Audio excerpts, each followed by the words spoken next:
Noise demais.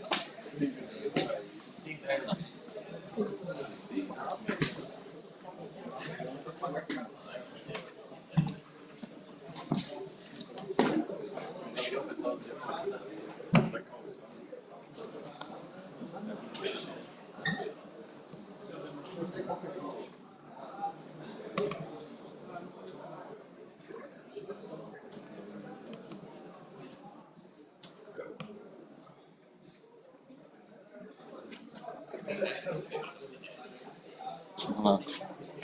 Sou Daniel. Ô, Daniel, tudo bem, Cara, você cara? tem um pendrive? Eu consigo passar, atualizar o...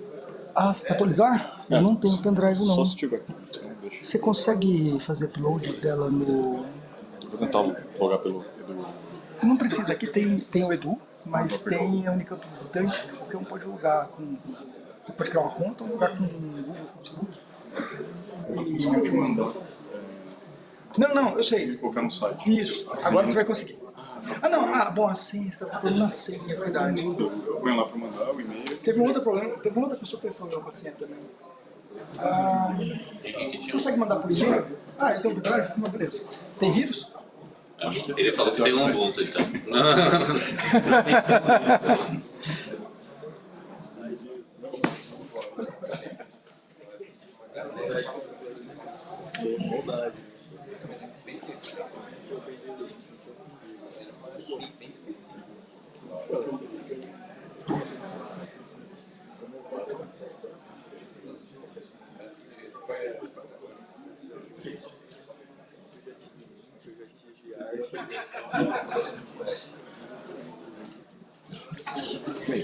Tudo ok.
Hello, everybody, and welcome to the first edition of FOSForums. Here with me, we have Rafael. I am Leonardo Garcia. I work for Linaro. I am the chair of the Linaro Data Center Group. We basically work with enabling ARM servers in open source ecosystems. Hello, everybody. Sound is working. Good. With a huge delay, but yeah. So yeah, I mean that's what I'm basically doing. I work at Linaro, leading the Linaro Data Center Group, enabling ARM servers on open source ecosystems. Rafael. So, I'm Rafael. I'm a technical program manager at the Linux Foundation and RISC-V International. I compete with Leonardo because my goal is to make RISC-V the most accessible platform or architecture across the globe. And yeah, so my job there essentially is to ensure that everyone, over 3,000 members, can contribute and define and develop the ISA, RISC-V ISAs in a better shape as possible. And that they can contribute, and the partner or the members can also create products that everyone can use. We have a good amount of products or RISC-V based projects out there. And yeah, my goal is to ensure that everyone can cooperate. I'm the only one here in Brazil. And in Brazil, we're starting to get RISC-V growing. Next year, we're going to have a RISC-V day in March. But we have a lot of people already work RISC-V over here. So things are moving and happening in Brazil, but we are way behind the rest of the world. So my goal is to ensure we also put Brazil on the map. All right, so even though we are competitors, we are here together for open source, free and open source, so that's okay. How this thinking started, right? So as everything that is very important usually starts at a bar, right? So we were meeting together in a happy hour with some friends from IBM. We both worked at IBM in the Linux Technology Center in the past. And Rafael started to talk to me that he was willing to produce a conference focused on open source hardware, right, in Brazil. And at the same time, I mean, the beginning of the year, I was thinking more or less the same. But of course, my focus has been on software, right? So I said to him, you know what? I mean, we should get together and try to put these things going. And, you know, I shared with him, I think he wasn't aware of that. But I mean, back in 2013, myself and Tadeu Cascardo, we made an open source conference here in Brazil, in Campinas, at Unicamp as well, called Upstream, right? Which was had a good success at the time, more or less 100 attendees. So I said to Rafael, you know, we should do that. Yeah, I mean, let's try to do that. Let's see if it's going to get some traction. And yeah, I mean, we set up some objectives for the conference, and it was good because we both had more or less the same ideas in mind, so it was not that difficult. So it would be focused, of course, in free and open source hardware and software, because we both have, you know, interest in both sides. Free to participate. We don't want to, you know, to ask for a registration fee. English as the main language, and that was a little bit controversial with some people we talked to, right? Some people said, yeah, you're not going to be able to do that. I mean, we tried before, it's difficult, but we decided to stick with that, right? Yeah, so if you look at what's happening, especially on countries that compete with us, India and China especially, everything they do is mainly based in English.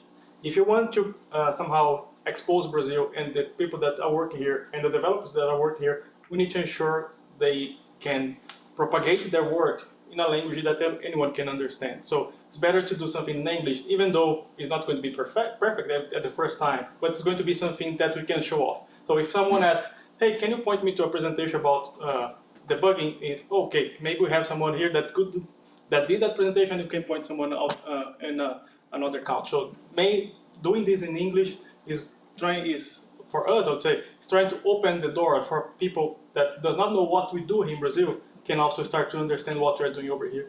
Yeah, and you know, I mean, when I was briefing some of my colleagues at Linaro about this conference, the distinguished engineer there told me that, yeah, that's a great idea, because I mean, once I was invited to a conference in Ukraine, and of course some talks were in English, but the majority of the talks were in Ukraine. I don't know what is the name of the language. Ukraine, Russian, or something like that. Anyway, an Slav language. And he said, it was bad because I was sitting there and I couldn't understand anything. I couldn't interact with the people. And I said, yeah, that's bad. I mean, we want this to be an international conference. Of course, that this year, the majority of the attendees are from Brazil. I will show that in a map later. But, in the end, we want to attract people from outside. And it's a good opportunity for people that is not very used to present in English as well to train their skills, right? I mean, everybody wants eventually to go to conferences outside Brazil. So it's a good opportunity here to have a safe audience, right, that, we can interact with. We wanted it to be located in a university. So we decided to do it at Unicamp because we have lots of interactions here at Unicamp. Right? Insiders. Yeah. Well, I studied here. My undergraduation and my masters were here. Rafael has been here for quite a long time, managing the IBM lab inside Unicamp as well. So we have very good interactions with the people at the university here. During our weekend, that was another controversy, but we stick to the idea, right? Especially because we inspired, as I said before, I mean, I was inspired by Upstream that we did before, which was on a Friday and a Saturday and worked quite well. There is also FOSDEM, which is, at least for me, a big inspiration. I have been always a big fan of FOSDEM, and it's during a weekend. And I think this year they got like 8,000 people there. So it's really crazy, right? I mean, they are cool, but they didn't allow us to use the FOSDEM name or something similar to that. So. Yeah, that's not a problem. We got a better name, so that's okay. Okay, so of course that when we decided to start, it was like February when we had the first meeting. Things start to get more complicated, of course, right? I mean, we have to start to, do we want registrations? I mean, initially I thought that we wouldn't need registrations. Just come and get together. I think FOSDEM is like that. But in the end, I mean, it's quite difficult because we have to plan a space. Everybody that we were going to talk, they ask, how many people are you expecting? And I said, I don't know. I mean, it's the first time. How can I say? But anyway, so we decided to restrict to 100 attendees, more or less. It's the size of this auditorium, by the way. So we sold out. So it was great as well. Well, where we decided in the beginning, we wanted to be at the university. It was quite a challenge to get a room here at Unicamp, but Professor Rodolfo helped us with that. We tried some alternatives as well during the way. Hopefully next year, with more time and more preparation, we can have a bigger space for a bigger audience as well. When we decided to be in August, just because it seems to be a good date. Very little conferences happening this time of the year because it's usually vacation time for the Northern Hemisphere. Volunteers, of course, we needed volunteers, right? So we have Luciano and Iago out there with the nice t-shirt. So they are helping us. Marketing was a big question as well because we don't have budget, right? We were just trying to do a low-cost conference, and we didn't know how to announce this thing. So we decided to have no marketing. We will say, at LinkedIn, lots of people got my message at LinkedIn. I think that was the first message. We sent some emails to folks saying, what, this is happening. Could you please share this with your, company, within your university? And it was great. I mean, in the first 2 days, we had like 40 attendees registered already. So we were actually quite frightened by the number of attendees registering in the first initial days, because we said, we are going to sold out in a week. I mean, we thought, there was a need for this type of conference in Brazil, but the feedback was very positive in the beginning, right? So, I was glad that the rate of registrations declined with the time, right? But we were able to sold out. So, that's great, right? Without any big marketing and any kind of activity like that. And well, last but not least, the sponsors. I mean, of course, that initially we were not thinking about sponsorship, but it's hard because the moment you start to think about the conference, you start to spend money, right? So like, well, we need to register a domain name, right? Okay, that's $50, 50 reais, right? It's not very expensive, but you start, we tried 3 names, right? Yeah, Before, 3 names. Concluding this one. So we have 3 domains registered. Then, of course, you need some tools. I need to write emails. I didn't want to write emails with my company email, right? So you start to spend money. It's impossible. So we decided, it was an afterthought, but we decided to launch a sponsorship. This year is especially not a good one because of the economic situation, but we were able to get 2 sponsors, so we are very happy about that as well. Yeah. And they are covering the majority of the items here. So please, you eat all the food. Yeah, please. And of course, especially for the speakers, we have some unexpected last-minute issues, right? So I'm not a web admin, or at least I'm not for the last, 15, 17 years. We are using an open source tool for the conference. It's called Pre-Talks. Very nice tool. Easy to configure. I spent like 8 hours to put together a virtual server running on an ARM processor. And I installed it. It's out of the box. You follow the installation instructions, it works. You have to dig with some of the configurations. But of course, I didn't test uploads of files before, just tiny photos for the avatars. And when I submitted my presentation, this presentation, everything worked. So it works on my machine, right? So it's working. Then I started to get some feedback saying, yeah, I'm getting this 413 error. What is going on? And I said, other people were able to submit. So I don't know what is happening. And of course, everybody everybody submitted the presentation in the past 48 hours. So I didn't have time to look at this until last night, because I got a request from a speaker to update their photo, and the photo was larger than 2 megabytes, and the person was not being able to upload the photo. And I said, oh man, I will have to do that, and I don't know exactly where to put the file inside the file system, right? So I decided to look at what error was going on. It was quite simple to fix that. So if you want to upload your presentation, now it is working, up to 32 megabytes. If you want more than that, talk to me. The limit was 2 megabytes, which is, for some reason, the default limit in Nginx. I don't know why. Anyway. Code of conduct. We don't have a specific code of conduct for this conference, right? We debated a little bit about that. We thought that this wasn't needed specifically because we think that Brazilian laws are already in place here, and they prohibit any kind of harassment, discrimination, and any kind of this thing. So we expect everybody to abide to Brazilian laws, and I hope that this is enough. But anyway, if anyone has any problem here during the conference, just come talk to me or Rafael, and we will try to fix that out, okay?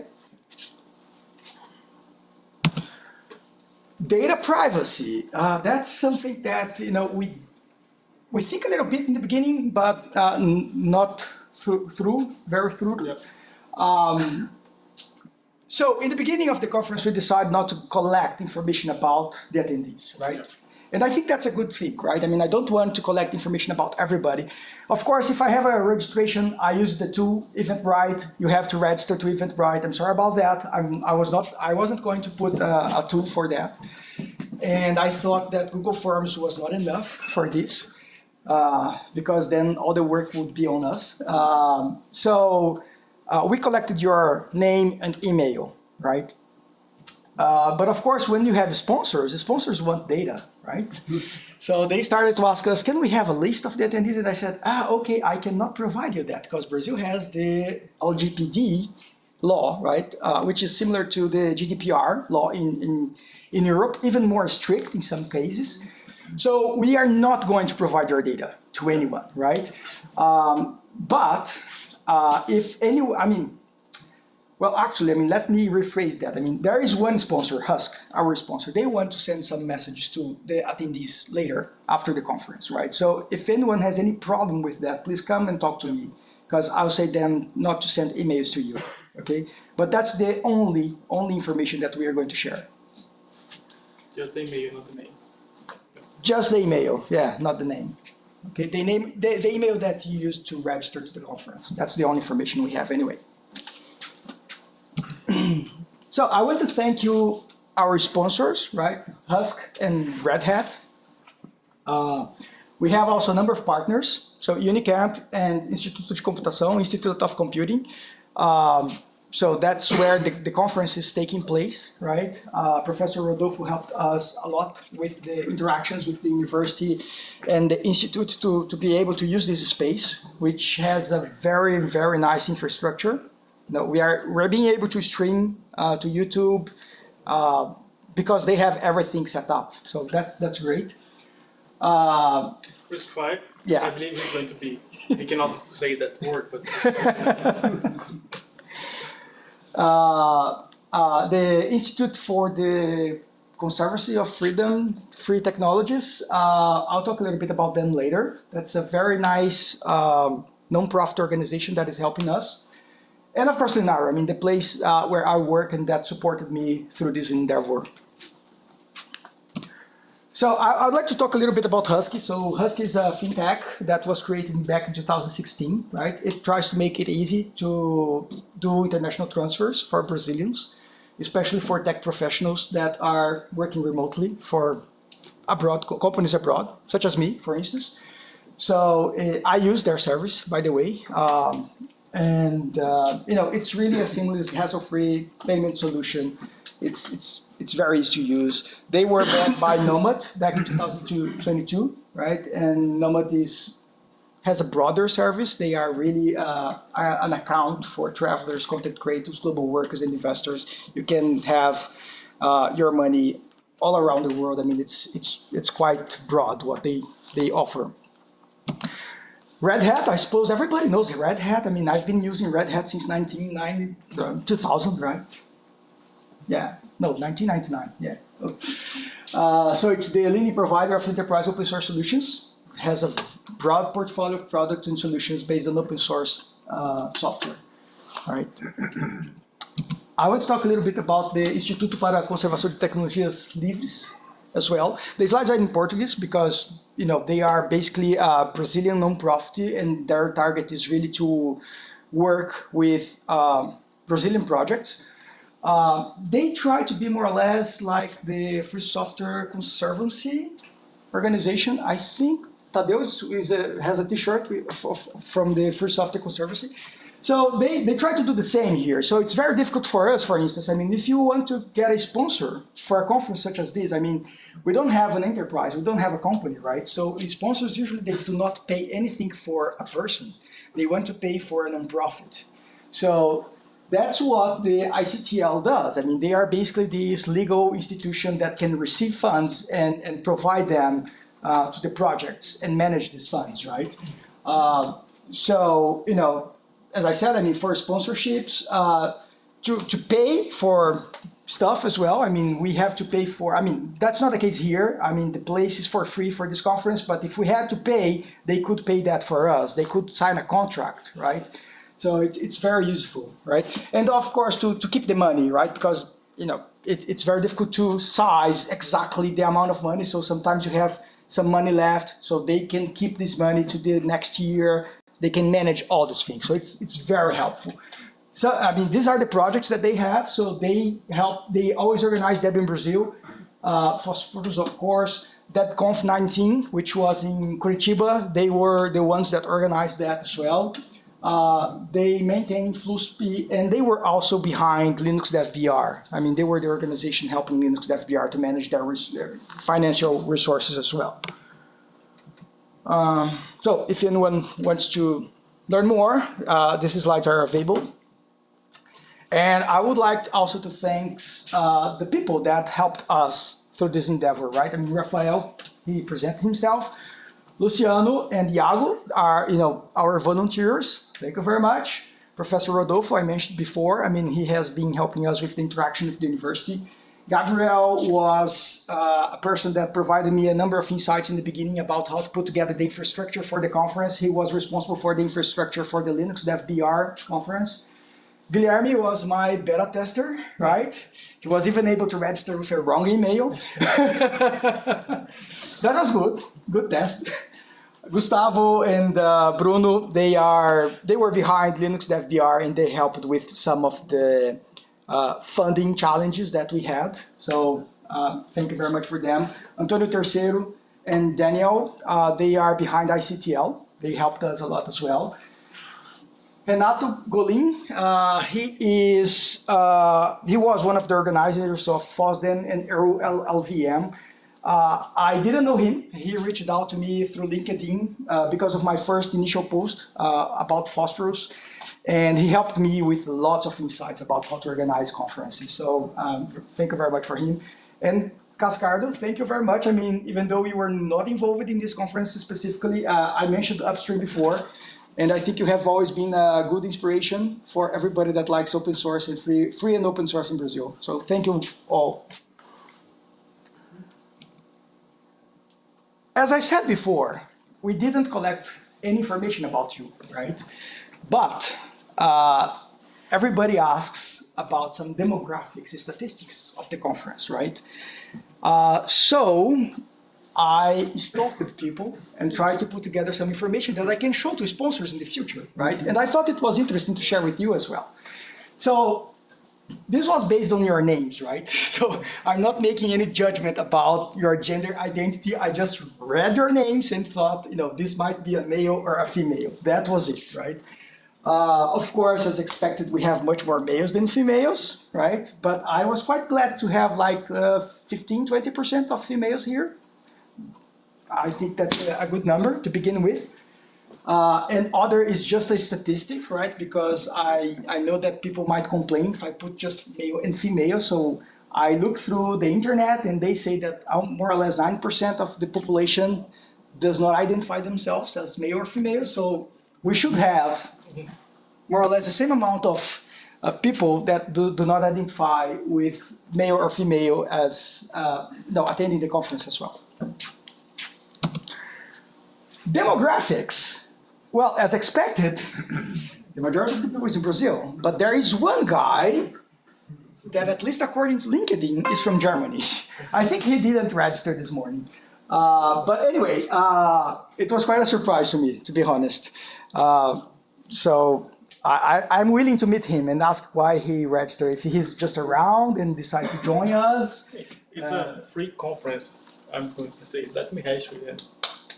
I don't know. No, that's not the case. I mean, this is an important conference. He wants to be here. Yeah.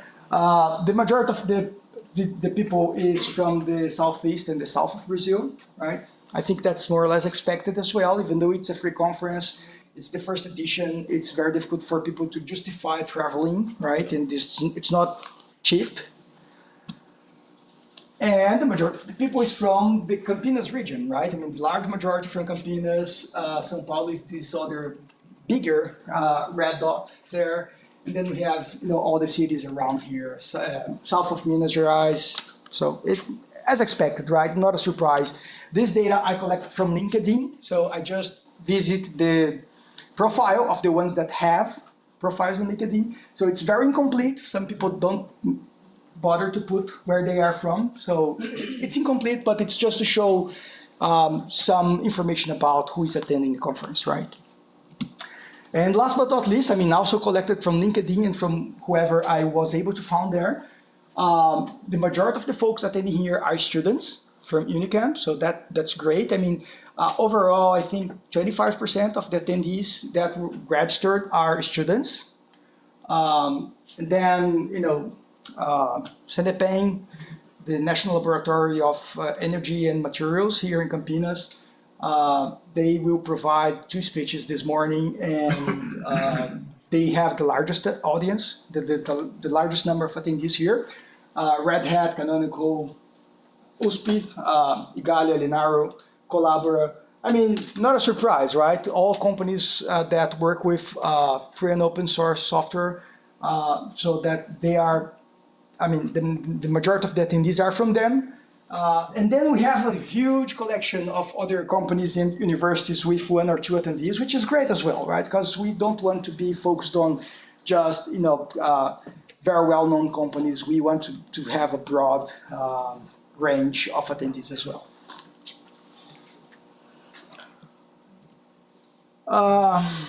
Lunch break. Rafael was able to make a restaurant nearby here to open today and tomorrow, because usually they do not. I mean, it's a university. There is nobody here during the weekend. So it's at Unicamp. We are here at the Institute of Computing over there. So it's very close by, just down the street. They will be open today and tomorrow. There is as well the university restaurant, which I suppose is open today and tomorrow as well. Do we have any students here that know if the restaurant just across the street is open? Just the big one? No one. No one? This weekend. No one? Really? When I studied at Unicamp, they opened during the weekend. I don't know. Well, students eat during the weekend. Yeah.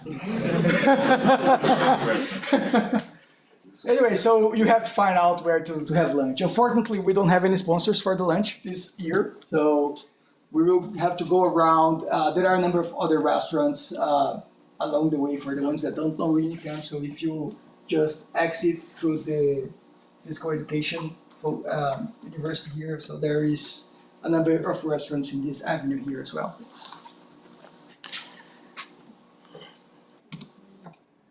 We will have a social event this evening. I know that probably very few people noticed that this was included in the agenda 2 days ago. Yeah. It's just because, I mean, we thought it was a good opportunity during the day. Probably people will be much more focused on the talks and, trying to pay attention than ready to interact with each other. In case you want to join us, unfortunately, we don't have a sponsorship for this as well, but we will be hanging out at the Lado B, which is not too far from here. It's a 6-minute ride by car, so it's not that far. The agenda for today, right? So we have this welcome coffee, then this welcome session. We have some time here until the first presentation starts, just for everybody to, get some more coffee, or no coffee, but juice and bread, cheese, and whatever food is out there. So you can get some more. And we will start at 10 a.m. with open hardware at Cirrus Light Source from Danielle. And then just after that, open source software at the Cirrus Light Source. Cirrus is a great project. They will talk more about that. It's the largest scientific project in Brazil. We will have Carlos talking about LHC. Right? This is a hackerspace that we have in Campinas since 2011, right? So it's I mean, there are a bunch of people that usually hang out there, so it's a nice place.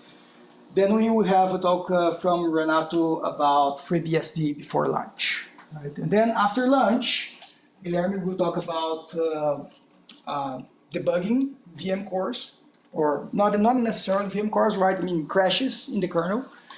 And then Leonardo Braz will talk about improving Linux for real-time workloads. We will have another coffee break without coffee in the afternoon. And then Helen will talk about sharing, scaling, collaborative testing, OpenCI ecosystem, a very interesting talk about how they are using Mesa 3D infrastructure to do OpenCI, right? Did I get it right? Okay. And the last talk of the day is from Pedro, talking about the magic behind screencasting on Linux, right? So we have a full agenda today. We expect to finish more or less around 6:20 p.m. And after that, we are going to the Lado B, if anyone is interested, right? I would like to thank again our sponsors, and I think that's what I have. Rafael, do you want to say anything else? So we have some time, so we have food, a lot of food out there, so ensure we consume everything else that's left behind. Yeah, we have to take a picture of the audience. Yeah, and ensure you eat a lot, please. There's a lot of food there. That's another important thing. I mean, when I talked about data privacy, we are going to take pictures during the event, right? So if you don't want your face and body to appear in our social media or our site, please let us know. The same, I'm saying, same for the recording. We are recording everything that's happening here. Yeah. And later, we're going to publish that on YouTube or whatever. So if you're not comfortable doing that or not being present, I mean, if you do not want to show your face, we can manage to remove the face. Yeah. Okay, thank you very much. I hope everybody has a nice day today and tomorrow. Thank you. Start to 30 minutes.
Beleza. Bom, vocês me ouvem bem daqui ou preciso de microfone?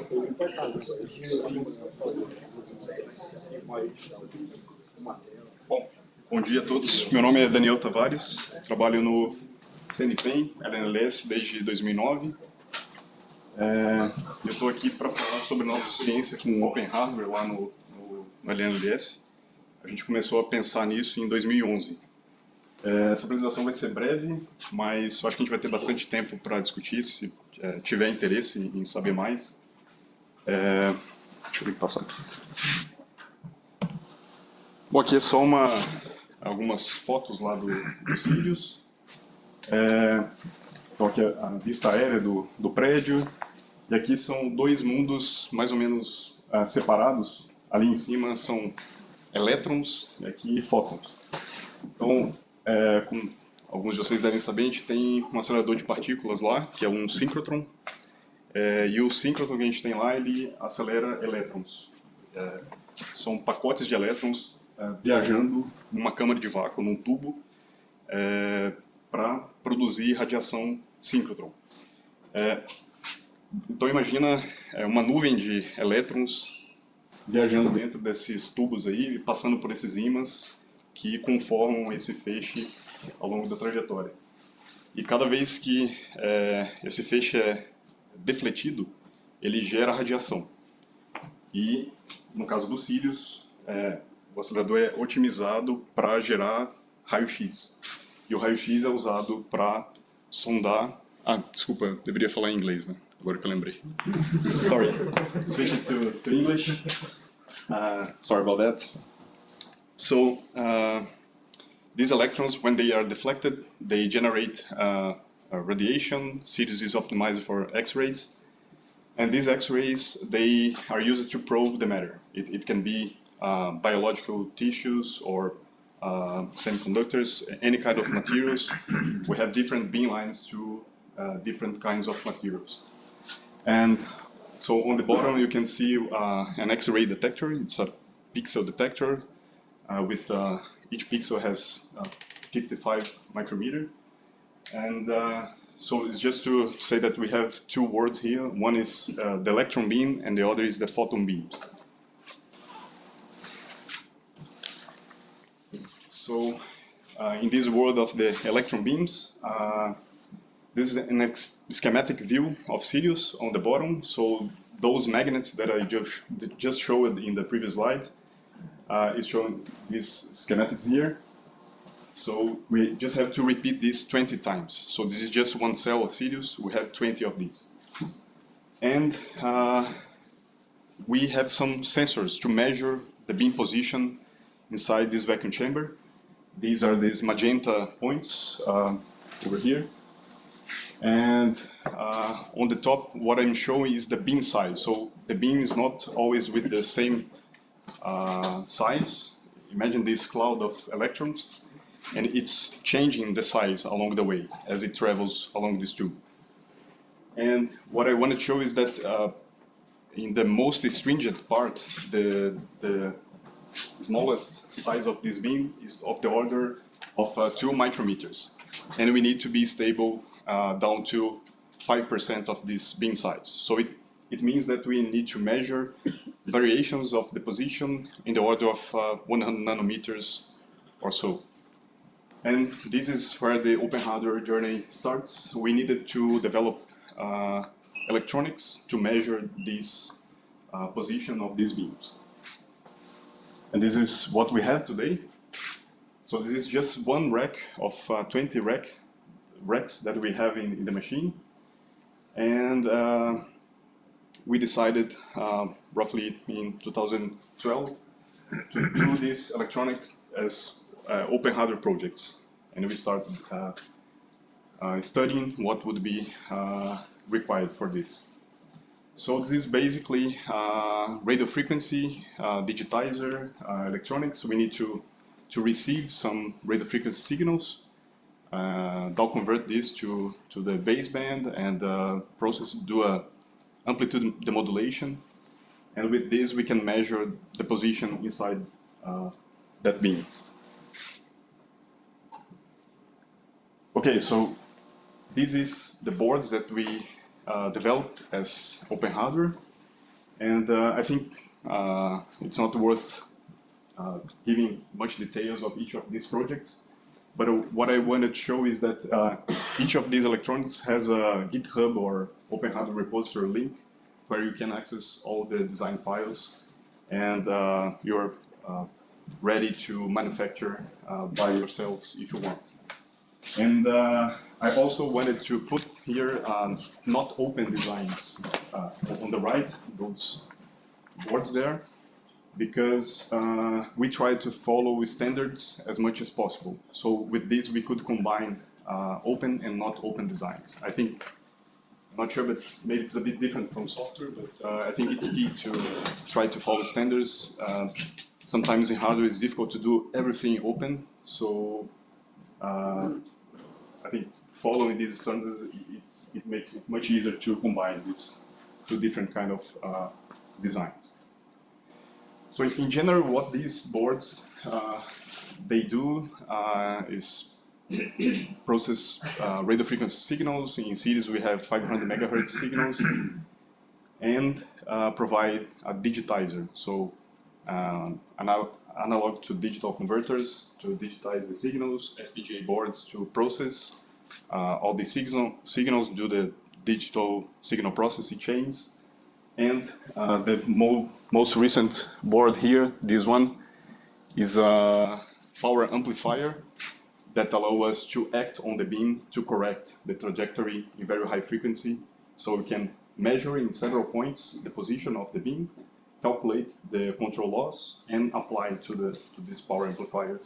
All these we want to achieve. We're now running at 50 kilohertz update rate, but we want to achieve 100 kilohertz. So it's a quite fast control loop. And here I just wanted to highlight what I believe is the most successful designs in terms of adoption. I'll tell more later, but it's hard to have massive adoption in the community. I will tell why later, but we had some other labs wanting to use these boards. So this picture from a colleague from Germany in GSI laboratory, where they use the same board. This board is a FPGA design, FPGA board, generic board, where you can replace mezzanine I/O cards and achieve different roles for this board in a system. And on the bottom, I think, is an even more successful project it's not hardware, but it's a firmware that is used for housekeeping of this board on the top, this AMC FMC carrier. And it's a quite, let's say, small code. It's not a big project, but it's an infrastructure firmware used in many of these boards. In this standard, it's called micro-TCA. So I think this nature of being a infrastructure code made it this adoption much higher than the other projects that I just showed. Here, just a few thoughts about our journey in open hardware. So first, I think we could imagine that it's quite hard to convince people from knowledge transfer. They usually have a different mindset of thinking about patents, protection, and even harder to convince companies that it's good to open designs. So we are still in this discussion with some progress, but it's something that we need to advance. It's quite hard to have this conversation. And as I just showed, we try to use standards, and I think it's essential. I would recommend this for sure for everyone that is doing hardware, not to customize too much, try to follow the standards. This will make it easier to get higher adoption. And just this may be too specific for us at Sirius and in our domain, is that the community is not too large. So if we look for people with similar interest in our community, we'll find just a few, I don't know, 3 or 5 people looking for using these boards. It's really hard to let's say, to achieve that magic of open source, of spontaneous contribution, someone that took this design, modified this, and we get back from them. It's a bit harder here because the community is very small. So this is a challenge. And I just didn't want to leave this talk without talking about these guys. This was where we took the inspiration from. Probably, I don't know if you know about this project, White Rabbit project. It's basically an Ethernet-based protocol to make use of the low level, the physical layer of these optical fiber transceivers to achieve sub-nanosecond timing. So you can distribute timestamps with a precision of nanoseconds or sub-nanosecond.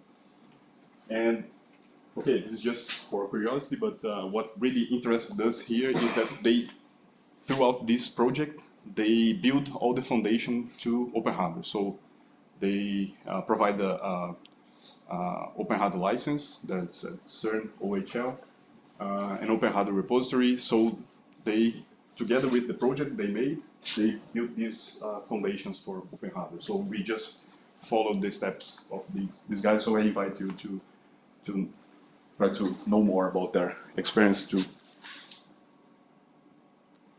And I think I don't have much time left, but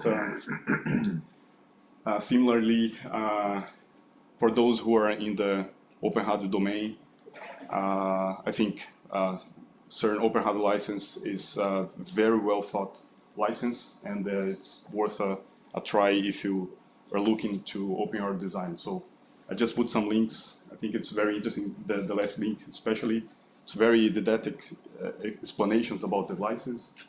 So there are good stuff there.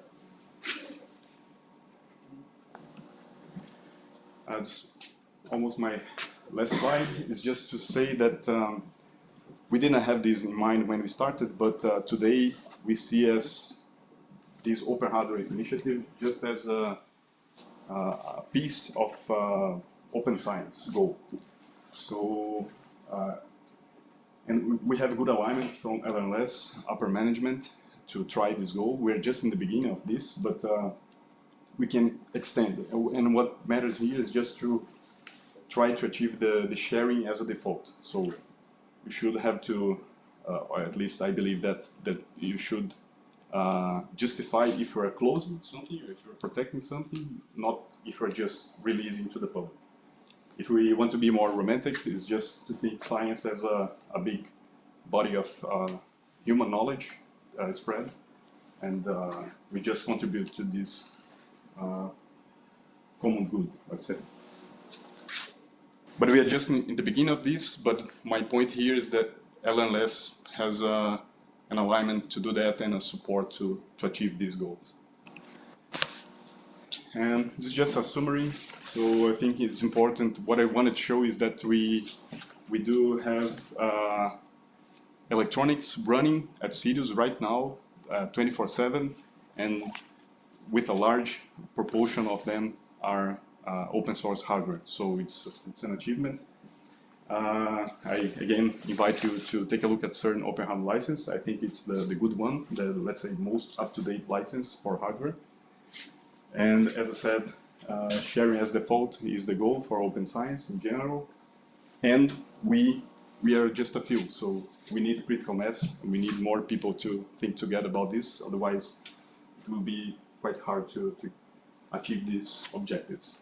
And just put some reading and video suggestions if you take these slides later. I strongly recommend you to take a look at this. Okay, we can discuss more in the breaks. Thank you very much.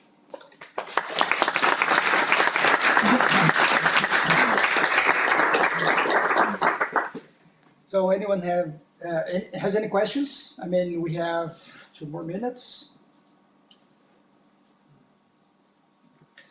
All right, thank you very much, Daniel.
So hi, good morning to all. My name is Eduardo. I'm here with Henrique. Hi, I'm Henrique. I'm an undergraduate student here, and I'm currently an intern at Pen. So I'm working with Eduardo, so we'll show some things we work on our daily basis.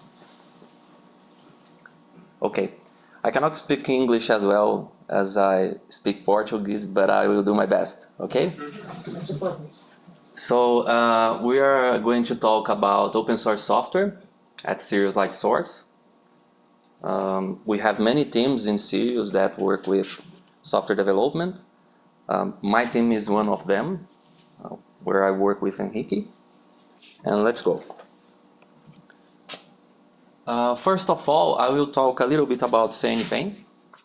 We are a non-profit organization which is mainly funded by the Ministry of Science, Technology and Innovation, but we also receive funds from other institutions, such as the Ministry of Education, FAPESP, FINEP, companies that come to develop some project with us to use our scientific infrastructure, and that's it.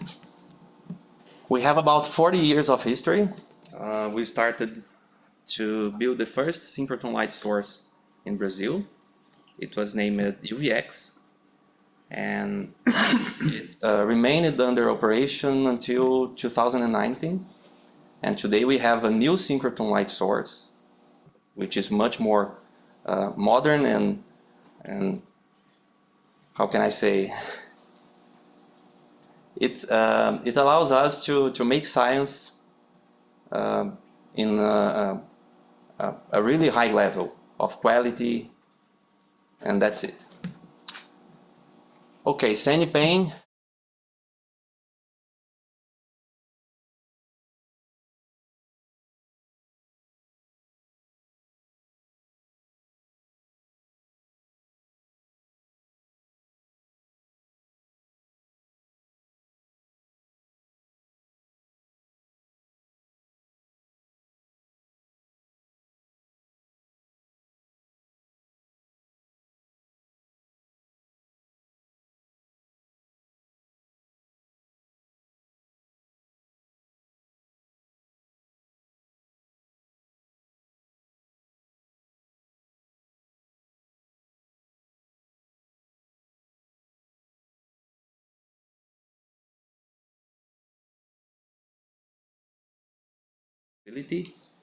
For studies with, how can I say, it's focused on life sciences.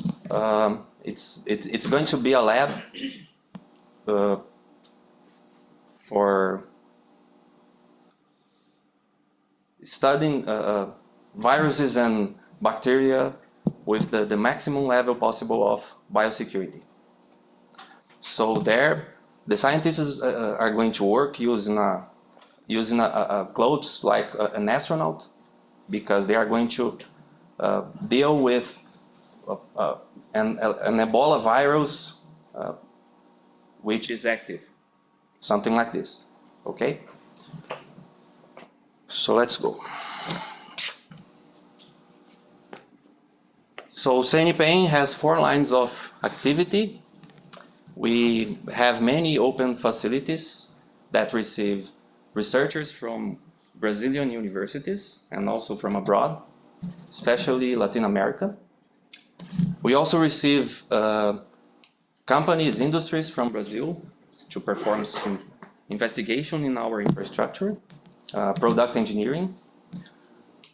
We also make in-house research, scientific research. We have many researchers in CNPEN, and also research and development from an engineering point of view.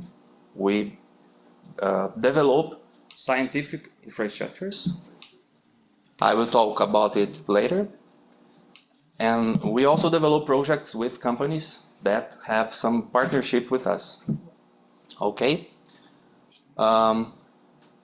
We also have an innovation department who works with intellectual property, and they keep contact with Brazilian companies to develop some projects with us. And we have many programs focused on education and training. We have internship programs for students, summer internship programs, scientific initiation projects, courses of short and medium duration focused on high school students, graduate students, high school teachers, graduate students that are enrolled in a graduate program from universities that are near to us. CENIPEM doesn't have graduate programs, but we receive many students that come to perform to develop the thesis or for a master's program or a PhD program. So these students use our facilities to develop their job. We are located near Unicamp, just beside the data center of Banco Santander.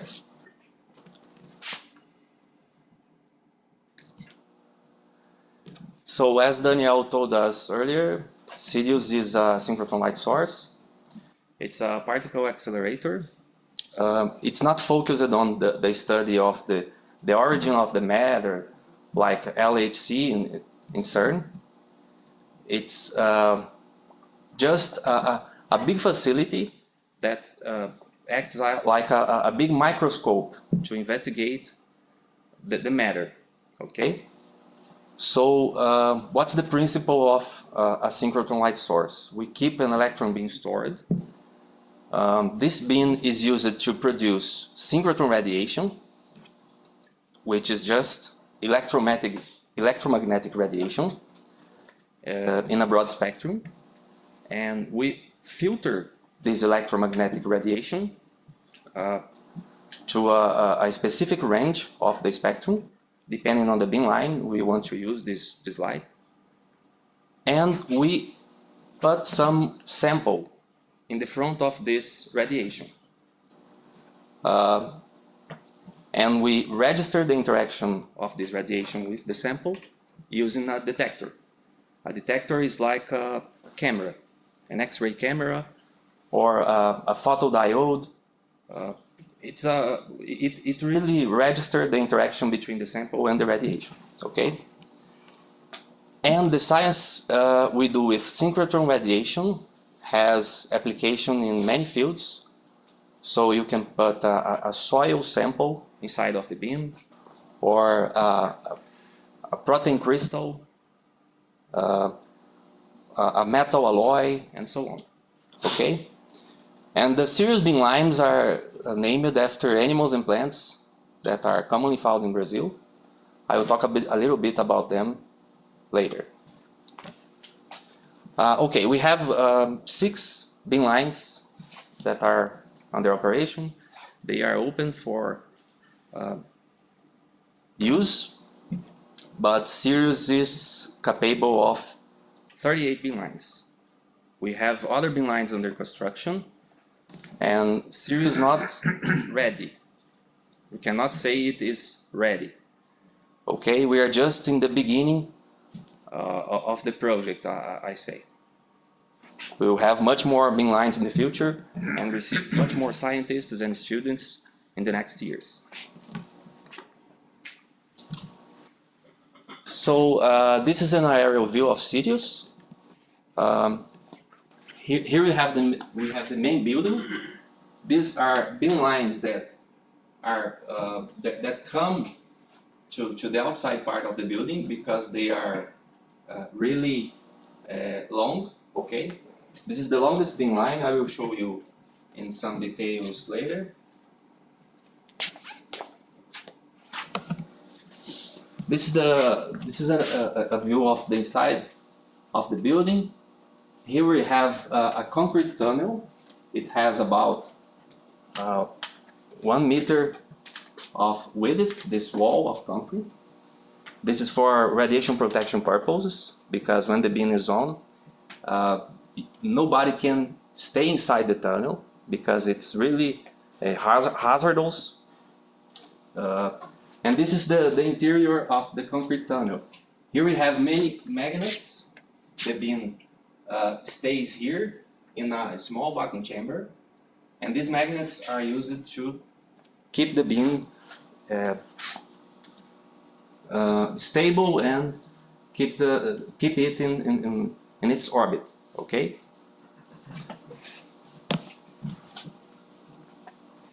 Here we have the smallest beam line that is open right now in Sirius. It's called Imbuya. So this white wall is the wall of the concrete tunnel. It was only painted with white, okay? And this beam line consists of a small optical table. This is a clean room. That's why I took the pictures from outside. If you want to go there, you have to wear a special clothes, okay? And this is a really small beam line, but we also have bigger beam lines. So I will show you Carnaúba beam line, which is the biggest beam line we have there. The previous beam line is right here, okay? And the Carnaúba beam line, the biggest beam line we have in Sirius, starts here with this optical hutch, this white building. And it has about 145, 150 meters. So it starts here. Here we have the yellow floor, that is this one. And right over there we have the experimental hutch, when the science happens. So this is a picture of the Carnaúba experimental setup. It has many devices, many motors and motion stages. We have 5 detectors, and this picture is from a scientific paper about the Carnaúba beam line, and it shows what you can do with the beam line. The sample is placed right here. It is really small, okay? And we have a setup for cooling the sample with nitrogen, and many detectors to register the interaction between the sample and the beam. Okay, we have many subsystems that are needed to build a synchrotron light source. And we also need software to operate all these subsystems remotely from a control room. And that's my work, the work of my team, which is named Control Software Group. And we are going to talk about software operating all these subsystems remotely. We have other teams at Sirius that also work with software development. We have a team that is focused on data science, another that is focused on image processing. So it's like it's a team focused on applied mathematics, okay? Image processing.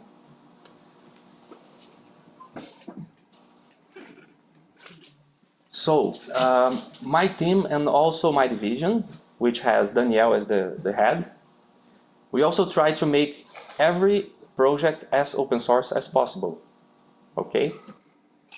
But sometimes this is not possible. Sometimes we receive some source code from a supplier or from another lab, and the other person doesn't want to make this source code open source. Okay? And CNPen has today about 1,000 people, and each people there has its own point of view about open source. So eventually, when we are going to talk with a lawyer of the company or with some guy of the intellectual property department, and this person never heard about open source, it's really hard to keep a conversation about open source, and it's really hard to convince this person to agree with you to make some project open source. Daniel told a little bit about this earlier. Okay? And today we contribute to many open source projects. Most of them are from the accelerators community, but we also contribute to projects that are not exclusive to the accelerator community. And in the future, we intend to be the leading figure of open source projects. But I really think it's hard to have a good idea to start a new open source software project that will become relevant. And it's really hard to put the sufficient workforce to make this project relevant. We are about 15 people in my team, and we are really, we are always occupied with many problems and many projects, and it's really hard to maintain everything working. So, putting too many workforce in a new project, sometimes it's not possible, okay? So, talking about software for serious operation, I wrote here 5 types of software we have. We have a device I/O layer, and Henrique will talk a little bit about it. Henrique works in this layer. We have user interfaces for experiment control. We have some scripts and task automation code. I will talk about it. Information systems, and also user interfaces for data processing. So, you can go on. So, one of the biggest software framework we work on, and that's specific for accelerators, or it's mostly used in accelerators, is EPICS. It's called Experimental Physics and Industrial Control System. So the idea here is that we have a lot of equipment. Most of them talk a different language, different protocols, Modbus, or talks over Internet, or many others way of communication. But we want a control room that can easily manipulate these devices remotely, as Eduardo told us before. So EPICS brings us a framework to make this setup, this distributed system, where several devices, here we don't list them, but all of the devices Daniel showed us, most of the ones we saw in images are controlled somehow in our control rooms and etc. So these devices, sometimes they speak only with one controller, the software, the manufacturer library, for instance. But we want everybody to talk with this device, and more than that, we want to talk the same language with all of them. So EPICS brings us a way to create IOCs, so input and output controllers, which will talk with the device, and will expose process variables that we can change, for instance, voltage or the number of images a detector will acquire, and we'll provide it for several clients. For instance, user interfaces, the operators interfaces, alarm monitoring, so if some value goes outside our expected range, we want to be notified by it. So it's also important. And historian, it's a way to store the history of this process variable, so we can know what happened in the past, why some problem could have occurred, and many other benefits of having this logged. And also there are scripts for automation, so we want to change things at the same time so the experiment can happen. Sometimes this might be really fine-tuned, so we have also timing equipment that triggers signal to several equipments, so this all have to be controlled in a way the experiment can be successfully made. So, this is the general architecture, and since we have several different equipments and some of them require high throughput, most of the IOC is written directly in C and C++,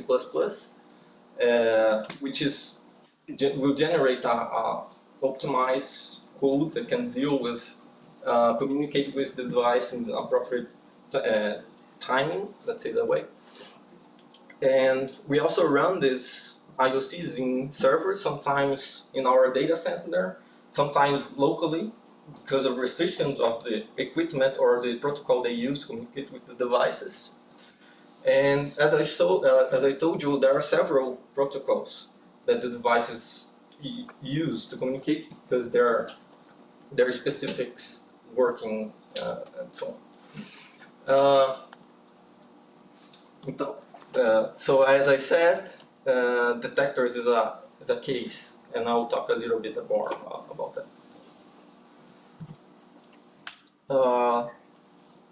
Since one of the main parts is to capture what is the interaction from the beamline, from the beam with the material the researchers are studying, there are detectors that will capture this information, and there's a part of the ethics framework that allow us to deal with other detectors, these kind of detectors, in a much more easily and consistent way.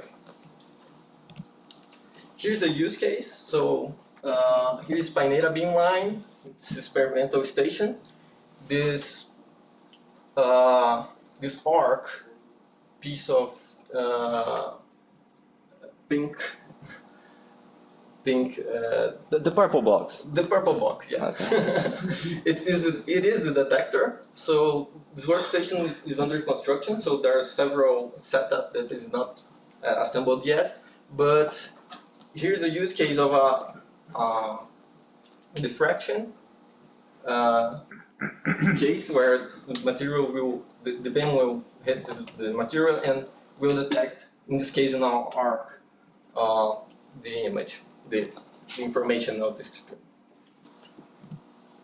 So here's an overview. I don't want to go to details. I don't think it's the right place, but I wanted to bring the idea here that we have a hardware layer where there is specific hardware. For instance, the detector we showed that's developed here with partnership with PTEC and national company.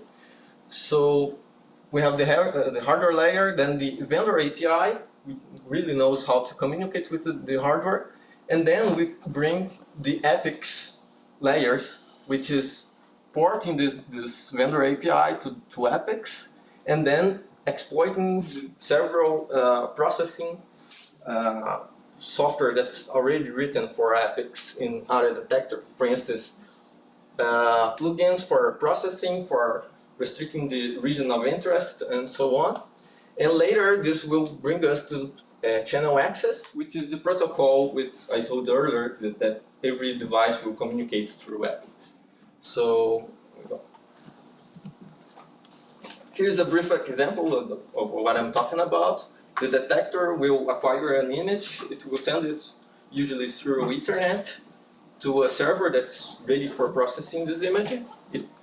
We have an epics driver that knows how to control this equipment, and it will forward this image in a pipeline that the user, the beamline user in this case, will define. For instance, one may create a region of interest she want to analyze, and may transform it somehow, rotate it, flip it, or apply any other statistics in this way or transformation.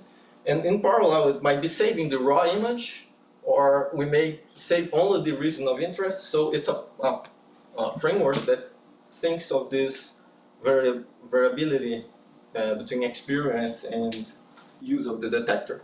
And finally, this will be converted and provided in the network as through channel access to the operator interfaces and any other system we might want to consume, as I told earlier. And here's an example for our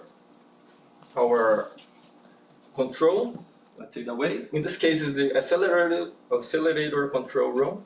So everything about the daily basis of operating the accelerator itself is made in this room. And interfaces we put on this in the hands of the operators are mainly built with Python, with PyQt, and which is actually ported to work with Epics. And also some systems were made in JavaScript with React, and so it's a web application instead of a local application. And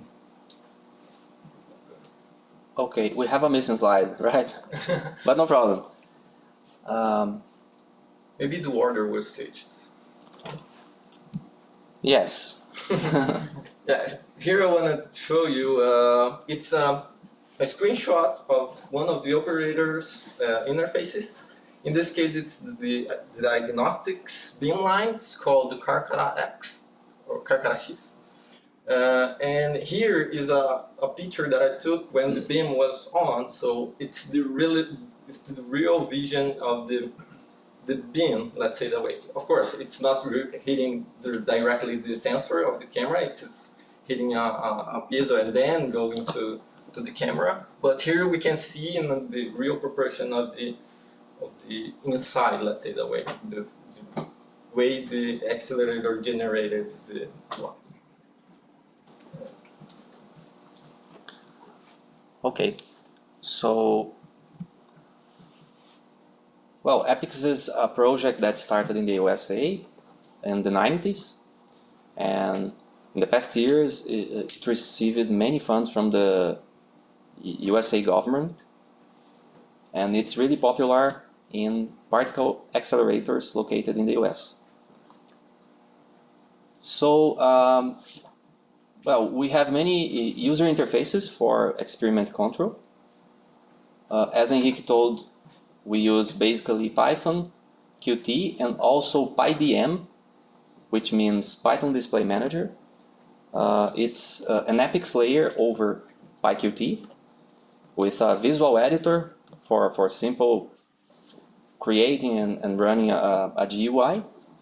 And also we have some web interfaces based on React. React is our standard front-end framework for web interfaces. This is a picture of the control room of accelerators in Sirius, but each bin line has its own control room. Okay.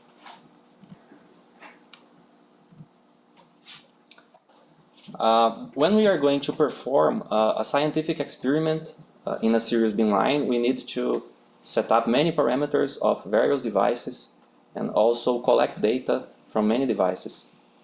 And here comes Blue Sky. Blue Sky is a project that was started in the US in a synchrotron facility.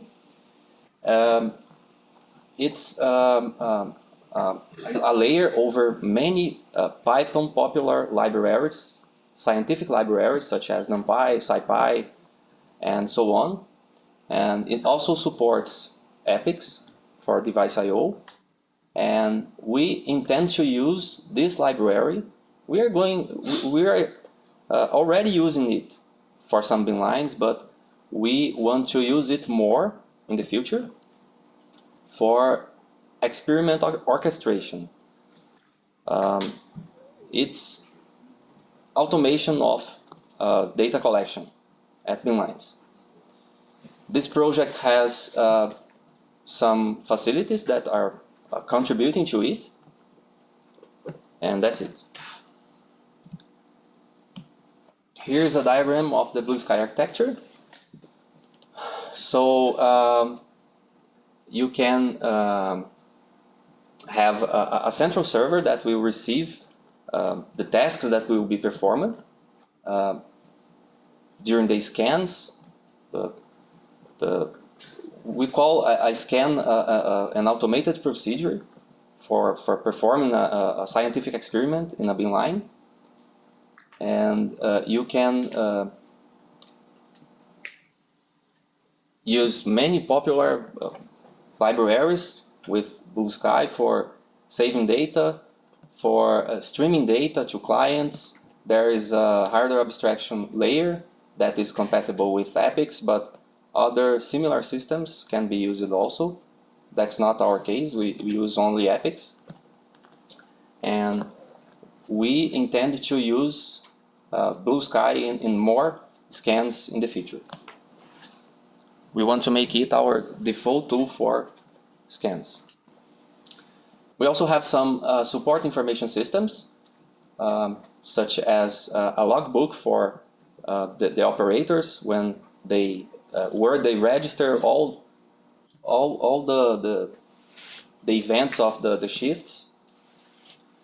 This picture shows a graph obtained from our historian tool, which is called Epix Archiver Appliance. It's a software that saves many samples of various machine parameters. It's not used for making science.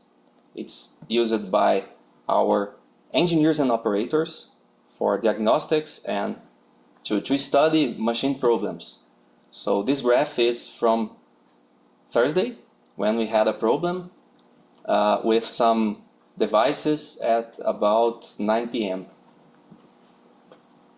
We also have tools for alarm monitoring and notification, but I'm not going to show them here, okay? And finally, we need user interfaces for data processing and visualization. So when we finish the scientific experiment, we have many data stored in our storage systems.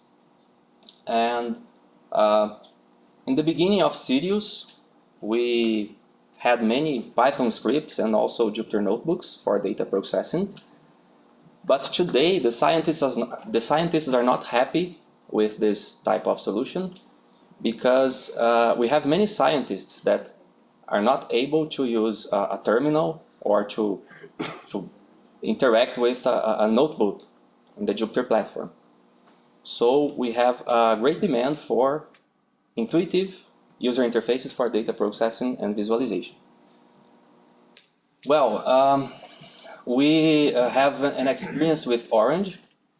Orange is a project led by a professor at the University of Ljubljana, Slovenia. It receives contributions from the particle accelerator community.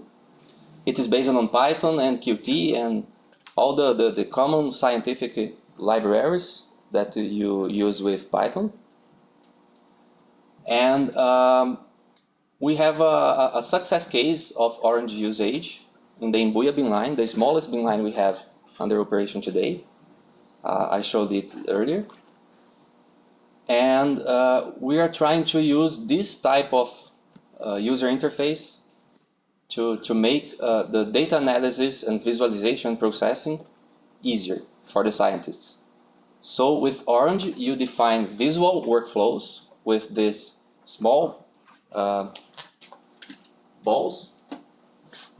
You place them here in this whiteboard and establish some connections between them to define the workflow for data processing and visualization. Orange is a great tool, but it only works if your data is stored in the machine where you run this interface. And this is not the case where we have a big amount of data produced by an X-ray detectors, you can run an experiment and obtain terabytes of data. So in these cases, the data is stored in our storage systems. We have about between 4 and 5 petabytes of storage capacity in our facility. And to address these use cases where you want to process your data using an HPC cluster, we need different user interfaces. Orange is not suitable for these cases. So until now, we have talked about open source projects that were started outside Sirius, but this one we started this year there. We have here one of the developers, right there with the pink cap, Mateus. It's a web user interface called Deep Sirius, where you can define workflows for data processing in a visual manner and delegate the data processing to our HPC cluster. Okay. It is intended for use for some deep learning tasks, okay, but in the future we can make it more general. And here we have a diagram of Deep Sirius architecture. We have a web UI and a backend that delegates to our HPC cluster the processing tasks. We use Slurm for managing the jobs in our HPC cluster. And we have here some guys that knows really well our HPC cluster also. So I put here 3 links with organizations we use today in GitHub. We are trying to organize all the repos in these organizations. In the past year, we started many organizations on GitHub, and this is not good. We need to have 1 or maybe 2 only, but it's an undergoing task. We have hundreds of repos, so it's not easy to organize them in a simple way in only one organization. So that's it. Thank you.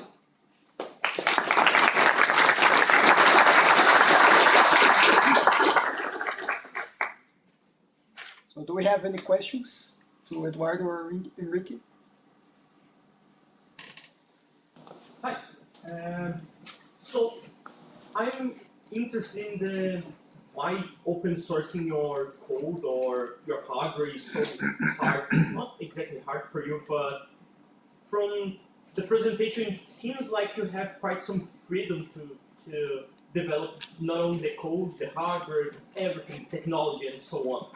So it seems like it's yours. I mean, Sirius or the lab, but still you tell me that it's difficult to open source things. Can you explain me a bit more why it's hard?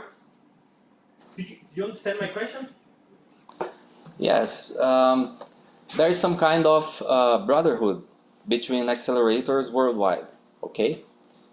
But some labs doesn't want the open source mood, okay? I feel it from China, for instance. We don't have any source code received from a Chinese accelerator that is open source, okay? And sometimes we work with companies that doesn't want the open source model. So, for instance, in the past years we developed some X-ray detectors with a national company located here in Campinas. That purple boxes we showed in some pictures, and they don't agree with the open source model. And so these projects are not open source. Or are not fully open source. Only parts of the project are open source. do you know what are the disadvantages for the company specifically? Like, are they afraid of competition or so? Is that the case, or is there something else? I don't know. Safety reasons. I don't know. Do you know anything about it? Well, I guess Danielle can give a more assertive answer, but the company is not used with the open source model in this case. Yeah, I think it's there is a, let's say, a mindset of protecting. Let's protect the design so that we can explore this with exclusivity. No other competitor can explore that. And I think it's understandable.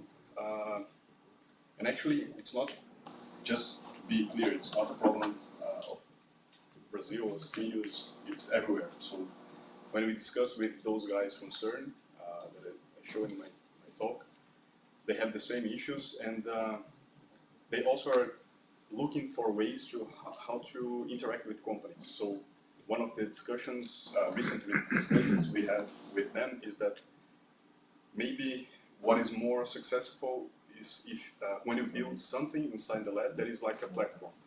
So we could take our boards or this White Rabbit Ethernet-based equipment, and the lab is providing the platform, the big, let's say, the backbone of for the companies.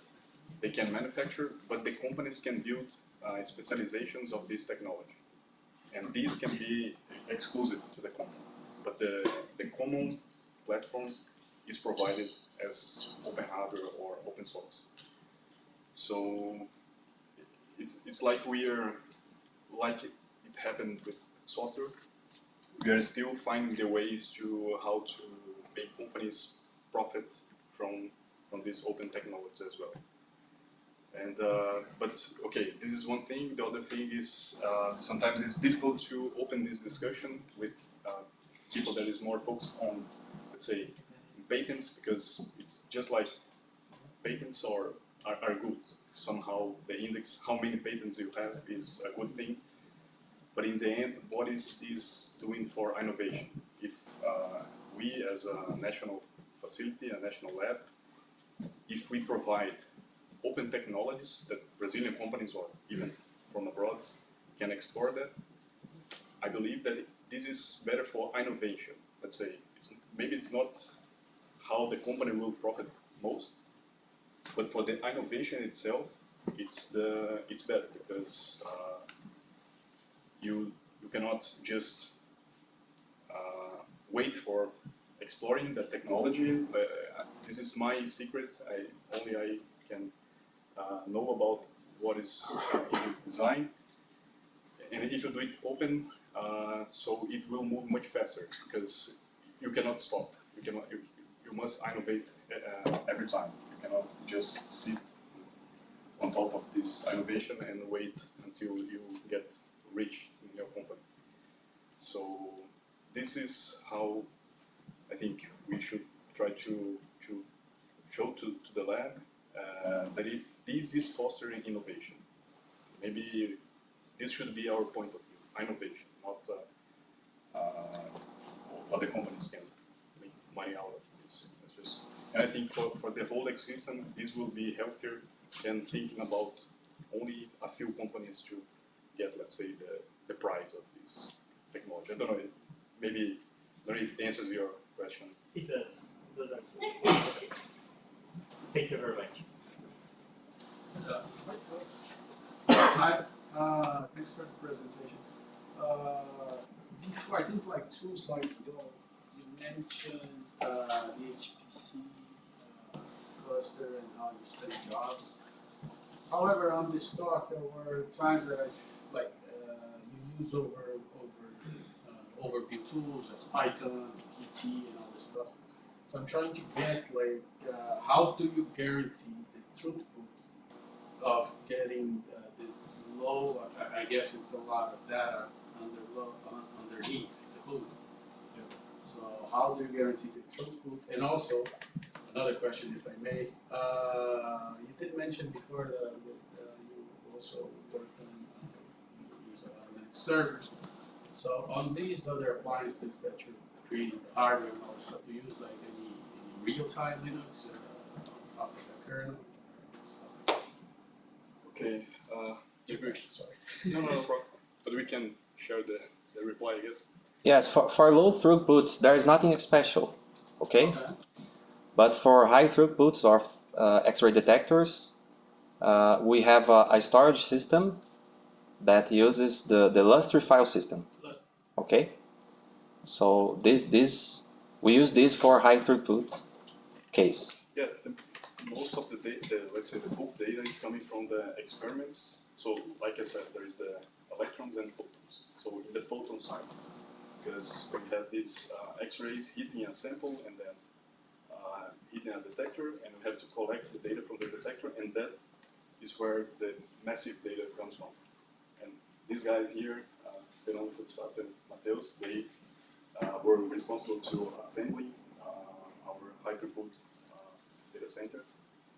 It's called Tepui, and this is where we have these high performance storages, HPC. This is quite different work from the control of the machine, of the accelerators, where the throughput is not so high. We have different optimizations, let's say. And yeah, so just for complementing what Eduardo was saying. And okay, so for those electronics that I showed, each of those crates has a CPU, and this CPU is the server who is providing these variables to the control room, let's say.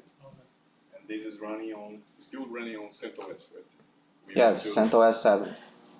We want to change that, but for now it's CentOS. But there's no need for real time, because all the real time stuff, and we do need, is done inside the FPGA, so in hardware. But in some labs they use real time because the control loop is running on the CPU, but it's not our case. Got it. We have tried real-time Linux in the past, but today all the real-time part of our systems are at the FPGA level, at the hardware level, okay? Yes. And maybe we have real-time Linux inside some commercial equipment, a motion controller in the state of art. That's possible. But we buy these equipments and use it. Yeah. We don't, no matter what is inside You it. said that some of them you don't even have access to the. Yes, we develop hardware, but we also buy commercial off-the-shelf hardware. Okay. Okay, thank you very much.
First of all, this is a presentation in Portuguese. I'm sorry. I'm here to talk about a very regional thing. So it's supposed to be in Portuguese, but they just mentioned right now that it's in English. Anyway, so I will switch to Portuguese. And if you have any questions in English, I'll be glad to answer. Ok? Eu sou o Carlos, tá? Eu vim aqui para falar para vocês conhecerem o Laboratório Hacker de Campinas, o LHC. Muita gente aqui já conhece, mas quem não conhece, essa é a oportunidade. Eu tô com 22 anos nessa vida, faço software desde o início dos anos 2000. E eu frequento o LHC desde 2016. No início eu estava muito interessado em Arduino, eletrônica, eu já tinha uma base de Python, tem uma comunidade de Python muito grande aqui em Campinas. E frequento desde então, né? Então, assim, mais da metade do meu tempo eu estou dedicado a um grupo de mentoria que investiga tudo relacionado com tecnologias de FPV, drones de racing, por aí vai. Eu monto meus próprios drones, desenho meus próprios drones hoje em dia, tá? Mas, assim, o que me levou para o LHC foi que lá em 2016 eu nem sabia soldar, para vocês terem uma ideia. Então foi no Hackerspace que eu comecei a me desenvolver na área de eletrônica e embarcados. E enfim. E assim, o que é o LHC? Eu gosto muito da ideia da cultura maker, né? Um espaço cultural como a maioria dos espaços culturais, mas esse é diferente. É um espaço de cultura maker. Você vai para lá para mexer em qualquer coisa que envolva tecnologia de uma maneira geral. E outras coisas também. A gente tem uma cozinha bem equipada e o pessoal faz cerveja lá. Com rótulo próprio do LHC e está sempre à disposição lá para comprar. Assim, não é que esteja sempre à disposição, às vezes acaba na primeira semana. Tá? Mas enfim. A gente tem de tudo lá. A gente tem pessoas envolvidas com mecânica, com computação, com eletrônica, pessoas que vão lá só para jogar RPG, pessoal que faz cerveja, o meu grupo que mexe com FPV e por aí vai. Tá, mas como que funciona o LHC? Ele é uma casa física com associados, então pessoas se associam através de a gente tem um esquema de associação, e que você tem direito a uma chave e você pode entrar na casa na hora que você quiser. Literalmente, se você quiser ir de madrugada para lá no domingo à noite, pode ir, cara. Você tem a chave. E o que você pode fazer lá? Cara, qualquer coisa desde que você seja respeitoso. E quando eu falo qualquer coisa, eu falo qualquer coisa mesmo. Eu tenho um colega que fez um lança-chamas. Né? Pra vocês terem uma ideia, ele construiu um lança-chamas, uma bazuca. Enfim, para vocês terem uma ideia do que é possível fazer. Tá, a gente se organiza através de uma associação. Deixa eu... voltando aqui. A gente se organiza através de uma associação, que foi formada tem pouco tempo. Essa associação ela tem uma assembleia mensal, que ocorre online, e uma assembleia ordinária, que ocorre a cada 2 anos, para a eleição de diretoria. Essa associação é uma pessoa jurídica, ou seja, uma PJ, ela não tem lucro, todo o dinheiro é revertido para a própria mantenabilidade do espaço. A gente tem mais ou menos 25 associados. Os valores eles variam entre R$ 85 e R$ 120 por mês. A gente tem um esquema de pagamento via PayPal, você paga um link recorrente de pagamento, aceitou, tá valendo. Tá? Mas a gente tem um processo de associação. Eu vou entrar nesses detalhes. Então, como eu disse, eu vejo mais um Hackerspace como um espaço cultural, de cultura maker. Mas essa é uma definição que varia, tem várias e várias definições. O principal delas é aonde esse Hackerspace ele é reconhecido como um Hackerspace. No caso do LHC, a associação internacional da qual nós fazemos parte desde o início é o hackerspace.org. Se você entrar nesse site do hackerspace.org, você vai ver hackerspaces em todo o Brasil já. Não só nós. Tem o Garoa, quem conhece o Garoa Clube de São Paulo também. Então, a gente está envolvido nessa questão de trazer as pessoas para dentro do hackerspace, para que as pessoas possam trocar ideia, para que você possa encontrar-se. Tem muita gente que está, estudante principalmente, está no início da carreira, não sabe muito bem o que fazer. Vai lá e, poxa, se relaciona com outras pessoas, participa dos eventos e acaba se achando. Muita gente é assim. Mas é basicamente um evento, um local para você colaborar entre grupos e colaborar internacionalmente. Tá, e aí como é que surgiu isso? Em 2011 começou as primeiras discussões. Algumas pessoas conhecem o Leandro, que foi o principal fundador, né? E ali, por meados de outubro de 2011, eles decidiram fazer um hackerspace em Campinas. A primeira casa que de fato foi alugada para isso foi a famosa Casa da Vila Industrial, que nós ficamos lá até 2019, 2020. De lá, já na nova configuração, em 2019 nós fizemos uma assembleia. A gente tem um estatuto, ele foi todo escrito no GitHub, a gente aceitou patch de várias pessoas. Esse estatuto define o regimento geral de como funciona. Além disso, a gente tem também o regimento interno, esse é mais flexível, mas o estatuto é o que garante como é a configuração da casa. Nesse estatuto, 4 pessoas são eleitas para um termo de 2 anos e podem ser reeleitas mais uma vez. A primeira diretoria, algumas pessoas conhecem o Douglas, aqui, o Renner também, muito conhecido na comunidade Python, eu e o Alex, o X. O Douglas é o nosso presidente, é ele que é o rosto internacional do LHC, inclusive estava na Europa agora falando, nos representando no CCC. O René é o nosso tesoureiro, todas as finanças é ele que sabe. Todas as despesas da casa é ele que administra. Para vocês terem uma ideia de como era antes, a casa era alugada no nome de alguém, fulano pedia uma internet para casa, aí o ciclano chegava e pagava a conta de luz. Era assim que era organizado. Hoje não. Com uma assembleia, com uma entidade tomando conta da casa, a gente está tudo no nome dessa entidade e a gente só elege os diretores que cuidam do básico. É uma estrutura muito flat. Existem os diretores porque é uma questão legal. Tem que ter alguém dirigindo o espaço.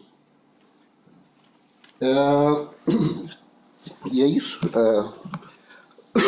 E aí, como eu falei para vocês, mais ou menos 25 associados pagam mensalmente. A gente tem alguns números aqui, vocês conseguem ver, mas varia entre 75, 85 até 217 reais.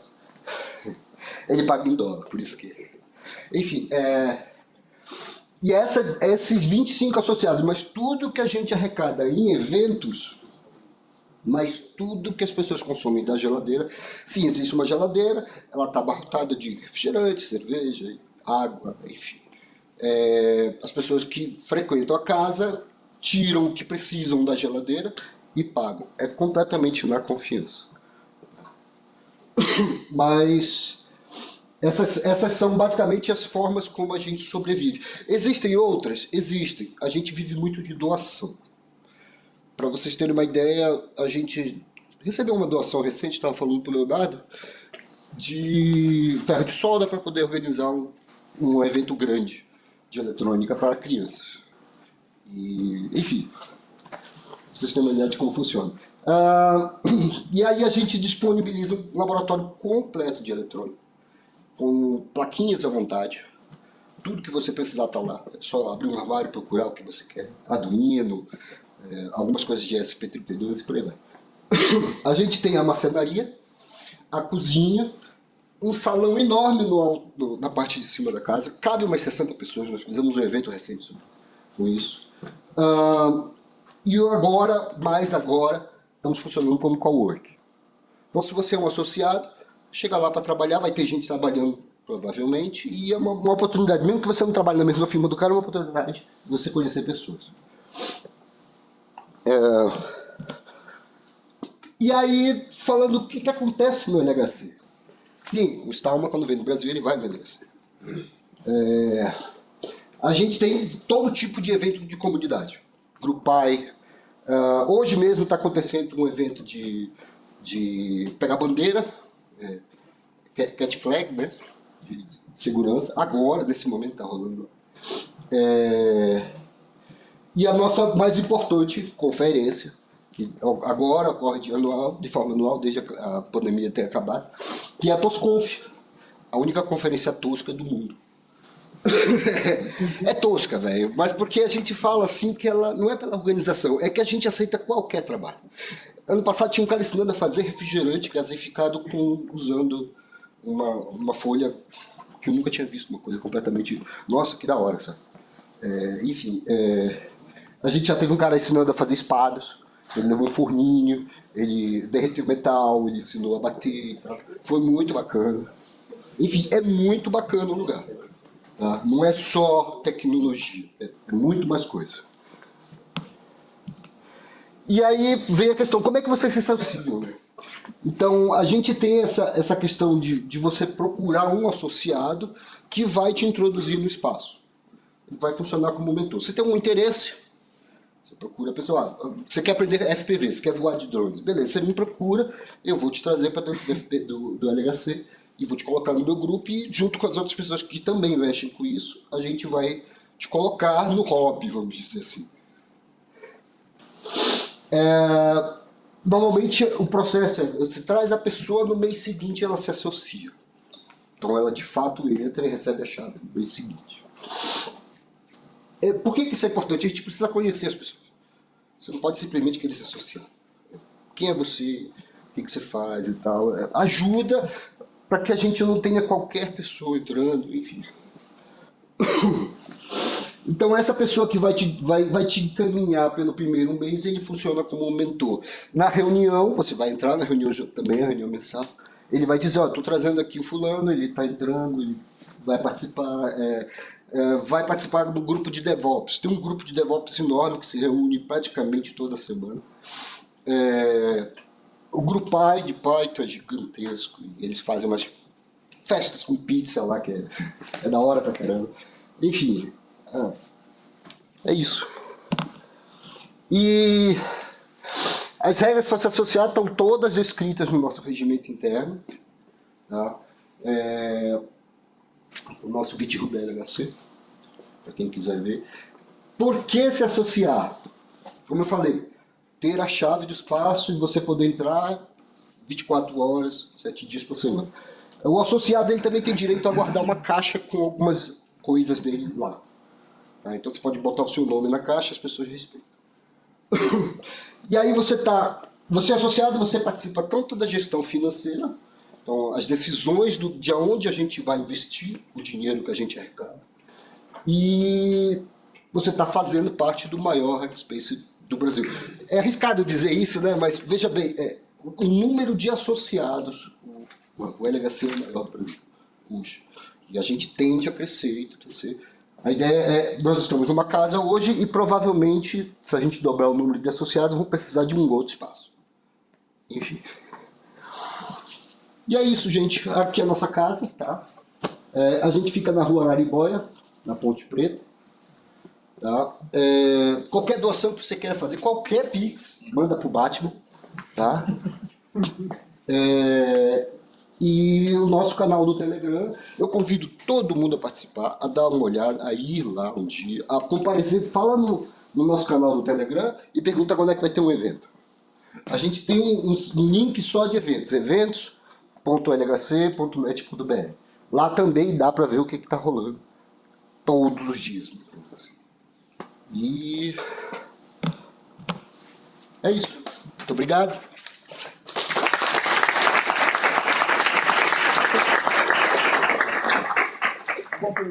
Perguntinha, por favor. Eu só queria clarificar, né, um mito, porque na época que eu participava, eu fui uma associada já há uns anos, e na casa antiga, eu não conheço, né? Na Vila Industrial. Sim, muito bacana o espaço. E eu queria só, porque na época, né, não precisava necessariamente se associar para participar, né? Bastava...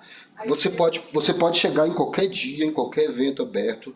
Como eu disse, hoje mesmo está tendo um evento e a porta está aberta, foi avisado nos meios de comunicação do LHC de que estaria de porta aberta para quem quiser entrar. O que costuma acontecer é que você pode chegar lá e não encontrar ninguém. E aí você não tem chave e você não entra. A gente convida as pessoas a se associarem porque não é só você chegar lá no dia do evento. Você vai querer ir lá para trabalhar. Muita gente aqui faz home office. Aquele dia que você quer trabalhar num lugar diferente, você pode ir para o LHC. A gente tem um link de internet bom lá. Mesas à vontade, enfim. Talvez isso é o que tenha mudado um pouco de lá para cá. É que na pandemia, por exemplo, quase não ia ninguém. Praticamente ficamos fechados. Mas deu para se manter, ainda assim. Perdemos alguns associados e tal, mas levantamos a cabeça. E agora o que está diferente daquela época é que você precisa de uma pessoa para te mentorar na entrada do LHC. Entendeu? É a única diferença dessa época para cá. Antigamente você chegava lá e dizia, quero me associar, então paga aqui, beleza, toma, tua chave. Agora não, agora tem um processinho, mas é um processinho só de praxe, para que todo mundo saiba quem você é, e também para você se acostumar com a rotina que a gente tem de reuniões mensais, assembleia, quem é quem. É muito importante saber quem é o Douglas, por exemplo. Você está lá no delegacia e não sabe quem é o Douglas? É complexo. Enfim, é basicamente isso. Não sei se eu respondi. Legal. Obrigado, Carlos.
Hello, everyone. Thank you to be here. I'm glad to be here today to talk a little bit about the operating system I like a lot, which is FreeBSD. My name is Renato. I am a software engineer at Netgate. And if you don't know, Netgate is the company behind the pfSense project, which is a really successful open source firewall project. And it's based on FreeBSD. And here's the agenda for today. I'm gonna talk a little bit about the FreeBSD history and what it is and why people choose to use it. I'll mention some companies and some projects that use FreeBSD as a base of their products, and why you should try to use it or contribute to use it. And it's basically, Leonardo invited me to talk a bit about FreeBSD just to show like there is something different and maybe you never heard about it. So it's always good to know. The next slides are like verbose, more verbose than they should be, but you can read it if you want after the talk. But I'll go really quickly about it because it's hard to talk about FreeBSD without talking about the Unix history, because it's nice to see where it came from. So Unix was started by Dennis Ritchie and Ken Thompson in 1969 after a failure project called Multics. They had hardware available and said, let's do an operating system for that hardware. And they wrote Unix for the PDP machines. And it was like a really nice project. And it was written in assembler for that specific hardware. And after some years, they needed to port that code to another platform. And it's hard to port assembler code to different platforms. And they had a brilliant idea to write a more high-level language. And they came up with the C language. So the C language we still use today was created 40 years ago by the same guys who created the Unix operating systems. And Unix had proprietary code, but you could buy like source license. So you could have access to the license, and if you pay for that. And someone at the Berkeley University in California decided to buy the source license, and students got access to that. And it was very, very nice for the students to have access to such code and to have access to a shiny new operating system. And they started at the computer science of Berkeley. They started to modify it and modify that code and make experiments, writing tools for that. And they called that Berkeley Unix or BSD. And they distributed that, few copies of that. But they are touching proprietary code. So they need to respect the license and everything. And then they decided to change that format. Instead of modifying the original Unix code, they started to add their tools on an add-on called Berkeley Software Distribution, BSD. And they distributed like that big roll tapes with the BSD software. So you could install that on top of the Unix system you have running on your company or on your university or whatever. And on the second version of BSD, the most important developer from that time was Bill Joy. And Bill Joy wrote the EX editor, and after that he wrote the visual editor for EX called VI, which is the VI editor that is based for Vim, and VI is still available, and there are different flavors of that available till today. And he also wrote the C shell, which he was not probably so proud about it. But back in the later that in the 80s, Well, Bill Joy wrote some papers about Unix and about BSD, and DARPA was looking for an operating system for their military stuff, and they was really interested on that papers, so they decided to put some money on it, and they started funding the BSD development inside Berkeley University, and it was really important for the project because when you have more money, it's easy to accomplish stuff you want. And Bill Joy left. Bill Joy left to co-found Sun Microsystems, and the BSD kept going inside Berkeley.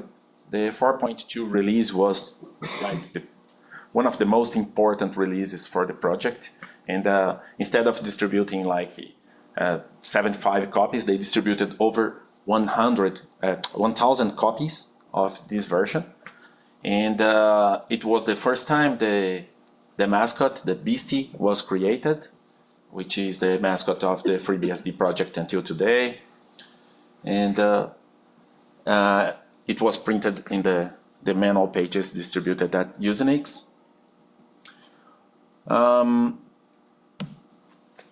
After that, the developers started moving out from VAX platforms and going to modern platforms like Powered 632.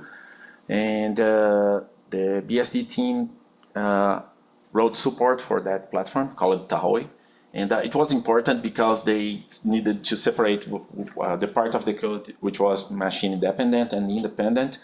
And it was good for the project in the future to start supporting different platforms. So now we come to the most interesting part for the FreeBSD itself, which is the start of the 90s when Linux was being showing up. So Linus started Linux in 1991, and at that time they have access to the shiny new Intel 386 platform. And then they decided to separate the proprietary code from AT&T and create a completely new operating system. They call it that Net2. And they distributed that. And people, you say that BSD guys are good to write code, but they are not so good to coming up with names. So they created two different products, one free called 386 BSD, and one proprietary called BSD 386. So, yeah. And they created the Berkeley Software Design BSDI company, which was the one that held the license for the proprietary code, the BSD 386. And this 386 BSD had a short life, and people decided to split that into two different projects. And here is when things became complicated because, there would be like a battle for operating system at that point. So Linux and BSDs are the options that would be possible to use. And so the BSD contained some proprietary code inside it yet. And there was a lawsuit, and that ends only in 1994. So AT&T said, hey, you have my code, and it's wrong. And, lawsuits. And after that, from 18,000 files, they needed to remove 3 files only.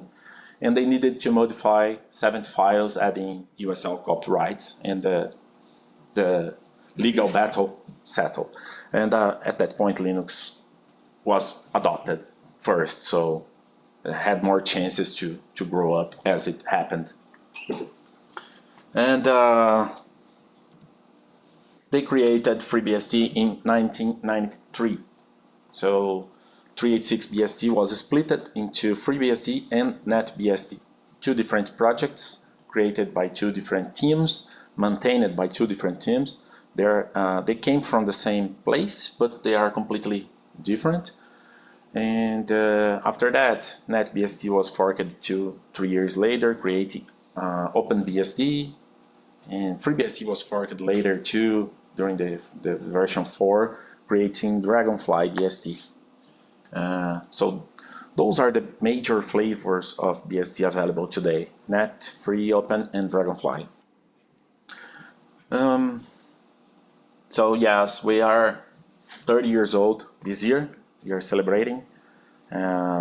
It's a long history for an open source project, and there are lots of open source projects coming and going all the time, so it's hard to become alive. So basically, this is how I see the picture. It's a AT&T Unix on top, after that 386 BSD, and then FreeBSD and NetBSD. This is how everything started. I put this picture here. I know you can't read that, but it's most like to see what you can see in green. The green boxes are open source code, so open source projects. Here we have the 386 BSD, FreeBSD here. Here we have another version of BSD that was released after the 4.3. This is BSD 4.4, and FreeBSD also consumed code from that. Here we have NetBSD, Dragonfly is here, OpenBSD is here. Linux is separate, it's a completely separate project. And what you see in yellow is shared code that is a mix of proprietary and free code. And those ones are the proprietary Unixes, ANX, HP UX, Solaris is here, UnixWare, and STO, STO, and SunOS. When Bill Joy left BSD and co-founded Sun Microsystems, they started SunOS. And here's a closer picture to the BSD part and Linux and Linux on that side. So what is FreeBSD? FreeBSD is not a Linux distribution, and I'm saying that because a lot of people say that, oh, this is like a Linux distribution. No, it's not. It's a completely different code base maintained by other people and with different licensing, and you see that they are different. So what it is, it's really old project, it's large, and it's successful open source project. Different from we talk about Linux, we are usually talking about a Linux distribution.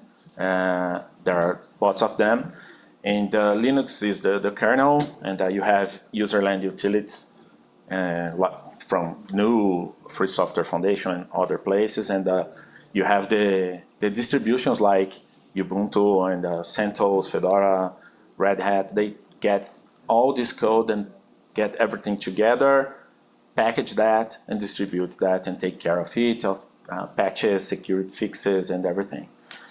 So FreeBSD is a complete operating system.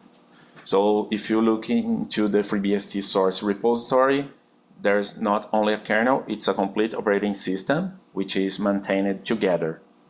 And we also offer a package repository with more than 30,000 packages available. So you can install on your FreeBSD station things like Bash, which is the shell, the default shell for Linux, for most Linux distributions, I think. But on FreeBSD, it's not part of the base operating system, but you can install that.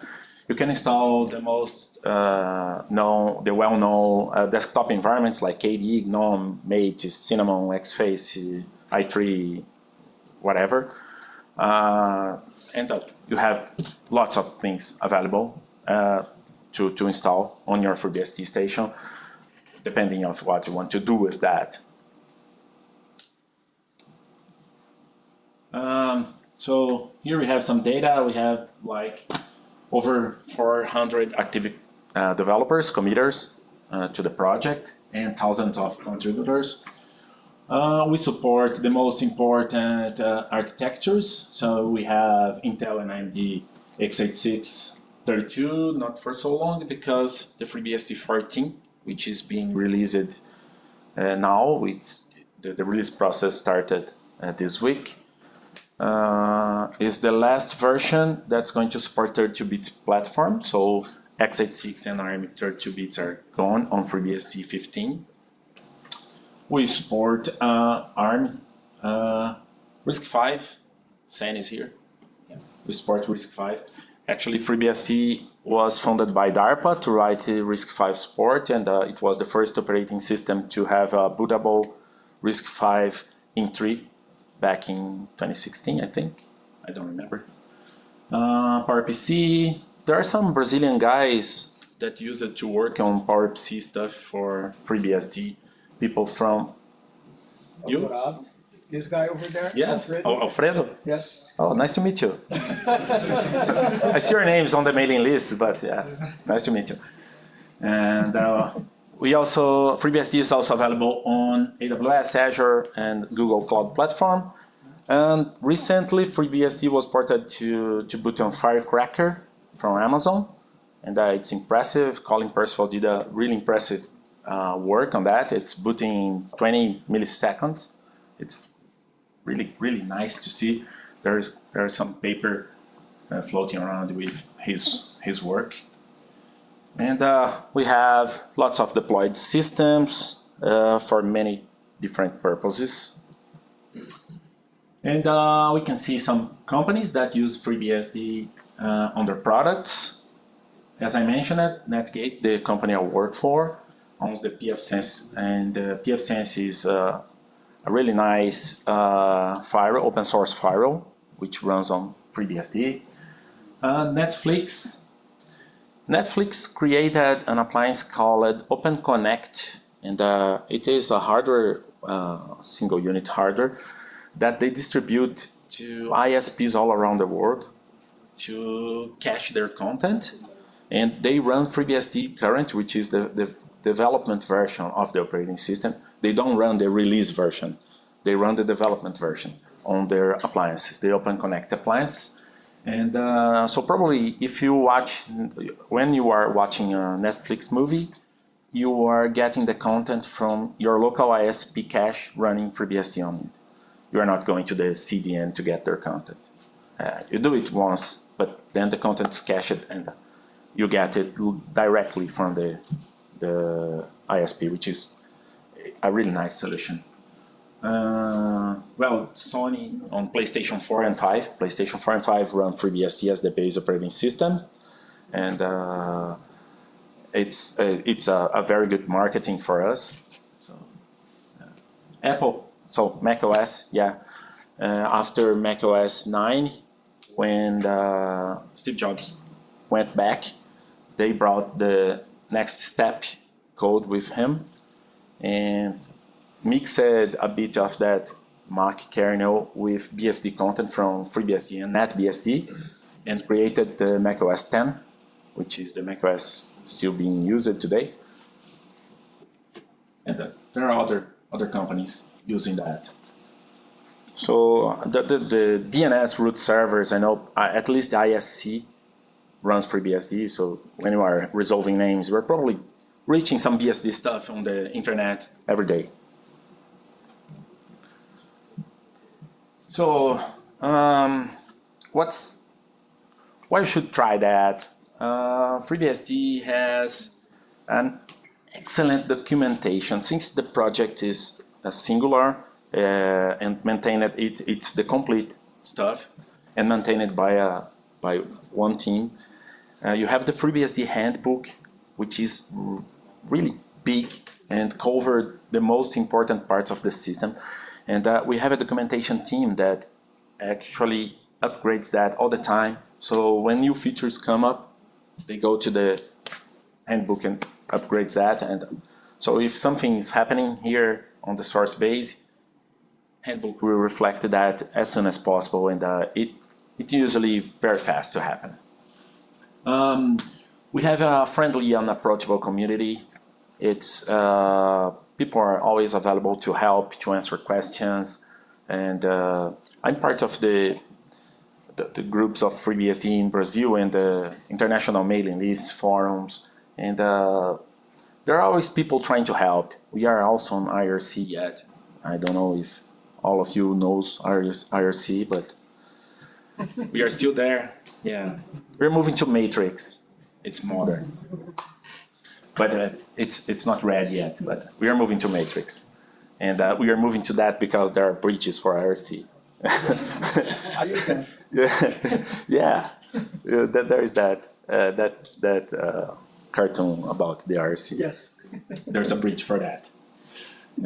We have modern compilers. I was having a conversation on the break about LLVM, and when FreeBSD moved to the default compiler on FreeBSD is Clang, and we moved to that years ago. But we have also GCC available on port stream on package repository. You can install that, but the default one is LLVM Clang. We have the license. So yeah, I'm not going to the flaming war between GPL and BSD license, please. But for companies, it's interesting to have a more permissive license, and FreeBSD is distributed under the 2-clause BSD license, which is a 2 paragraphs license, really simple, and it's permissive, and that's why Sony did the PlayStation 4 and 5, and it's closed source. You can get the FreeBSD source, modify it, and you don't need to show people what you did. It's like that. That's the main difference between BSD and GPL.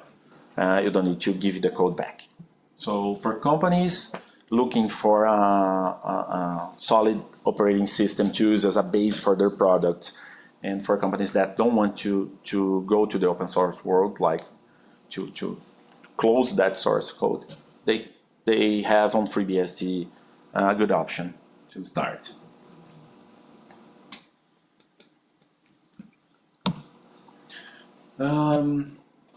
Here is how the project is kept on Git repositories.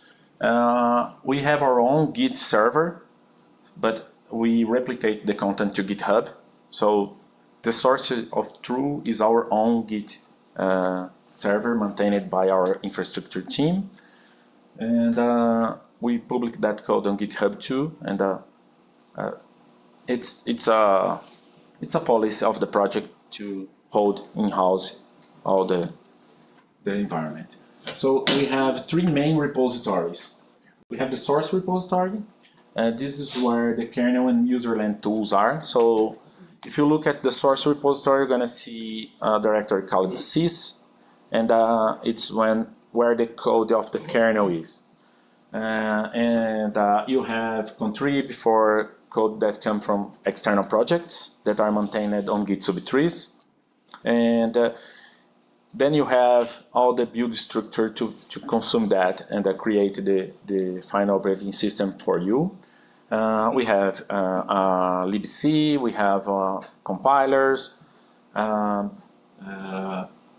then we have the tools you use on the daily basis, like ls and sad and grep and everything. All the code stuff is on the same repository.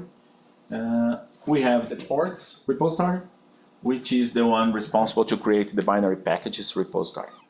So historically, ports is like a bunch of make files. This is the area I work on the project, by the way.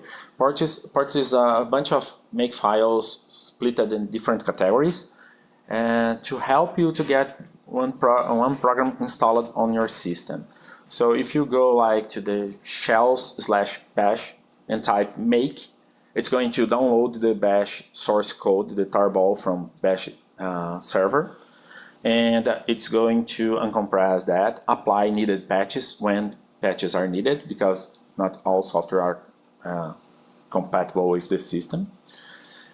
And it's going to build and install it for you on your system. And it's going to keep a record of that installed package. It's the same as you install a binary package, typing package install bash. But you have the option to build it on your system and keep the same database tracking what you have installed. So it's good because it's highly customizable, because the port tree offer options for you that are not options you can configure later. So imagine you have a software that during the build time you need to choose if you are going to use MySQL or Postgre, and you need to choose that. So you can do it. The port will show you a dialog. You can mark the options you want to build or not, and it's going to build a custom package for you. You have tools to do a massive build of these custom packages and create your own repository if you need. Let's say you need to keep 100 FreeBSD servers that consumes special packages with custom options. So you have a tool that you list the options, and you say build all these packages and all their dependencies and create a repository for me. And then you configure that repository on top of the regular one. And you say this is high priority, so consume packages from this first. And then you can distribute these packages to all your servers without consuming resources building it locally. So you build it once and you distribute that. And we have the docs repository, which is responsible to keep track of documentation, and also the FreeBSD website.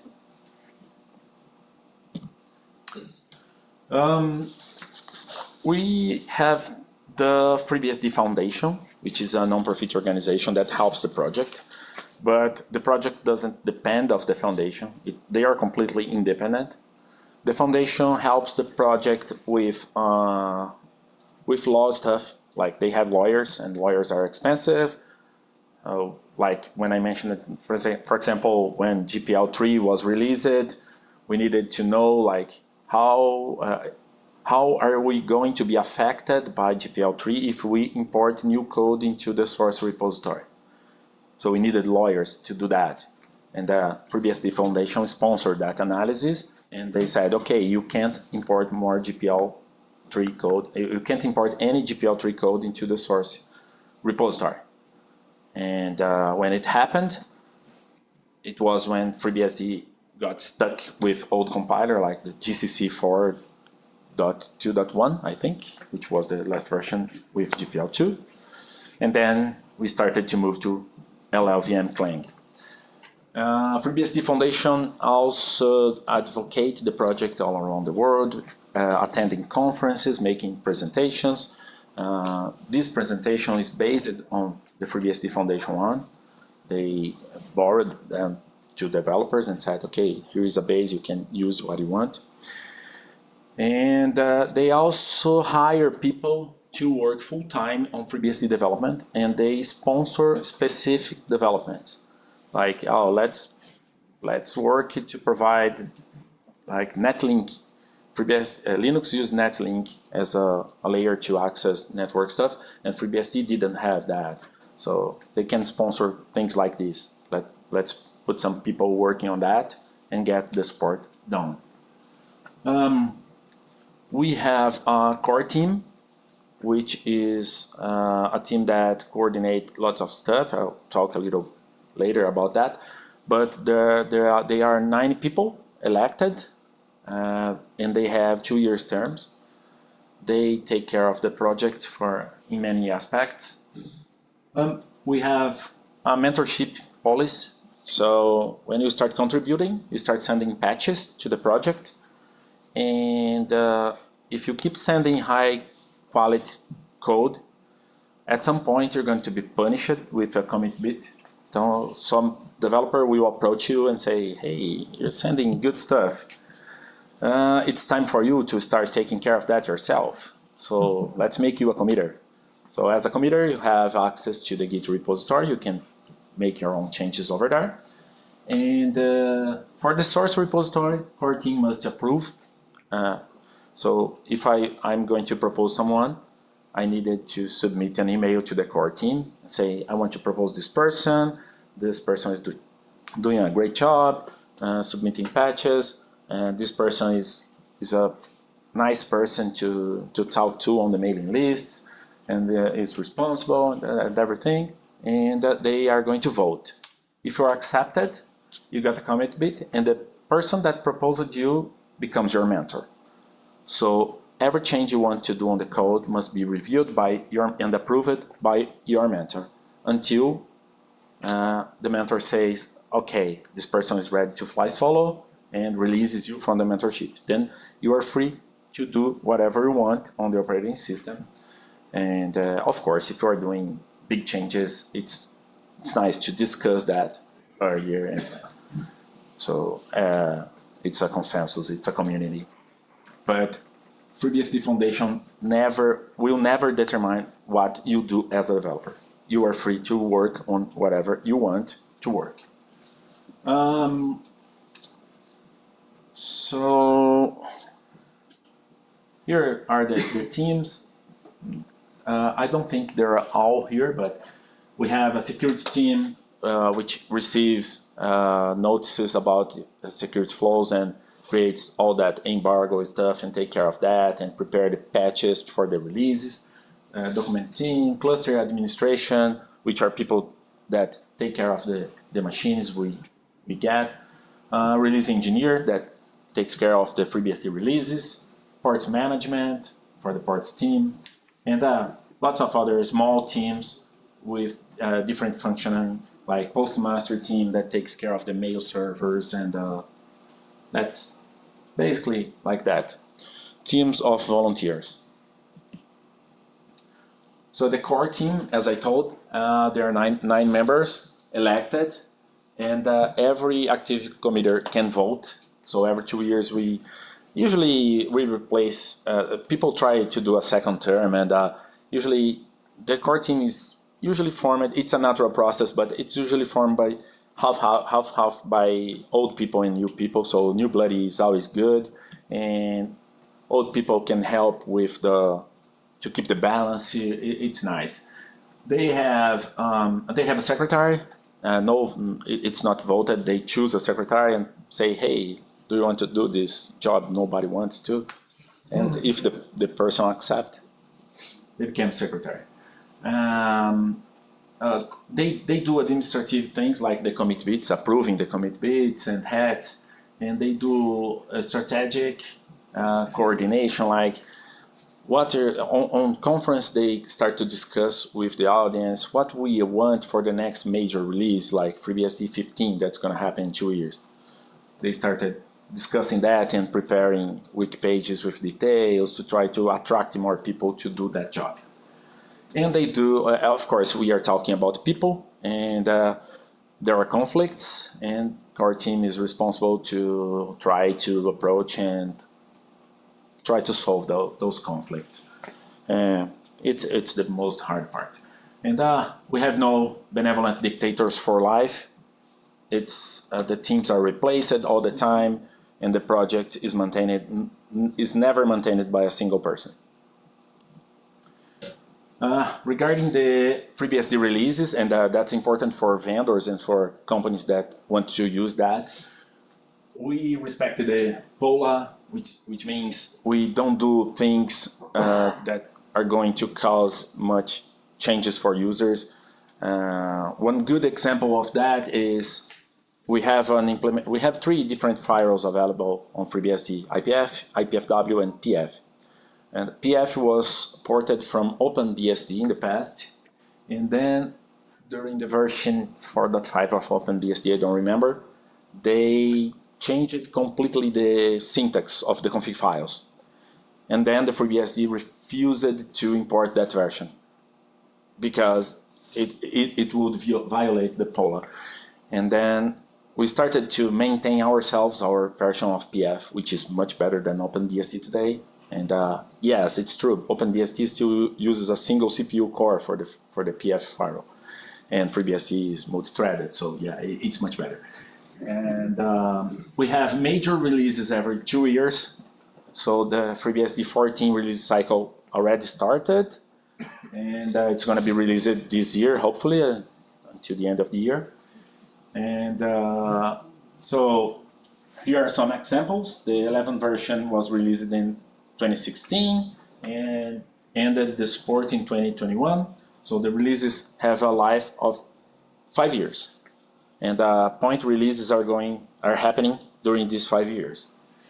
So the FreeBSD 12.4 is the last one for the 12 series, and it's going to die in December 31st this year. And the most stable version is 13, and we are on 13.2 now. And it was firstly released in 2021, and it's going to survive until 2026. This is the way the release cycle happens on FreeBSD project. On source repository, this is the way the branches are organized. We have the main branch, which produces the FreeBSD current. Since Thursday, it became 15. So if you install this branch, you are going to be running FreeBSD 15 current. It's the development version, it's open, and all the developers commit stuff on that branch. So this is where the API and ABI changes happen. Then when we are releasing a new major version, like is happening now, we create a stable / the release number branch. So stable / 14 was created this week, and it is the FreeBSD 14.0 Alpha 3, I think. But it's a stable branch. No commits are made directly on that branch. We always do changes on main first, and then we cherry pick that to the stable branch after some time. So if it's a simple change, you can cherry pick after 3 days, for example.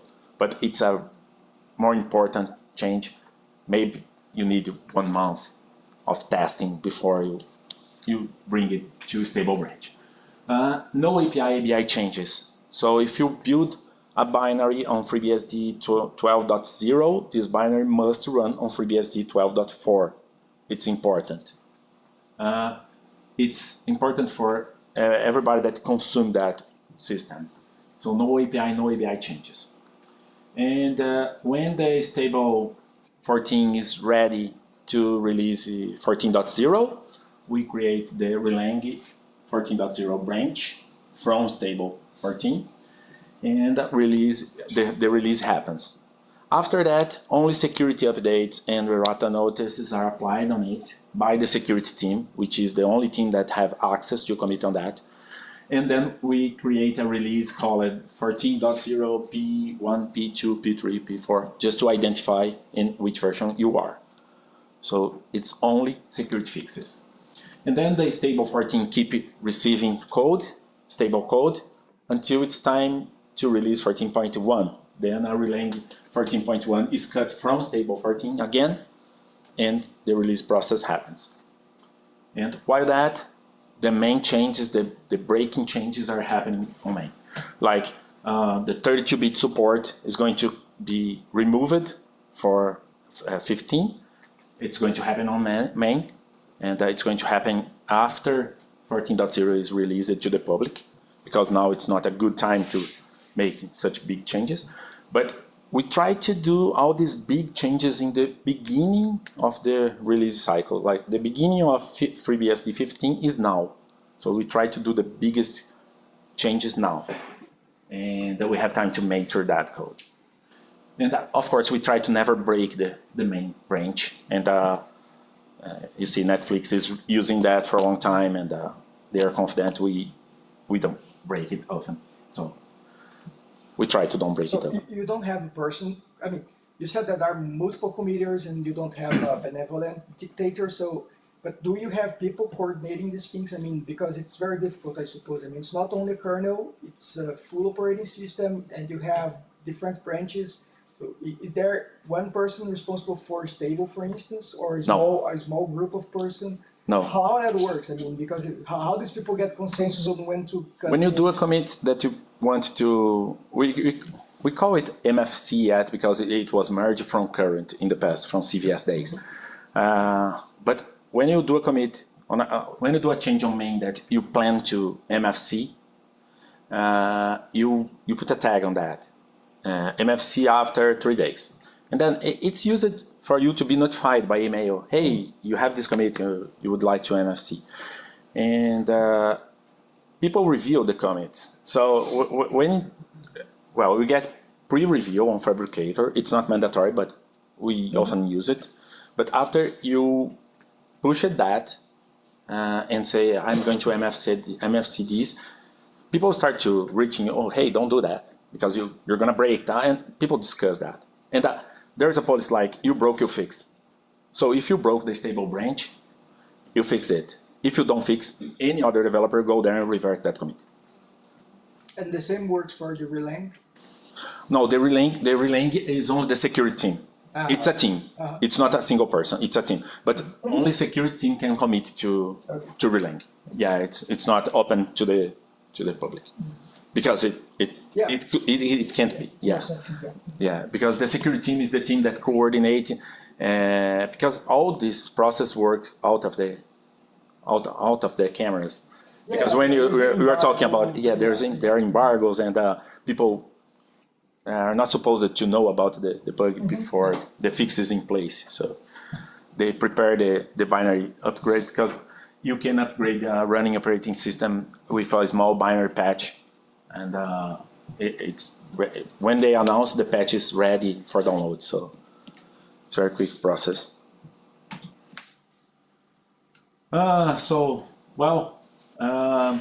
I mentioned, the ABI stability is one of the most important items why people use and choose to use FreeBSD. The major release model we have, it was not always this way. FreeBSD 5 was a completely disaster at this point of view, because we have a rock solid FreeBSD 4, and they decided to make so many changes on the version 5. It took like 2 years to stabilize that, and it was a mess. And this is the reason Matt Dillon, which was an important guy, left the project and forked Dragonfly BSD, because he didn't agree with the changes at that time. But it was, in the end, it worked, and we learned it, like, we can't do that. And there are so many changes in the same release. So we moved to this release process we have until today, for 2 years for new majors and 5 years for a single version. The business-friendly license, ZFS, which is a file system from the Solaris, and it's feature-rich, and people love it. I love it. I'll try to go fast on the next slide because the time is short. But most kernel features, it's a multi-processing, multi-threaded kernel, as everybody expected in 2023. Architectures. We are POSIX compliant, so if you write code and your code is compliant to POSIX, it's going to build and work on FreeBSD. We have support for many network stack, like IPv4, IPv6, IPX. I don't know if anyone in the room knows what IPX is, but if you know, you're old, definitely old. Apple Talk, IPsec, SCTP. FreeBSD was a reference implementation for SCTP in the past. The build system, which is really simple for the kernel, for example, you have a single text config file, and you just type make build kernel, and that's it. It builds the kernel for you. And for the system, it's the same. You have a big source code, but you type build world, and it builds the system for you. It's really, really easy. I'm not sure how easy it is for you to reproduce a Linux distribution build. Like if you want to build Ubuntu Jammy yourself, all the packages and all the images and everything. I don't know how easy it is to do, but on FreeBSD, you go to the repository, type make release, it creates all the installation images for you. You can customize that, of course, but it's really easy. So yeah, when you install FreeBSD, you have a complete operating system. You don't need anything else to have a usable system for you.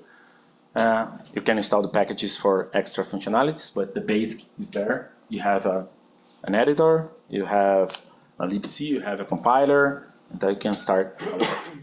You can start writing code, C code, C++ code for at least. And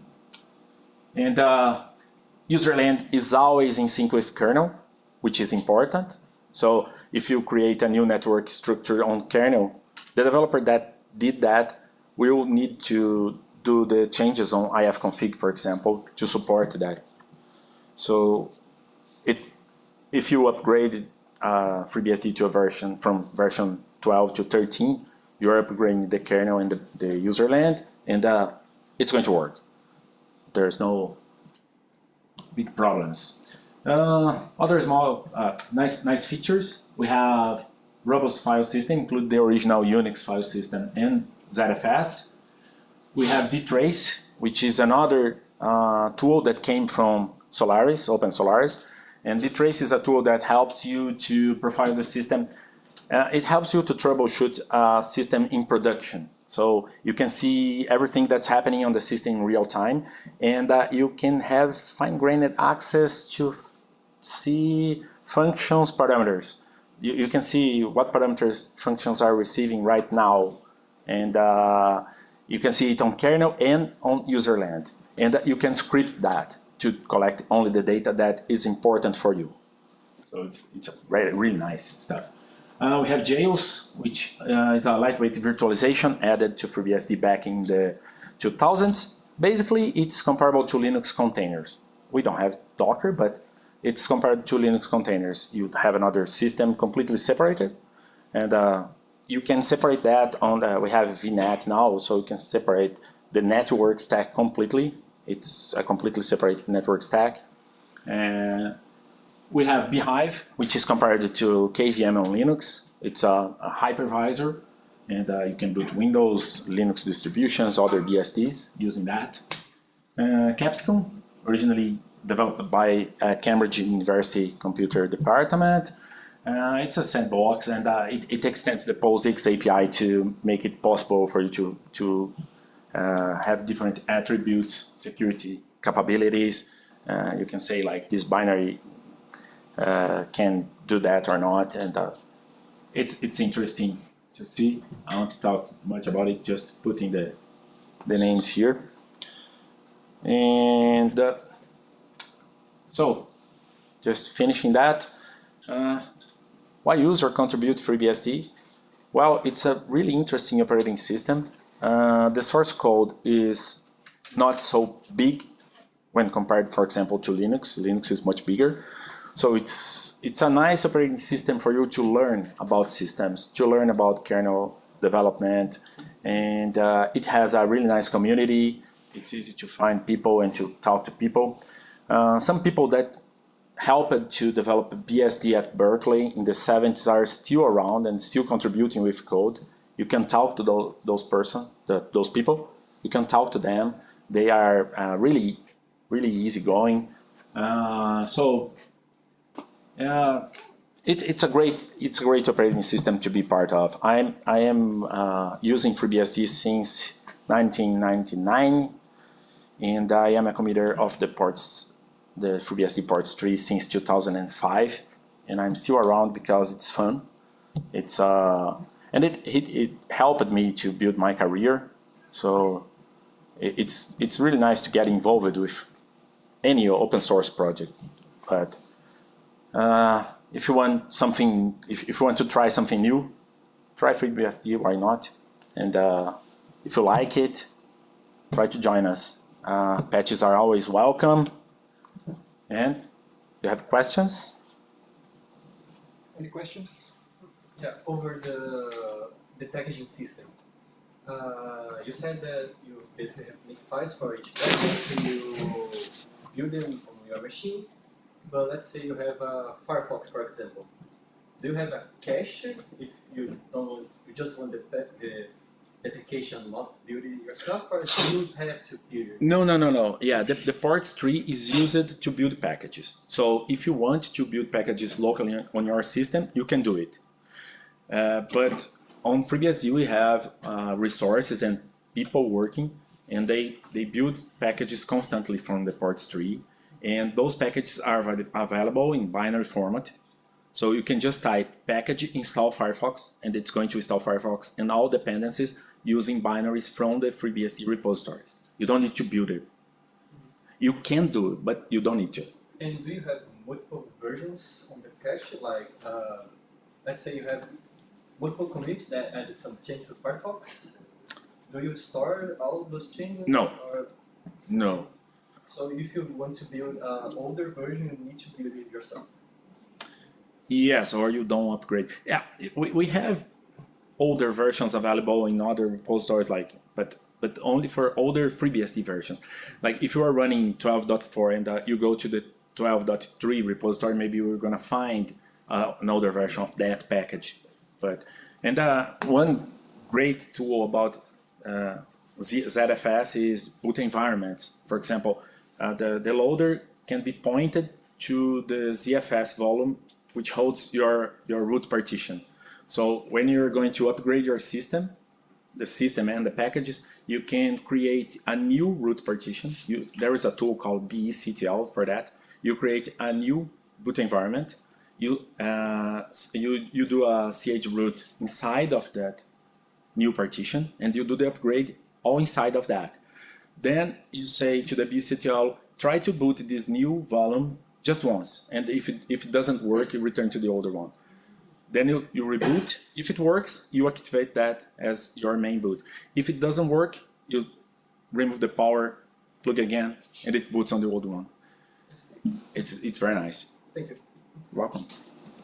How does it work about debug packages? Like you want to debug with GDB, for example, a package. You have two kind of packages, one that's release and one is debug version. For packages? Yes, No, for packages we don't have debug packages. For the main stuff on the source repository, we have debug symbols all available for everything. But for packages, we don't have that. It's something we should do, and it's something that I'm involved with the parts management team now, but it's so recently. I still don't know much information about the plans they have, but it's something we should have. And we have GDB available, and we have LLDB too. But only for kernel and base stuff from the source repository. And how does it work in the service? How does the books involved? They are stored on a separate directory. You can install them or not. You have knobs to disable what you build, but on the installer, you can choose kernel debug symbols and source debug symbols, and it installs it for you. And when you upgrade the system, it's going to upgrade the debug symbols too. They are kept on a separate directory and loaded by GDB or LLDB or KGDB.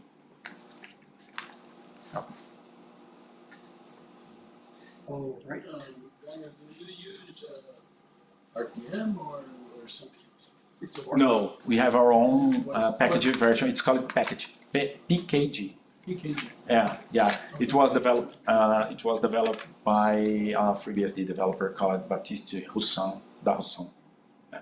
It's different from, but it does the same. Yeah, it's different. It's yet another package manager. Okay. Got a question. You mentioned about the FreeBSD has some instructions about multi-core and OpenBSD relating about single core. Only on PF, the firewall. Yes. But I just want to know about this environment. It's operational. If he support a kind of support for HPC developers like CUDA, OpenMP, or even MPI. How is this performance about this situation in HPC? I don't know, but CUDA is needs some NVIDIA proprietary stuff now. CUDA needs NVIDIA drivers, Yeah. probably not available, but MPI, OpenMP, these are probably available because these are open source libraries. Yeah, but CUDA requires some NVIDIA stuff. I don't think it works. I heard some people talking about use some GPU pass-through from a Beehive, Linux running on a Beehive virtual machine, but it's not there. Yeah, it's not there.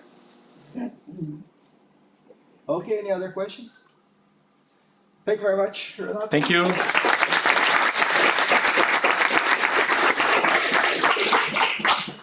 So we will be back at 2.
Tá, teste.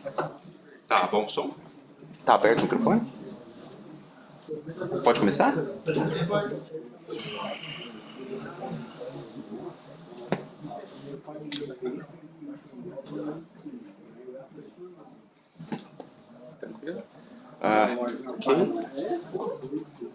Okay, let's start. So, thanks for joining the presentation. To crash or not to crash, if you do, at least recover fast.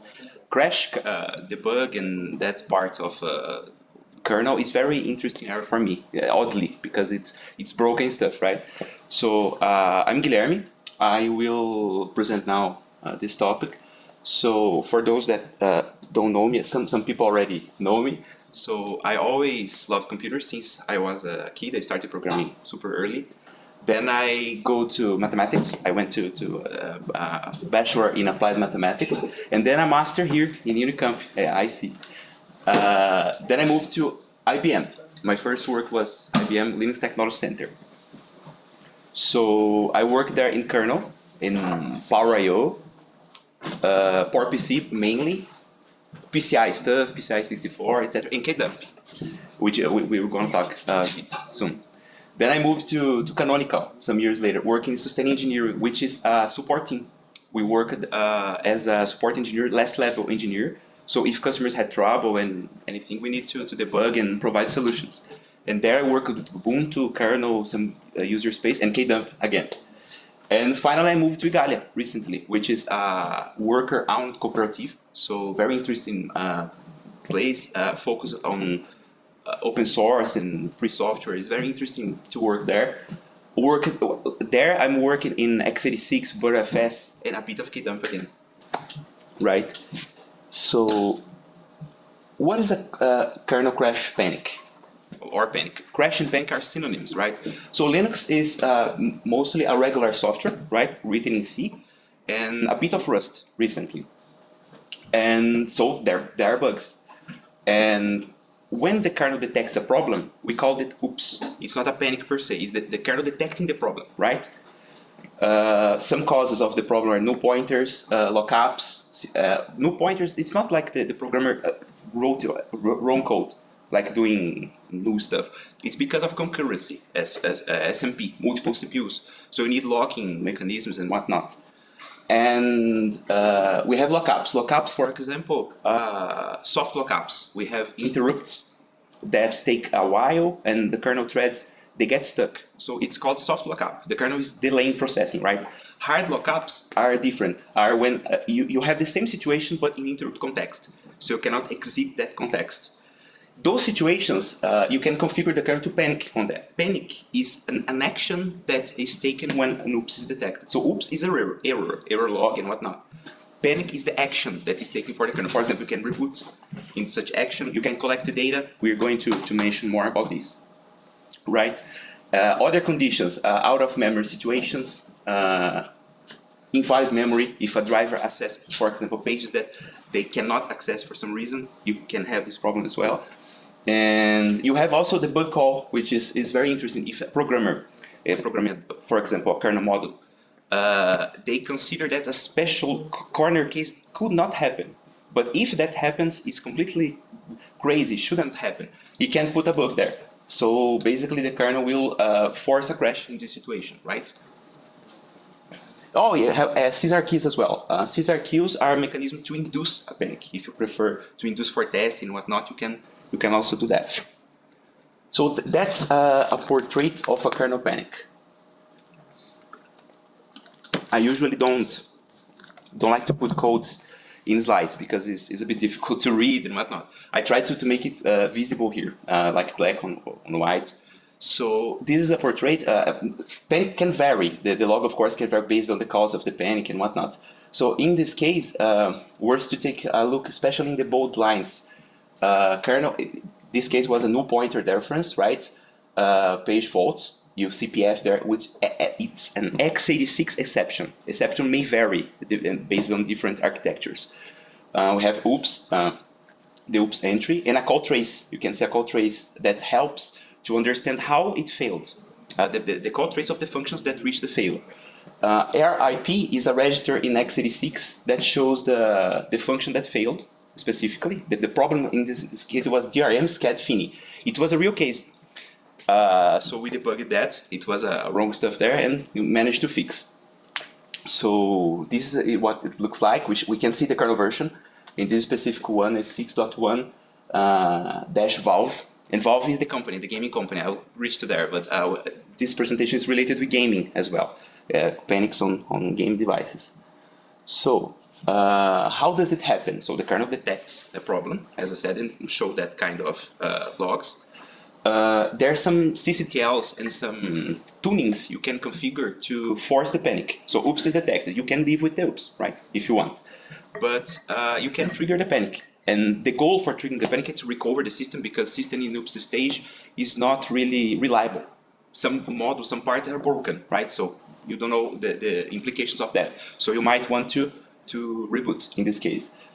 Some tunings are, for example, panic on out-of-memory situations, on lockups, on hand tasks. So you can configure the kernel to panic in those situations. The panic condition is very abrupt and arch-dependent. So as I mentioned in the log, the registers of that log are x86, but RISC-V or ARM are different, depending on the architecture. Things change. This is an oversimplified code flow of the panic, right? So the panic process involves disable our IRQ, preemption, which is the scheduling of threads and whatnot, and then dump the stack. If you configure kdump, which I'll mention later, I needed to mention here because of the flow, but it's kind of a chicken or egg situation. Because if I mention kdump here, I didn't talk about that, but if I don't mention, I couldn't present this diagram. So if you manage to configure kdump, you go to crash kexec and kexec code. If not, we disable the other CPUs. We go to panic notifiers and kmessage dump, which I'll also talk later. And eventually reboot the machine, if that's configured. Arch code to reboot the machine. Right? So, what can we do? This is the main topic here. We can reboot and pretend nothing happened, right? Or we can use this opportunity to collect data, because we're broken. So if we can collect the data, it's very interesting in a panic. We have some ways of doing that. VM core is a memory image of the broken kernel.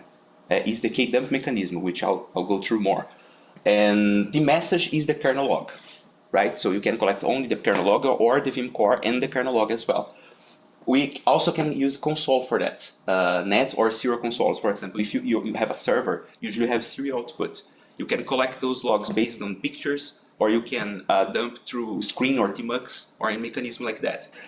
Net console is another thing in the kernel, but I don't really like that, because basically is configure network and a network console, but if the kernel is broken in oops or panic, network might not be reliable, so it's not really great way of doing that. And we have kdump store, which are the main topics here, and debuggers. For example, xmon was a debugger in RPC. So if the kernel reached that condition, you can check stuff that, like GB-like interface. So you can dump your register and whatnot, right? KGDB is also a debugger, but I don't really know that. Never used KGDB before. So the first method is collecting all the data, kdump. So kdump works like this. Kexec is a technology that the kernel will jump to another kernel. You not go to the BIOS, for example, the firmware, right? So this technology allows, for example, fast reboot and the kdump mechanism, which is kdump, kexec, a crash kernel, which is a kernel that collects the memory of the first kernel that's broken. So it's a smart idea. You reserve some memory, put a kernel there, like a reserve kernel. Then if the kernel breaks, you jump to this new kernel. It's a new boot. Like there's user space and whatnot, tools, to read the memory of the broken kernel and save that, for example, in a storage or through network. You can use SSH to save that information, right? And VM core, as I said, is the memory of the broken kernel. The advantage of that is that the memory dump can be inspected later. Here's some more advantages. right? You can do post-mortem analysis. That's the main use of that. So if you have the memory of the broken kernel, you can inspect that in a GDB-like tool called Crash. You can send to somebody else to examine for you. For example, some company that does this work. This was kind of a work I did in Canonical. So customers sent kdumps for me. So I needed to take a look in the logs and figure what's going on, right? Advantage is also you can collect the logs through network, right? But there are some disadvantages, some challenges of kdump, a bunch of them, in fact. So the first one is that you require a preserved memory area to this other kernel, the kdump kernel, as we call. And this is more and more lately. For example, actually, 200 megabytes is the minimum today. So if you have a small machine or embedded device or anything, 200 megabytes pre-reserved is not great, right? Crash kernel, there are some risks also in the kdump. Broken kernel shutdown. It's not really a risk for kdump because it's a risk of the panic situation, right? The kernel can break in the situation. You cannot bring the other kernel, cannot kexec. But if you do kexec, there are other challenges like crash kernel, booting problems, or the data collection phase. The kexec kernel, when booting, it will need to restart the devices, for example, PCI devices. And PCI resets, as I said here, is a nightmare. It's very difficult because it's arch dependent. PowerPC, for example, has some tricks to do that in firmware. So kernel can communicate with the firmware and reset the devices. But x86 does not have that, right? So the device cannot work and break the process of boot of this kdump kernel. And I'll tell about a true story about this soon. Next slide. Other problems of kdump, no graphics on kdump, and long boot delay. So basically, the kexec kernel is simple. So you usually don't start drivers, graphic drivers. So you don't have output. So user does not know what's going on, right? It can incur some long boot delays. And I put there film core compatibility is not really a flaw of kdump, but happens that the tool that collects the memory of the broken kernel is called make dump file. You need to adjust that tool to new versions of the kernel. So you need to keep track of that, and it must be updated, right? So it's more or less a requirement of the distro you are using usually, right? If people have questions, please feel free to do that now. Is interesting as well. So a true case, interrupt storm. As I mentioned, the PCI resets are very arch dependent. PowerPC has these firmware calls you can do to reset the devices, but x86 does not have. So this case was like we worked in a customer situation in which the customer was using an Intel network card through the PDK. The PDK is a user space driver. Instead of using the kernel stack, it uses this user space stuff. And the customer wrote a module to the PDK to collect statistics on the device. Okay, so eventually we received the support call that the machine was not booting in the kdump kernel. And the reason of that was that this DPDK module was triggering a bad condition on the firmware of the device and creating a storm of interrupts. The device was interrupting like continuously. So the kernel just cannot continue. So we can configure kdump. Kdump is going to boot, right? But then during the boot process, when the interrupt controller is initialized, there is already a bunch of interrupts there. So the kdump kernel also cannot boot. The same as the bad kernel, the old kernel that was broken. So how to debug this was very complex, and in the end, the solution was to use a mechanism x86 to write some early code in entry points of x86 to perform a clear of the MSIs, which are the interrupts of the device. And this acted as a reset for this, and then the kdump was made possible. There is a link here for the discussion. It's an interesting discussion, but it was not accepted, unfortunately, because the PCI maintainer complained that this early infrastructure is too restrictive. It's only for the bus 0 of PCI, but new servers has more PCI devices, more buses. It's something new. So since it was a bit limited, he preferred not to accept that. I disagree a bit, but I may get back to it eventually. So is this an x86 only problem? What problem, you mean? PCI storm? The PCI storm, no, it can happen in other machines. But for example, a PowerPC has the PCI reset stuff, the ski boot, remember ski boot? So you can kernel, during the KExec process of the kdump in the PowerPC, there's a call to ski boot firmware that resets all the devices and put that in the original state. It's the same that happens in x86 during the regular boot. The BIOS does this. Problem is, in x86 there's no API for that. It's like vendor dependent. The BIOS does this, so KExec has no access for this, right? So it might happen in other architectures. So I mean, sorry, Go ahead. to interrupt. I have a question about the previous slide, actually. You said that you have to preserve memory. yeah, How do you know how much memory you need to reserve? Because I remember that was quite the challenge back in the IBM days to decide how much memory you should reserve to kdump for the memory, right? exactly. This is a big, this is a great question because it's a big problem, and the customers in Canonical also faced that problem of reserving the memory. So you don't know, basically you don't know. The way people usually do is to test. Remember I mentioned CSRQ, so induce a panic and test. But there are other ways. I worked in Canonical in a memory estimator for that. So it's like, it checks early in the boot time how much memory was consumed, do some heuristics with number of CPUs, because kdump kernel usually it's a mono CPU kernel, right? Only a single CPU.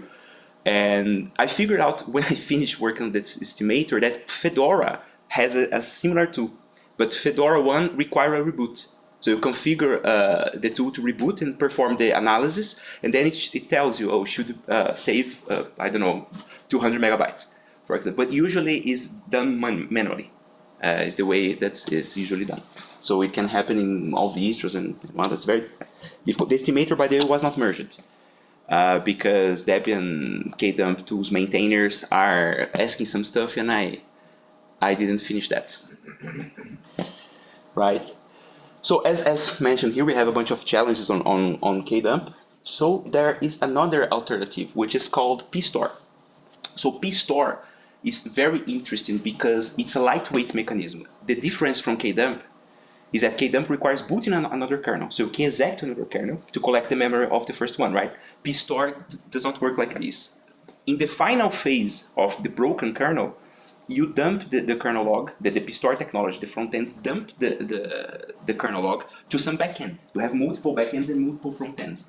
So, for example, one combination that we use in our use case here, it's runoops. So basically, we configure this tiny portion of the memory of the machine that is reserved, not used by the kernel.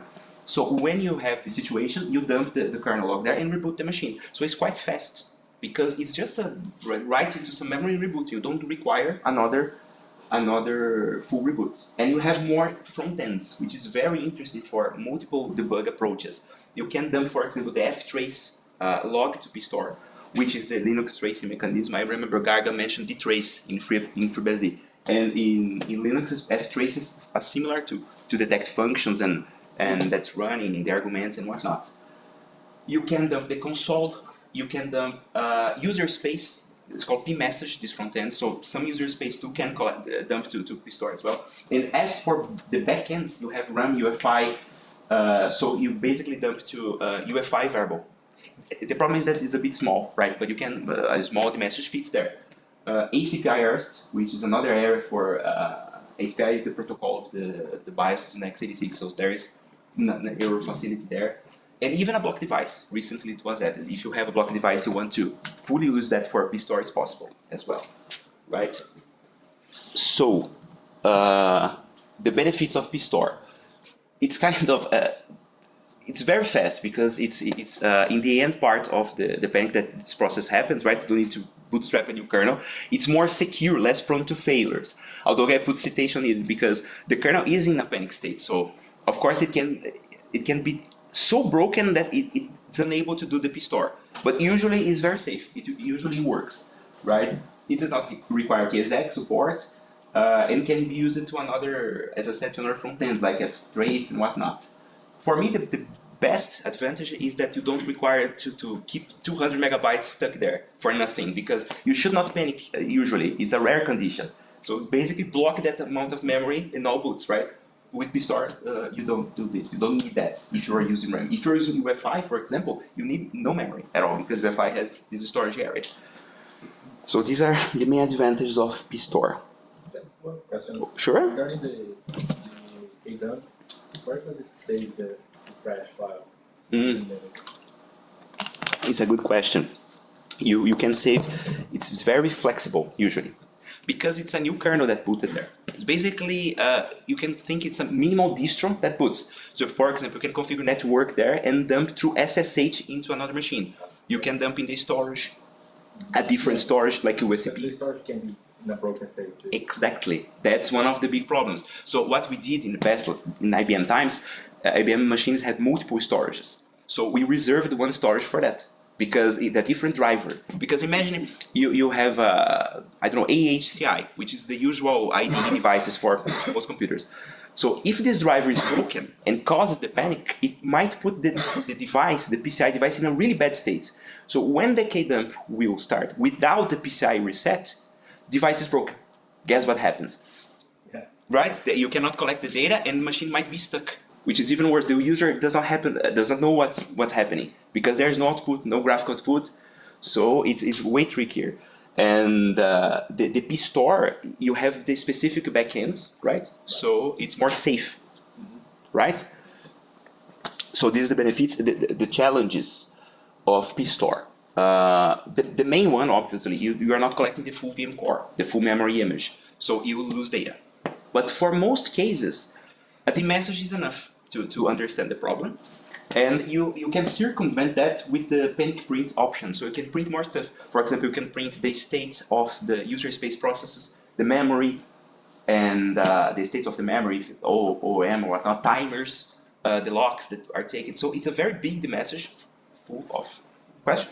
Yes, to use it, basically it's just like KDump, you change the kernel command line.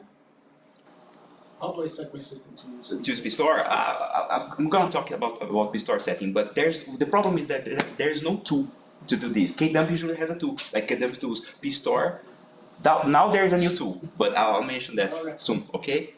So you can circumvent that at disadvantage, right? And another problem of the PSTOR is that it runs after the panic notifiers. Panic notifiers works like this. When the kernel panics, there's a list that any driver, any portion of the kernel can add an entry there. What does it mean? That when it panics, this list is run and functions callbacks are called based on devices that register such function. So people can do whatever they want during the panic time. So a lot of problems can happen there. For example, remember the diagram, we disable other CPUs, we disable IRQs. So imagine some panic notifier takes a lock, a mutex. So it sleeps, nobody will wake up ever. It's there, it's stuck. So it's a very dangerous infrastructure that must be used wisely. And this link I put now here is a link to a discussion because this is a big work we are trying to refactor those panic notifiers to be more reliable, more safe, getting the panic notifiers that are currently in use, make them safe to run during the panic really, and splitting some lists. But for now, it's not merged. It's a work in progress. So there's this risk, right? KDump runs usually before the panic notifiers. Right on when the panic happens, it jumps to the new kernel, right? Just a couple of questions. Sure. How new is PSTOR compared to KDump? And if I understand you're saying it's quite new, so it's KDump is still a lot more utilized than PSTOR nowadays, or is it going to change? It's a good question because none of them are new. Both are kind of old. But for some reason, I don't understand, people does not know PSTOR. They just don't like PSTOR. I guess it's because KDump get more tools. I hope to change that. I hope that it changes. We can spread the word about the religion of PSTOR because KDump is full of problems.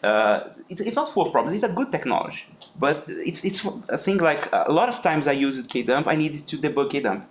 So it's basically, you want a mechanism to debug the kernel, but let's first debug the mechanism, right? Mm-hmm. And PSTOR, I don't know, I tried that Recently, I'm going to. It's bad that it's the next slide, but I'll advance a bit. There's a new tool for Arch Linux that uses pstore, and when I tried first time to use the pstore, it works flawlessly.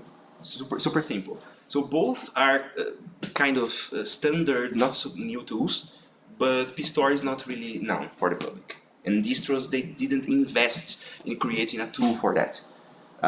So until now. So yeah, but I mean, you know, how useful is pstore to debug real world problems, right? Because I remember, you know, I remember that even with kdump, sometimes the information that you collect in the VM core is not enough to debug a problem, right? Sometimes you have to reproduce the same problem multiple times, generate multiple VM cores to really understand what is going on.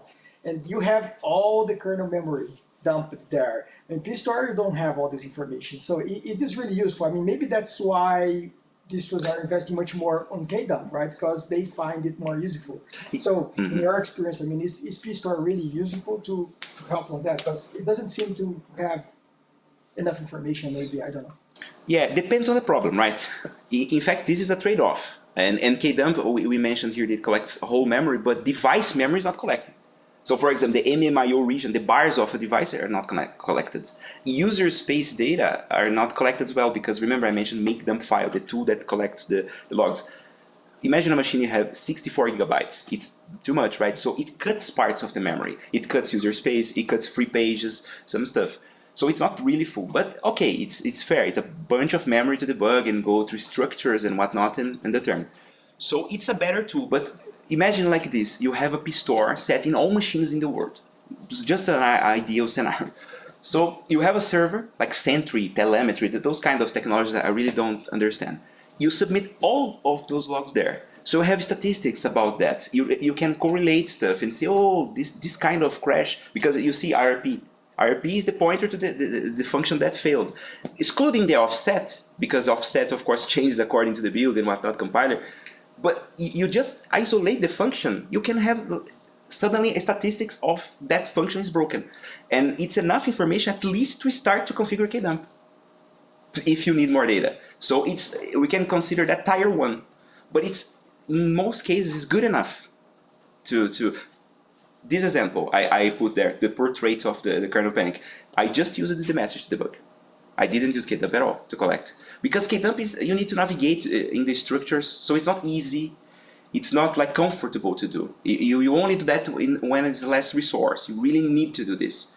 pstore, eventually you look at that and you go to the code and the function, you read the code, I see the problem. You know, it's very useful, in fact, for some kind of bugs. But I think you are right. People can think about that and say, let me configure kdump because it's better. It collects more data. But not always the more is the best, right? Because you have a bunch of risks, as we mentioned. So, okay, challenges of pstore and available tools. This is interesting. As I mentioned, that we don't have tools for pstore, at least that I know. Maybe there are some, of course, GitHub, people wrote some tools. But for kdump, we have plenty of tools. Notice kdump and pstore are kernel technologies, so you need the user space counterpart. How does that work? To configure kdump, you need to configure the kernel command line to reserve that memory. Then you put a new kernel, right, the minimal one. And the minimal one must have the tooling to collect and save that. So it's a bunch of scripts and whatnot, it's all automatic. So we have plenty of tools. For Dev and Ubuntu's kdump tools, the name of the tool is kdump tools. But it's the same tool. But for Ubuntu, there are some patches and whatnot. For Fedora is kexec tools, which includes the kdump scripts. And for SUSE, it uses the YAST. And I think some people remember YAST or people that use SUSE, right? Because of MTC, yes, the MTC we use YAST a bit, but I stopped to work at SUSE. Some people might be in the same condition as I am, so they forgot about SUSE. And okay, for VM core analysis, we have some tools, Crash and Dragon. Crash is a standard one. Everybody, I guess, at one point heard about Crash and whatnot. So Crash tool is good. It's like a GDB. It includes GDB in the code. It's a tarball of an old GDB. You cannot update. inside the code of the crash. So, but the people complain a bit about crash because it's not great for programmatic analysis, for scripting. So it's not friendly for that. You can do that, but it's super difficult. So recently they created Dragon. I guess Meta, Facebook created this too. So it's Python based. You can write some Python scripts and navigate through structure. So it's very friendly and powerful as well. But notice I didn't mention Arch Linux, right? And Arch Linux has no tool, no official tool. There's the wiki. Arch wiki is really great, but it shows all manual processes to configure GitHub. But then we're going to suddenly change subjects to a Linux game console. Yeah, there is one. This one is called Steam Deck from Valve. I guess some people here heard about that as well. And this is the origin of my work recently with pStore. Igalia is working with Valve in this console. I am assigned to work in the crash parts of this. And so it's a very powerful hardware. You see that there is a custom 8-thread AMD GPU, 16 gig of RAM, 3 models of storage, really fast device. It's really good to use. And guess what? SteamOS 3, they have a distro. And this distro is basically Arch Linux, right? With some specific stuff for gaming, like GameScope, which is a compositor, and or KDE. If you want to go to desktop mode, you can use KDE. And there's a bunch of. It's very interesting how gaming is improving a lot of stuff because it's a very complex to run games in Linux. Either you can ask people to report that stuff to Linux, which is difficult, or you can emulate APIs. And that's the approach Valve recently took that allowed DEC to exist.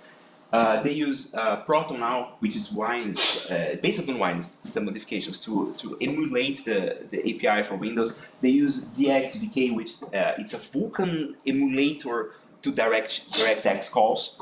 So it's a big step there to make it work. And so the SteamOS 3 is basically an Arch Linux with this layer for gaming, and Arch has no tool for collecting crashes. So what happens is that we have kdumpst, a new tool.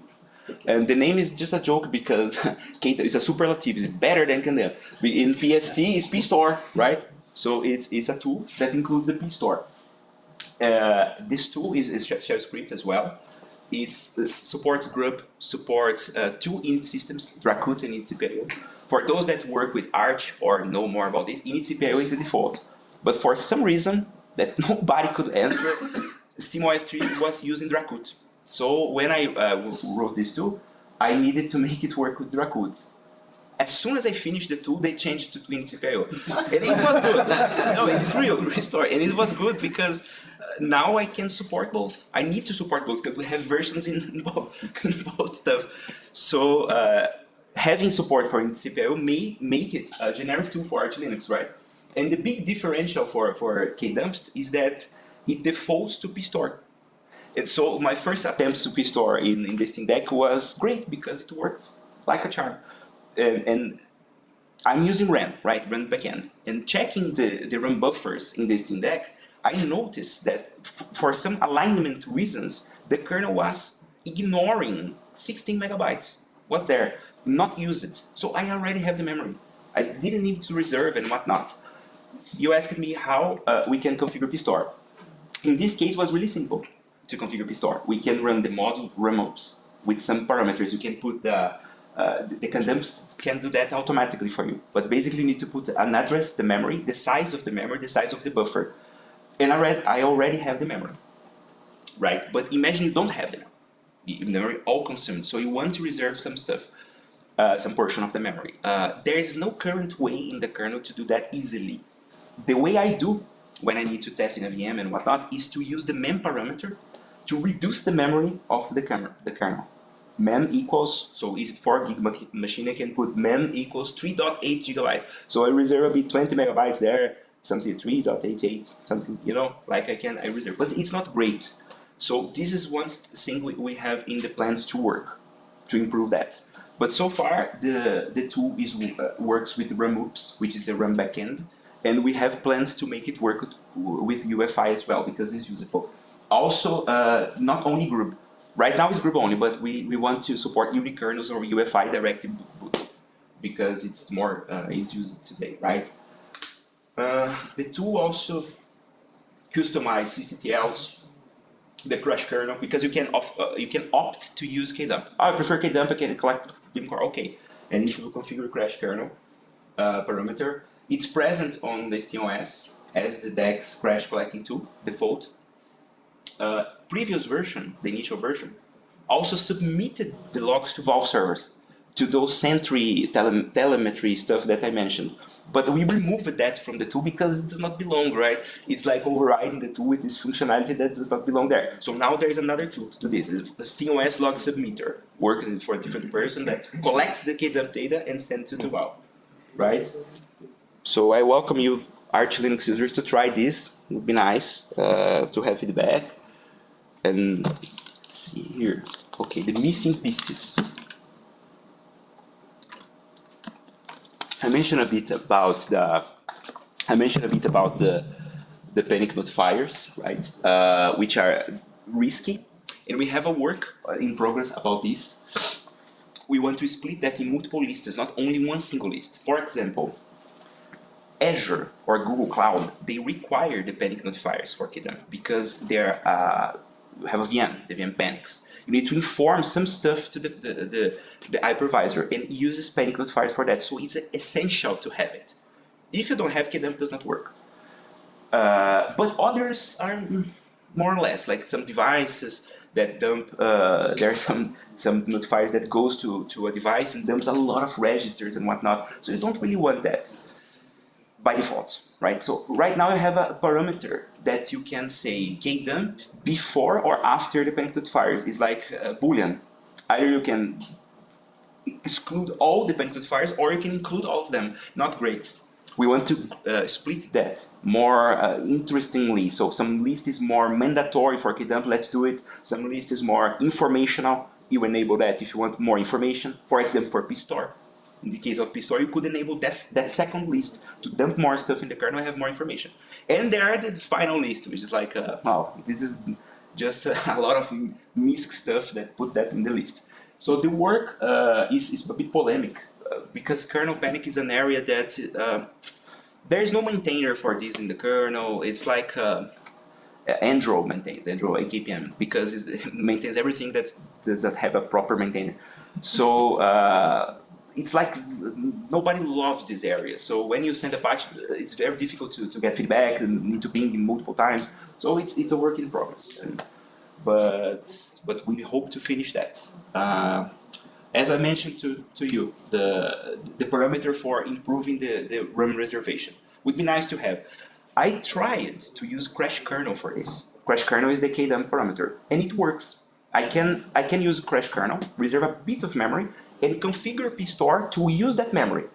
But what if the user wants both for some reason? They might want pstore, and if pstore succeeds and kdump fails, at least you have some logs. If I do this, crash kernel is not enough because crash kernel is the area for the kdump. So I need a new parameter, probably. I'll take a look on that. And it could be art specific because it's really early in the boot that we need to reserve that kind of memory that is out of the memory allocator.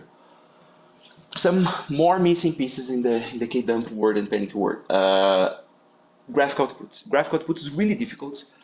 There was a thread in the DRM list recently, like 2 years ago, about showing a logo or something like that during that time. But the thread died because it's very difficult to use GPUs. GPUs are very complex devices, and they do interrupts for everything. So you disable interrupts in panic. So how can you work with GPUs? So it's not great. One idea would be to restore the frame buffer.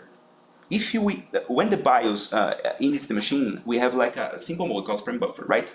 Then the device, the AMD GPU driver or NVIDIA, the big drivers, they reprogram the GPU to be really powerful and use all the power. And this is difficult.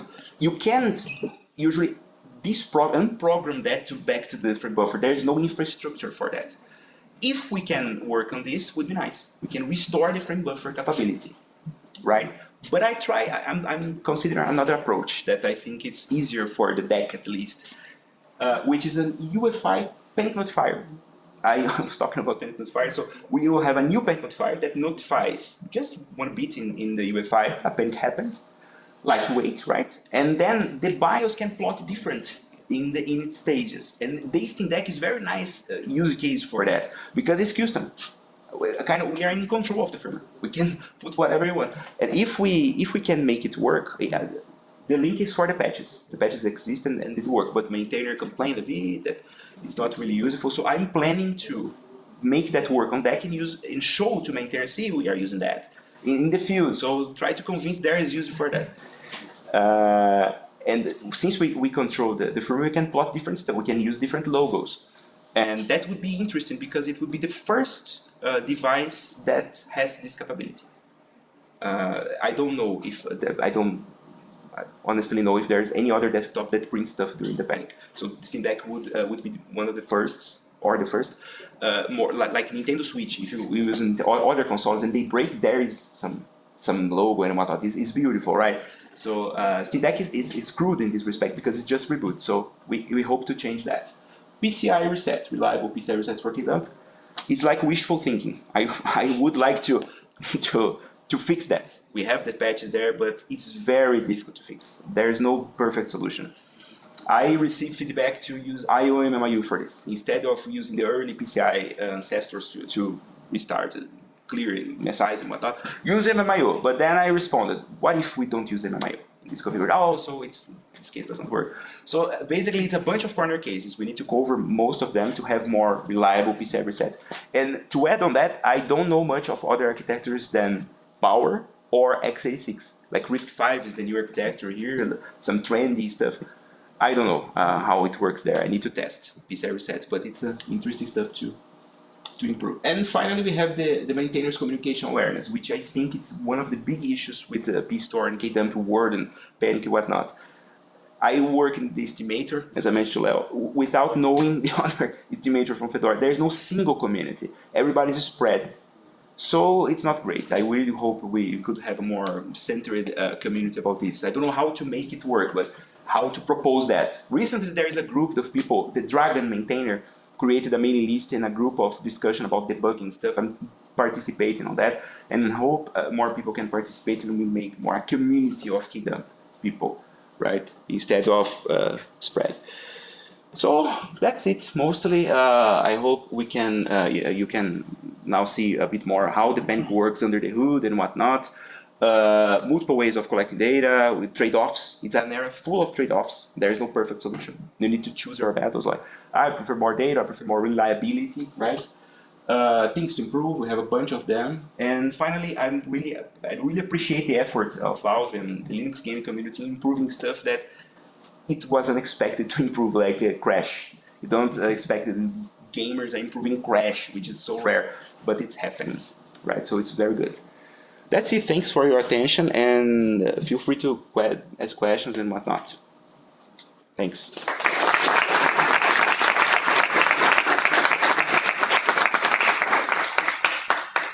So does Valve, does Steam Deck reports the errors? I don't know. I don't know. You know, because the Sentry stuff is work in progress for their side as well. So they might receive stuff, but I don't know how it's going. The deck has only 1 year. They usually call Valve time some stuff. It's like the time that Valve takes to do some stuff. I don't really know why they use this terminology, but sometimes now this new tool that are being used to collect logs collect more stuff. It collects not only crashes, but GPU hangs or some user space stuff they configured to have a bunch of collectors. So I guess now the thing is gonna be more used in the field. Yeah, I was just wondering. I think that maybe KDump is more popular because servers. The way I see it, at least, servers were what really pushed Linux development in the past 20 years, right? And companies are extremely picky and sensible around crashes because they usually run critical stuff on servers, right? So they don't want the server to crash. And if it crashes, they usually want you to find out what is going on the first time, right? So if you take a look, for instance, mainframes, they have not only KDUP, but they have a bunch of information that is collected from the firmware, because ideally, at least they say that they would not require a customer to reproduce an issue to debug it. It's more or less prohibited in the mainframe world, right? On other server architectures, I mean, this is more common, right? Whenever customer hits a crash, you ask, oh, what was happening? Let's try to reproduce. And sometimes some customers are more flexible, right? Now, if you go to, more embedded-like devices for end customers instead of companies, right? I think people are usually much more or much less concerned about crashes, right? I mean, what's going to be impacted in this case? It will be the game, right? But yeah. In theory, nobody's losing money or something like that, right? In theory. So maybe that's why these tools were not developed. These more simple tools, right, were not developed because. Anyway, I'm just wondering. Yeah. No, makes sense. But on the other side, I guess, since it's so cheap to enable PSTOR, so simple, we should enable that. And if people want to enable KDUP, great, enable as well. But if not, we at least have PSTOR. Yep. But RAMOOPS as a kind of a less general form of PSTOR. So PSTOR was written after RAMOOPS. We had RAMOOPS before, right? And both Chrome OS and Android use that. So I think they have their own issues. And one of the problems that I see with RAMOOPS, and I was going to ask you, because since PSTOR has been developed and now we have UEFI and ACPI, I was expecting that you would tell us that you were using those, not RAMOOPS, because when you reset the system, how do you ensure that the RAM is still there? It's a good question. And also you have when configured RAMOOPS has all challenges because you have all the boot chain, and how do you ensure that that boot chain is not going to touch that RAM? I can't ensure that. Really, it's a problem. Yeah, usually the boot chain doesn't care, right? I'm the first one to run, so. Yeah, they can mess with the memory. Yeah, you're right. But my limited experience with the DEC and one personal computer, I have x86, the memory is untouched. And the reason for that is that because I guess retraining the memory, we can retrain. You can ask the BIOS to retrain the memory, and that will lose the content. DEC has you can hold some buttons and do some stuff, and it will retrain the memory. But by default, I guess to speed up the process, they are not doing that. And I'm kind of an advocate of PSTOR, but not the RAM one. The RAM one is what we use to DEC. It works there, and we have control of the hardware. So we know that it's not resetting the RAM. But for general case, as I'm saying, that's an ideal world. We have a computer with that enabled, it would be a different backend. For example, UEFI. Because usually the message is not so big. And it's compressed, right? It's compressed. So I don't know, 100 kbytes is enough. And maybe UEFI has this storage. I've seen some device trees that have RAMOOPS embedded words. So at least parts of the boot chain is aware of that configuration. So U-boot, for example, you can't touch it. I agree. It's very common. I forgot to mention, it was in the slides, but I forgot to mention. It's used in Chromebooks, but it's very widespread in the ARM world because of device trees. They select a piece of RAM in the device tree, small stuff to RAMOOPS. So it's very common there. It's not common, I guess, in servers and desktop. This is the word that people don't know much about PSTOR. But for embedded, as you said, RAMOOPS is even precedes the concept of the PSTOR. It was a single backend there. Right. Well, in servers and desktops, they are ACPI based. Yeah. Usually, right? They are not. Don't have FOSForums. Yeah. Exactly. More questions. As a graphics developer, I think about GPU crashes. We have some sort of information in KDUP and PSTOR about GPUs, or we have other tools for GPU crashes. GPU resets, it's very dependent of the GPU. I will talk about AMD GPU because it's off the deck and it's open source. Yeah, NVIDIA no, but we don't know anything about NVIDIA. So for AMD GPU, we have the resets. there are two stuff here. We can have the GPU reset that does not imply an oops. Oops is a bad condition in the kernel. But eventually, the DRM model is based on user space drivers, right? I don't know much about DRM, but the Mesa stuff. So those drivers, those user space, can break the GPU. Break, like do some stuff that's not great. So the GPU itself is going to reset, but does not affect the rest of the kernel. So there is no panic on DRM break or something like that, some CCTL. So basically, unless this driver breaks in a way that triggers an oops and reboots the machine or causes the panic, basically we won't see the message. And the information is available there. What the driver wants to make it available, right? As per my understanding in the GPU, which is not so much, but the driver does not show many important things there because there is a variability of hardware. It's very difficult to show this information. So GPU is kind of a very difficult area to debug, unfortunately. Sure. As you talk about the configuring and developing these tools, I was wondering how much of knowledge you have to have about other areas of kernel, how deep and has to be your knowledge to develop the tools to be tracing the other kernel you mentioned. I mean, PSTOR, KDump, to develop those tools? No. About the other areas of kernel, like, I don't know, how much do you have to know about the GPU area and RAM and CPU drivers and other parts of kernel to be able to contribute to those tools for debugging?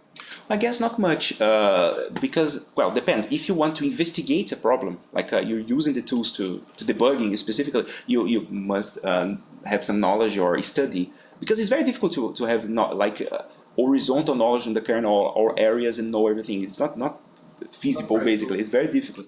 So what we do is we start to investigate an area once we have a problem. We have a problem there, like, like for example, I'm not a DRM person, but I resolved this bug I showed here. How? I looked the code and found the problem there, right? But to contribute to the debugging tools like KDumps and whatnot, you don't need much knowledge of the kernel code, but you need knowledge of the kernel technologies, like parameters, like crash kernel parameters. But it's easier. You can read documentation and get, so it's not much necessary to deep dive in the kernel code for this. Sure. And how should I deal with microkernels in order to improve, to detect some bugs or fix it with embedded device example? Should we use, is there any tips to use sometimes KDump or even PSTOR? Considering that we have a limited area of memory. That's the reason I guess PSTOR is so used in the embedded world, because of the limitations. Embedded is super dependent, of course, the embedded. There are some new stuff like Ampere machine, it's ARM. It's not even embedded at all. I think it's server ARM, right?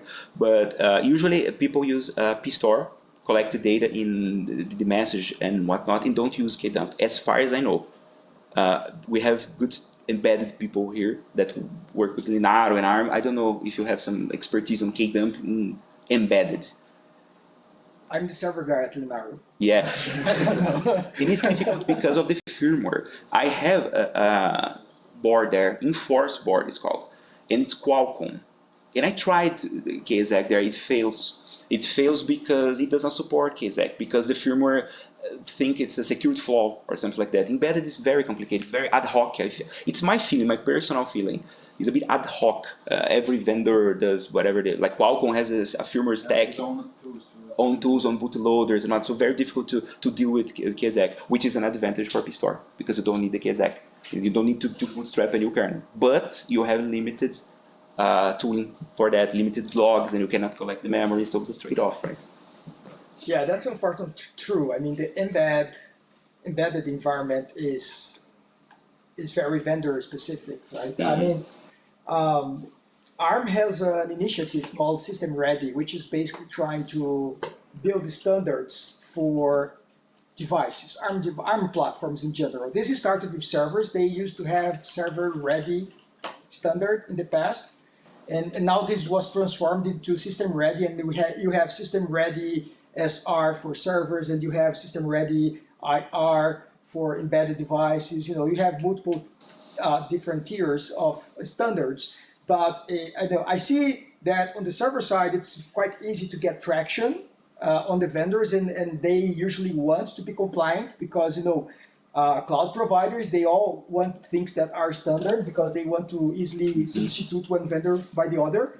But when it comes to the embedded world, there is a huge resistance in being compliant with the standards yet. I mean, I think this is going to change. And I know that RISC-V has similar issues as well already. And they are also trying to figure out a way to, you know, to change that. Because if you have fragmentation, it's much more difficult to build an ecosystem, for instance. Cool. I hope it changes. We have more standard. So we don't have more time. If you have more questions, you can get Please to Guilherme. Yes. Right. Thank you very much again. Thank you.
Hello everyone. Today I will be talking about improving Linux for real-time workloads. I will start the presentation with some basic concepts on real-time, and then part two we'll be talking about things that are already in Linux that can and improve the real-time behavior of the operating system. And the part three is something that I'm currently working on, but I will say that whenever the time is ready. Well, the classic who am I slide. My name is Leonardo Braz Soares Passos. I work at Red Hat at Verteam. I do some work with Linux kernel. One of that is improving it for real time, which is this presentation about.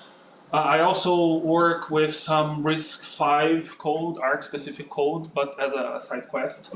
And I also do some improvements with live migration. That's my main job, to be honest.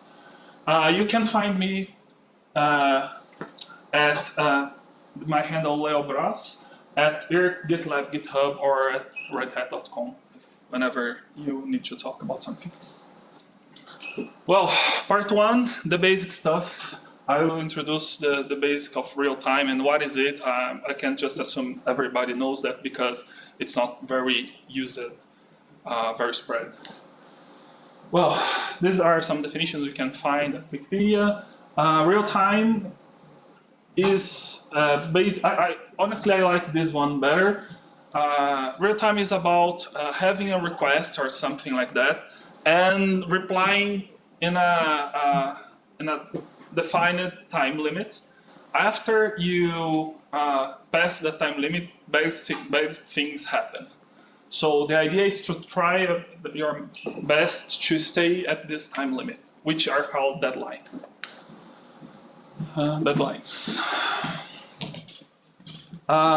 Well, why does that matter? There are some workloads that need that. You need that your reply to a request happen in like some limited time.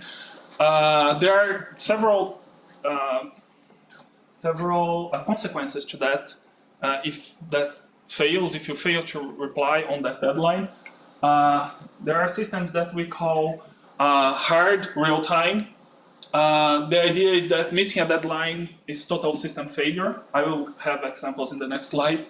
You have firm real-time, which means that you can have some infrequent losses of deadline, but that will deteriorate the performance, and those replies, like those answers to your requests, will be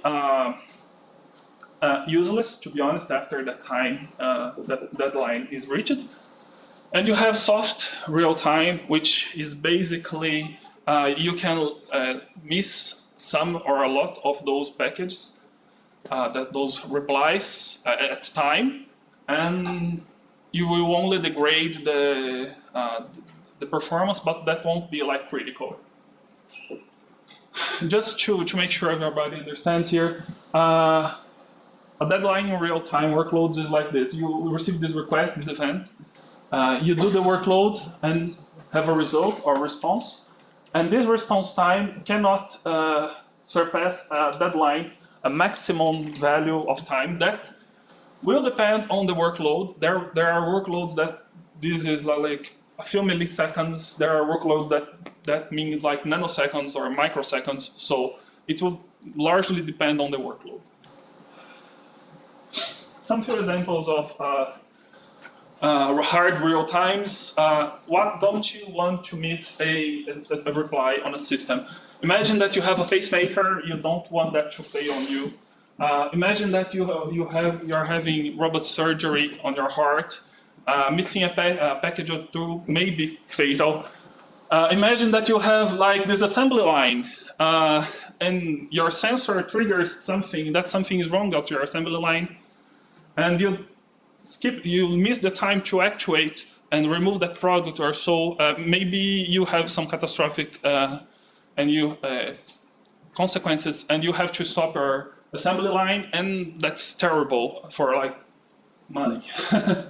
There are other examples of soft real-time, which means that missing a deadline is not that bad. Imagine that you're having some online meeting, and well, if you can't just delay the replies for a long time, or else you are having this conversation and you speak something, and it takes for you like 3 or 4 seconds to the other part to listen. So that's one kind of a real time, which is really important. And well, Steam Deck, well, we were talking about Steam Deck earlier. Video games, imagine that you are like playing that game and you click your mouse and it takes like 3 seconds to do the shooting, and you lose the game, most probably. So that is some kind of thing that you have to have in mind, that you can't delay those kind of stuff because, well, it will degrade the perception and the quality of your service or product. Okay, if time is so sensitive, that means that you need to reply fast, and usually, historically at least, this kind of applications will run on top of bare metal systems, or meaning no operating system. And this is great because you can use the interruptions. You can use you can have some while loop running there, and it will get you very fast responses. But the thing is, and you, of course, you avoid the latency and like interruptions of the operating system. But well, programming some stuff like this may take a long time and may be very complex depending on your architecture. So, well, you can use an operating system. You have drivers, you have instructions, libraries. It's much easier to code on something that code your application on top of an operating system. So people created operating systems that are focused on real-time workloads like FreeRTOS, Zephyr, and Arch Linux. I will speak about some of them, some strategies they use. Because the whole idea is that you can't use a server-grade operating system to run these workloads, because those operating systems are focused on throughput. The amount of tasks that you run and not the time that you take to run them is more important, because, well, you have a lot of workloads. Processing them, taking a few more seconds, doesn't matter. You want to have a lot of output. And real time is not like that. You need to have latency. You have to deliver the task fast, even though you are like wasting resources on that. Well, Zephyr, for example, you have a simpler kernel, a lot of real-time oriented mechanisms like locks and queues. You have many schedulers available. And for different RT requirements, so you can opt for having more performance if your real-time behavior is not a hard real-time, for example. FreeRTOS, the whole OS is deterministic. You have a lot of allocation options, so also you can like have better performance and depending on your real-time requirements. Arch Linux is something very interesting. The idea is that you have a thread for running Linux, and it's kind of virtualized because it uses a virtualized interrupt control. I have an image on that. But the idea is that you have these real-time threads that run from Arch Linux, and everything else that's not RT are run on a thread that is like a guest VM with Linux running. Something like that. You have Arch Linux. This is a thread. The RT workload will run as a POSIX thread here from Arch Linux, which is not Linux, it's a completely different operating system. And one thread is Linux, which is a usual Linux that have all the features and tools that we are used to, and the non-RT tasks run here. When you have an interruption, and it's an interruption for Linux, it will go into interruption handlers of the Arch Linux, and then to this virtualized interrupt control, which will go to Linux and then to your tasks. But when you have an RT-related interruption, it will just go to interrupt handlers and RT workload. So this way, you can just like schedule out the whole Linux operating system and just focus on your RT workload. It's a very interesting concept, but here you have the limitations of a very restricted kernel. It's not like programming Linux, okay? It's like programming on a much more, in a system with much less resources, much less tools. You can't use everything that you are using on Linux. Well, on that, what about Linux? Is Linux an RT operating system? No, it's not. It was planned for real-time, not for real-time, but for performance. It focuses on throughput instead of latency. You want to have a lot of things done. It doesn't matter how much it will take. So it makes a lot of sense for server workloads and have no deterministic behavior, meaning that you can have a loop, or it can take much more time on given system call on some situation and be really fast in other situation. And the workloads can and will be interrupted by the kernel or by other tasks that for some reason need to run. So this will cause missing deadlines, which are bad. Remember, the whole idea here is that we don't want to miss deadlines because that's fatal. But Linux is great. Everybody wants to program on Linux. It has a lot of tools, a lot of features. Much easier to work with that than working with like bare metal. So, you can use practically any computer programming language that you want to use. You have libraries, you have tools, you have GDB, you have GCC. You have an extensive hardware support. I believe most of you have seen the Linux kernel code, and it's a lot of drivers there. You have a lot of options to choose from if you are a hardware vendor. You can assemble your solution with many hardwares and use the drivers that are already there. And you have the source. So if it does not fit your needs for some reason, you can just change it and use that like that.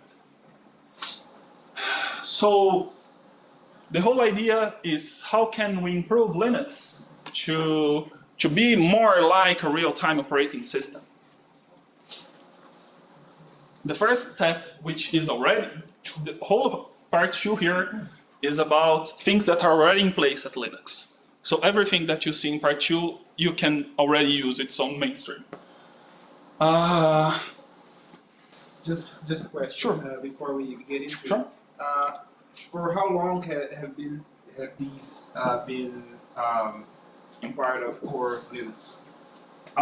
Some of them a long time, some of them are more recently being merged, like preempt RT is being a long time, but was not upstream Linux. Now it is. So it will depend on the feature. There are a lot of features. Yeah, just to give you an idea, and I think I talked about that at LinkedIn in one of my posts about your presentation. I mean, when I was at university, like 20 plus years ago, I was working with a set of patches from Politecnico di Torino that enabled real-time on Linux kernels. It was probably a completely different design from what we have today. I don't know much details about today. At that time, it was like they have, the scheduler had a separate high priority queue that basically you used to write kernel modules, and this high priority queue was scheduling these kernel modules with higher priority than the user space tasks. So that's the solution they provided at that time. It was good because you had Linux, but at the same time you had to write kernel modules to run real time. Now, when I joined IBM back in 2006, IBM had a team dedicated to enable real time on Linux mainline. So this is not a new talk. I mean, this is something that has been happening for more than 20 years. The thing is that, Linux is much more prevalent today than it used to be. As Leonardo said, I mean, everybody wants to use Linux because it's just easy, right? So that's why I think this has grew in importance in the past years. Yeah, that's correct. Let's retake that. Your question is, okay. The first thing here is scheduling. The scheduler needs to shift from a performance-oriented scheduler to from performance to a real-time oriented scheduler, and we have this. We have those are the ones that are usually used. They are performance-oriented, but they are also the sched FIFO, sched RR, sched deadline, which are real-time oriented. What is the idea of the real-time scheduler or real-time oriented schedulers? Is that they pick the task with the higher priority and don't let them go until they are finished, okay? That's the whole idea. It varies though. It's somehow different between them. Sched FIFO and sched RR are basically the same when you have a single task in the higher priority level. The idea is that they will run that until it's finished. And sched deadline will seek this, will calculate with parameters that you pass about your task to decide which is the one that the deadline will finish sooner. And it will pick that, and until the deadline is over, it will work with that, and then switch to another task. SCAD FIFO and SCAD RR, which is round robin, vary when you have multiple tasks on your higher priority level. So the idea is that SCAD FIFO will take the task and run it until it's over, and then switch to the next task. But the idea is that it will choose the task that was scheduled first. So that's why FIFO.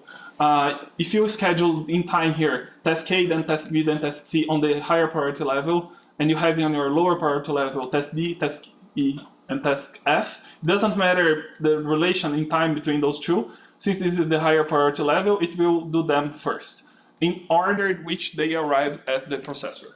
SCAD round robin will take this limited time slot and will use those time slots to run parts of those tasks, and it will run here a part of task A, then a part of task B, then C, and then go back to task A, B, and C until they are finished.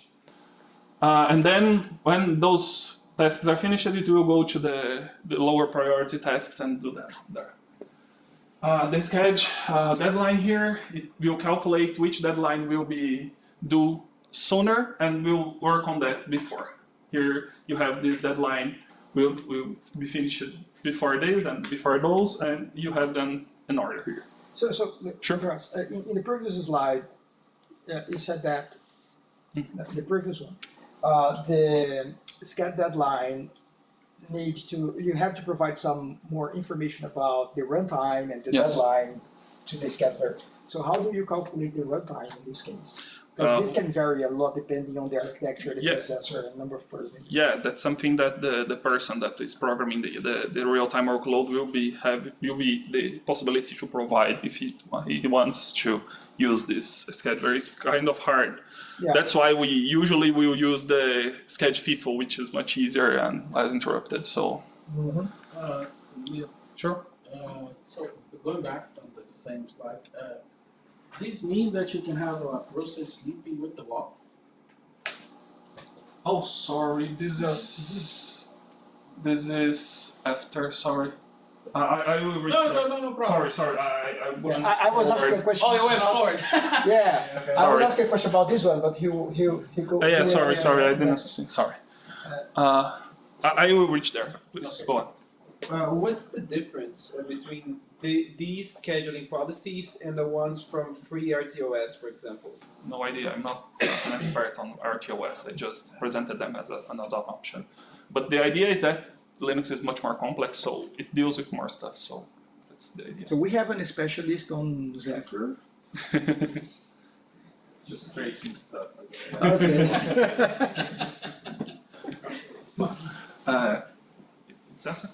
Going on.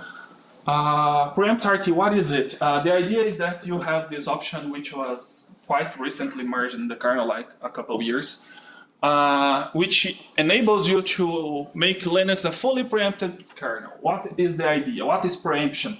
The idea is that you can interrupt the kernel, which usually is not very useful to happen because programming a kernel which is interruptible is kind of hard or inefficient. But you can enable this and have your kernel to be preempted or interrupted, right?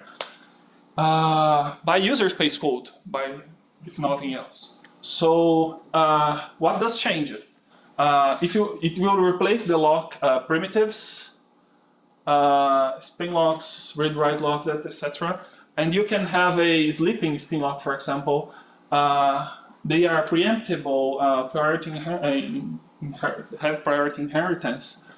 And with that those changes that were proposed by Thomas Gleichner, I suppose that's how it's called, you can make the kernel mostly preemptible and break those long tasks that were previously not preemptible. It comes with a cost, of course, but you get like more real-time behavior on that. It can be enabled or disabled depending on whatever you're doing. So don't worry, like, will this be something bad for my workload? If you don't enable this, it's fine. You don't need to. It's just for real-time workloads. well, of course, some parts like the scheduler can't be like printable, so or else you have a mess. So there are some pieces of code that can't be printable. And for some reason, okay. Why is kernel preemption good for real-time workloads? If you have a workload which is higher priority, it can stop the kernel. And if you can stop the kernel to do your workload, you can get CPU time before, and then you can like run that before and give the answer before, the reply, the result before previously, and that means that your deadline is less possibly being missed. And at the same time, yes, you can maybe create some kind of denial of service in the kernel. Yes. Is there any protection against that? I'm not that expert on that part, but the idea is that you can still be interrupted by some stuff on the kernel, some housekeeping stuff. And that's not like you will run this full % of the time. That's why there are some other changes that will improve that. But even though just for the idea of this presentation, we are still hitting some issues with that. I'll reach that, and it's more on the end of the presentation. The idea here is this. This is something without preempt RT. This is something with preempt RT. And you have a key user code. You have here user code. You have the scheduler, and you schedule some kernel code here. And this kernel code is interrupted by the, let's say you have this real-time request, which is an RQ. So for example, a sensor, a GPIO sensor. It will cause an interrupt. The kernel will deal with that, go back to work with the whatever it was working on, and then it will schedule it to your user code again. With preempt RT, you can, like, after this happens, you can schedule out your kernel code and do the user code, have the reply here for your request, your real-time request, and then you go back to kernel code here. So mostly you have higher priority than the kernel, so whenever you need to do something, it will happen faster. That's the whole idea here. Next feature that's interesting for real time is the CPU isolation. Well, what is it? It's a kernel boot parameter that removes the CPU from the list of CPUs which your scheduler can automatically assign work. So when you pass a given CPU to that parameter, you say, well, Linux, don't schedule anything automatically on here. And then after that, you need to schedule your tasks there manually, pin that to your CPU so they can run there. There are further options on this, which you can like disable tick, which is a timer interruption to check if there are any other tasks with higher priority to run on your CPU. But the whole idea here is that please focus on the CPU isolation thing, that don't let the CPU, the scheduler, to put any task on there. I have a image here so it's better to understand.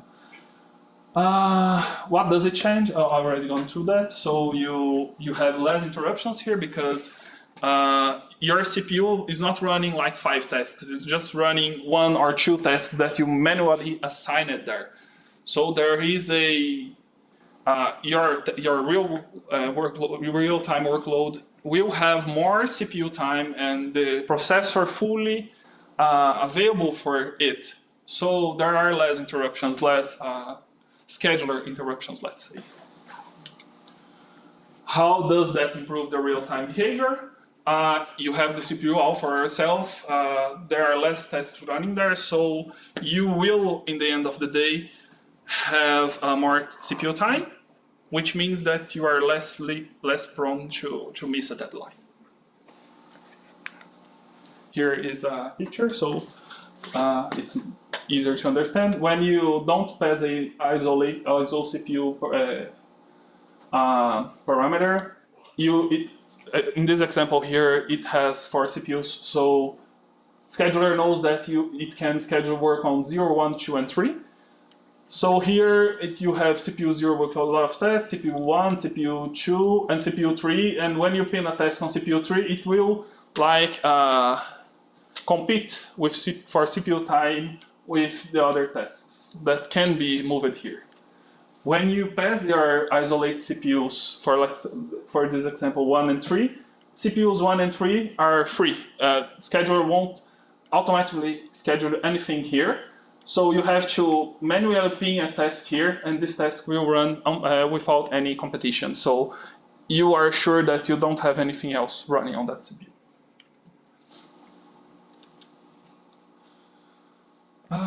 The other feature is no hertz full.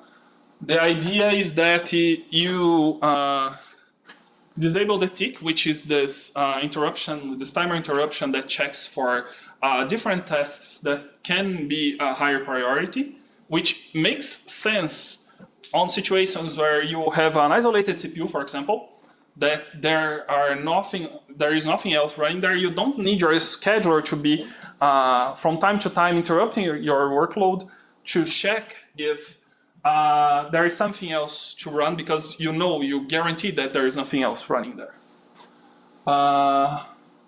You can only enable that if you have this configuration here in the kernel. So it also offloads the RCU callbacks, but I won't get into details with that. Well, disable the check. So your workload won't be periodically interrupted. So less interruption to your workload.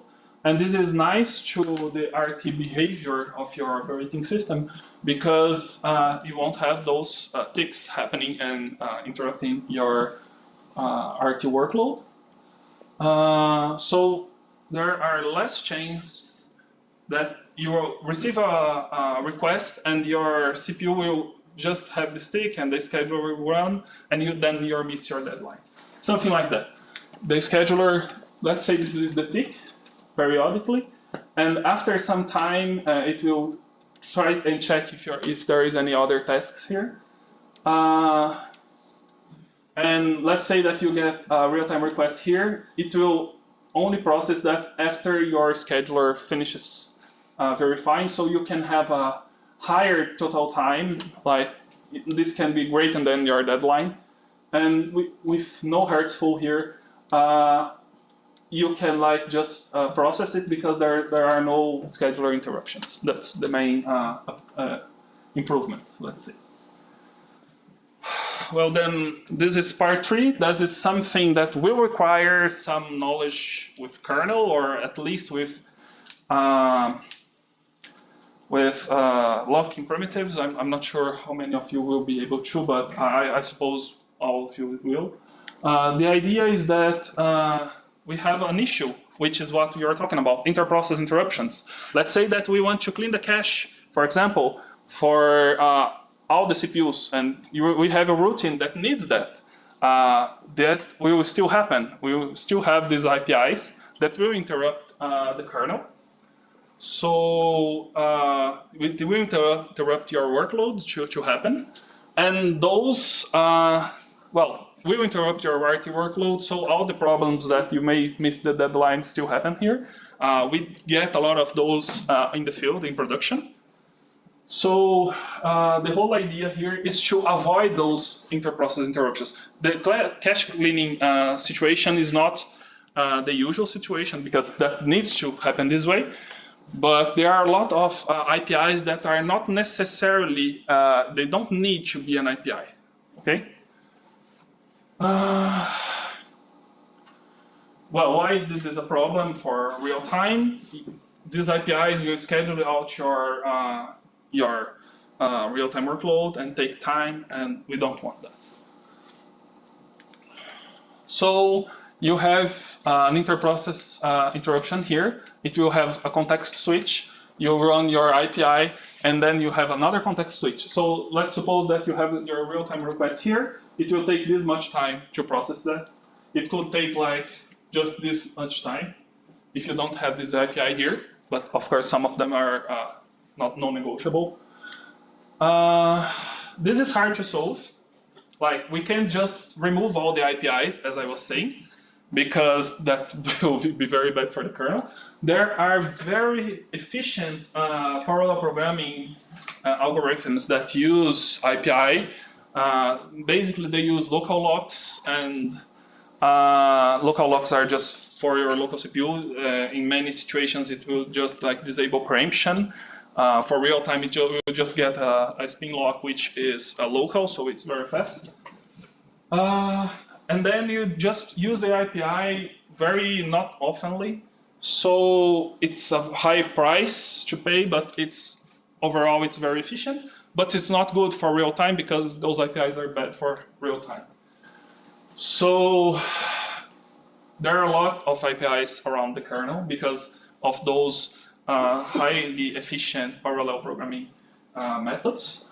And each case of those APIs, each case we have to use to remove these APIs will require a lot of study. You can't just like remove all of them and have your maintainer to think that it's okay to do that. It will touch very important code like memory management code or C group code, which is stable for a long time, and we can't just like remove or change that in a batch. Okay. So there is no general API replacement solution. Every solution of them will take time and will take resources. And will take a lot of conversation with your maintainer because some of them are perceived as drastic changes. And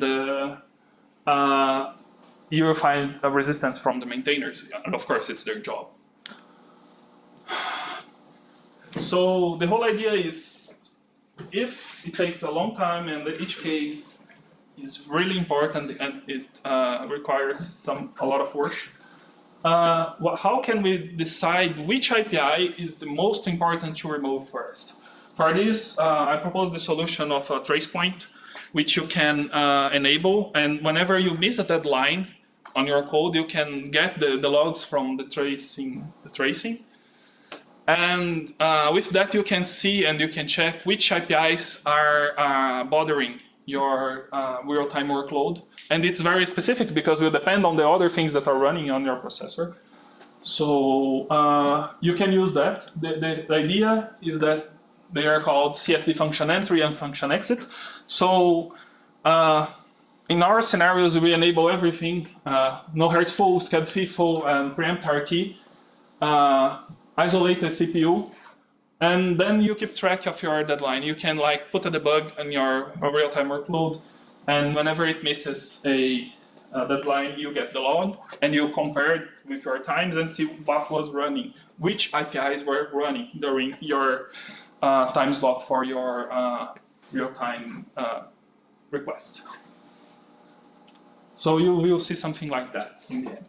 You have this real-time request, you have entry and exit of a few APIs, and you have your last time here for your deadline failing.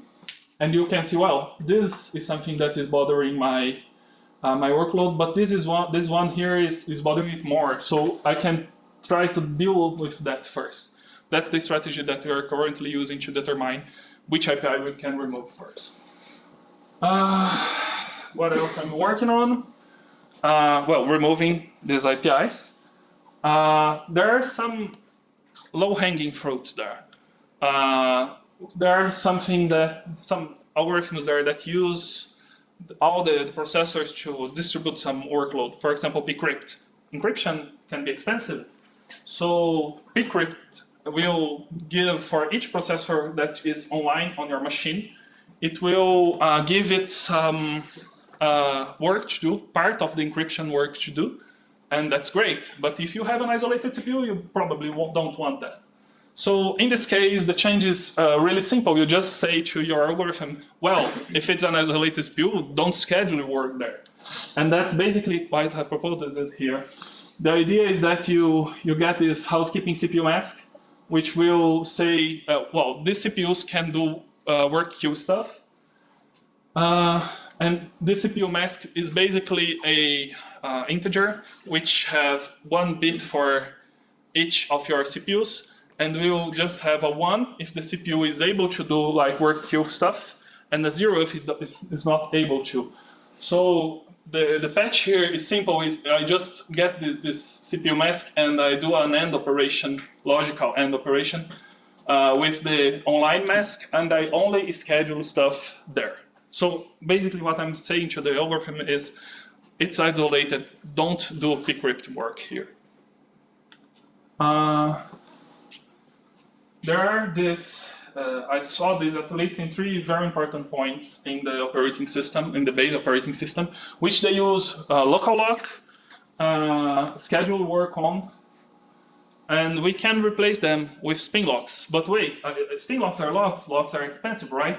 So the whole idea of using local locks and schedule work on is to avoid having locks in your hot path, okay?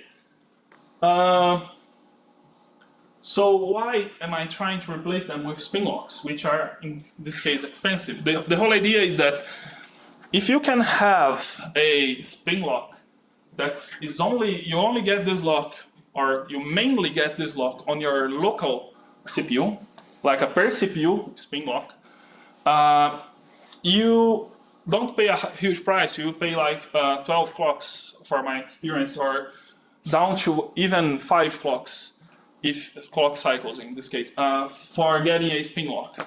So it's not that expensive to replace a local lock with a spin lock. Of course, it's a cost. It's some few cycles. If you run that a lot of times, you will pay some price. But with that, you can remove this API. So it's useful for real-time workloads. How does that work? The idea of spin lock is to avoid parallel execution, like you sequentialize it, so you don't access memory with 2 processes at the same time. And the same strategy is valid for local locks, okay? When you schedule work on a remote CPU, you just say to that CPU, run this locally, and the local locks still work fine. So with spin locks here, you, instead of like interrupting your remote CPU to do something, and those some cases are just in software cache, for example, you can just like get this spin lock remotely and just do the work and don't interrupt that CPU. It's not that expensive. Schedule work on picks at least 1 global lock and a local lock. So it's much cheaper to do this part of schedule work on. The thing is that this is not run as often as the local lock part. So there is some price to pay. My argument is that this price is not that big. So it's worth to do that if you are running a real-time workload. That's how it should be looking like. Just a minute. That's how it should be look like. You have, currently in the kernel, you have this local lock here. You do the local work and then local lock. And when you have a remote CPU, which you were to do some work on, you have to do some work on, you just schedule work on that CPU, and that's it. And what will this trigger? It will trigger an API, and the remote CPU will get this work queue and do the work there. This is what I'm proposing. You get a spin lock instead of a local lock, do the local work, and then spin a lock. This is the local work. And if you are doing a remote work, for example, you get that per CPU struct, and then spin, lock it, spin, do the work, and spin, unlock it. So it works great instead of a scheduled work. Okay, this can be done, and it's really interesting that, to be honest, I found out that real-time, the preempt-RT kernel already uses spin locks instead of local locks because it can't disable preemption at will. So it's a low-hanging fruit. You already get a spin lock every time in preempt-RT kernels. So there should be no issue if you just get the spin lock. I mean, you're already getting the spin lock on the hot path, which is the higher price to pay. So there is no issue if you just get the remote spin lock and do that. And today, as we are talking, the upstream kernel will get the spin lock, which is expensive, and then schedule work on, which is both much more expensive and will be bad for our real-time workload. So what I'm trying to do upstream today is to convince people to just get, it is already getting the CPU, the per CPU spin lock, so please go on. Yeah, don't you create a scalability issue on the non-RT kernels when you replace the local lock with the spin lock on the hot path? Sorry, can you repeat the question? So on non-RT kernels, Yes. right, when you replace the local lock on the hot path, Yes. the spin lock, you create a scalability problem. Scalability? Yeah, scalability. Well, it's a local spin lock. So that spin lock will only be at your local CPU, and it will only mostly be gotten in your local CPU. So the cache line is there. So it's a local cache line. You don't usually have this remote CPU touching your cache line. Okay? So it's a per CPU. It's a per CPU spin lock, of course. Because if it's a global spin lock, then it's all in the trash here. Okay? It's okay? Yeah, that's good. Okay. The idea here is that the preempt RT kernel already has a local spin lock, which it gets for doing instead of the local lock, and it's still doing scheduled work on, which is known to be bad for real-time kernels. So I'm proposing an interface in which, if you are using a real-time kernel, instead of doing scheduled work on, it will just grab the remote spin lock and that's it. In this case, if you schedule work on something, you're already touching the cache line. So it's a win-win situation. You're just not having to do a very hurtful work for your real-time workload. And that's it. It was faster than I expected, but do you guys have some questions? I have a question. I mean, when we are doing virtualization, it's a little bit different. I mean, just something that I crossed my mind. I mean, when we are doing live migration, for instance, and if the live migration takes some time, the kernel complains a lot about being stalled, right? You have RCO stalls, you have I don't know, block device stalls. You can have a bunch of error or warning messages saying that things are just not working. Does that happen with RT kernels? Because I mean, you are disabling the timer tick, you are disabling the RCO stuff, you are disabling the scheduler. I mean, doesn't the kernel complains about that? That's the good thing about it. You are enabling all those stuff, but they are enabled per CPU. So let's say that you want to do a live migration or something like that. You can do that on the other CPUs that are not isolated. They don't have the check disabled. Yeah, I mean, but I'm not even thinking about live migration. I mean, I'm thinking about the regular stuff that is running, because I mean, even though you have a CPU that is isolated for the real-time tasks, there is still other stuff that the kernel probably wants to run there, right? So Yes.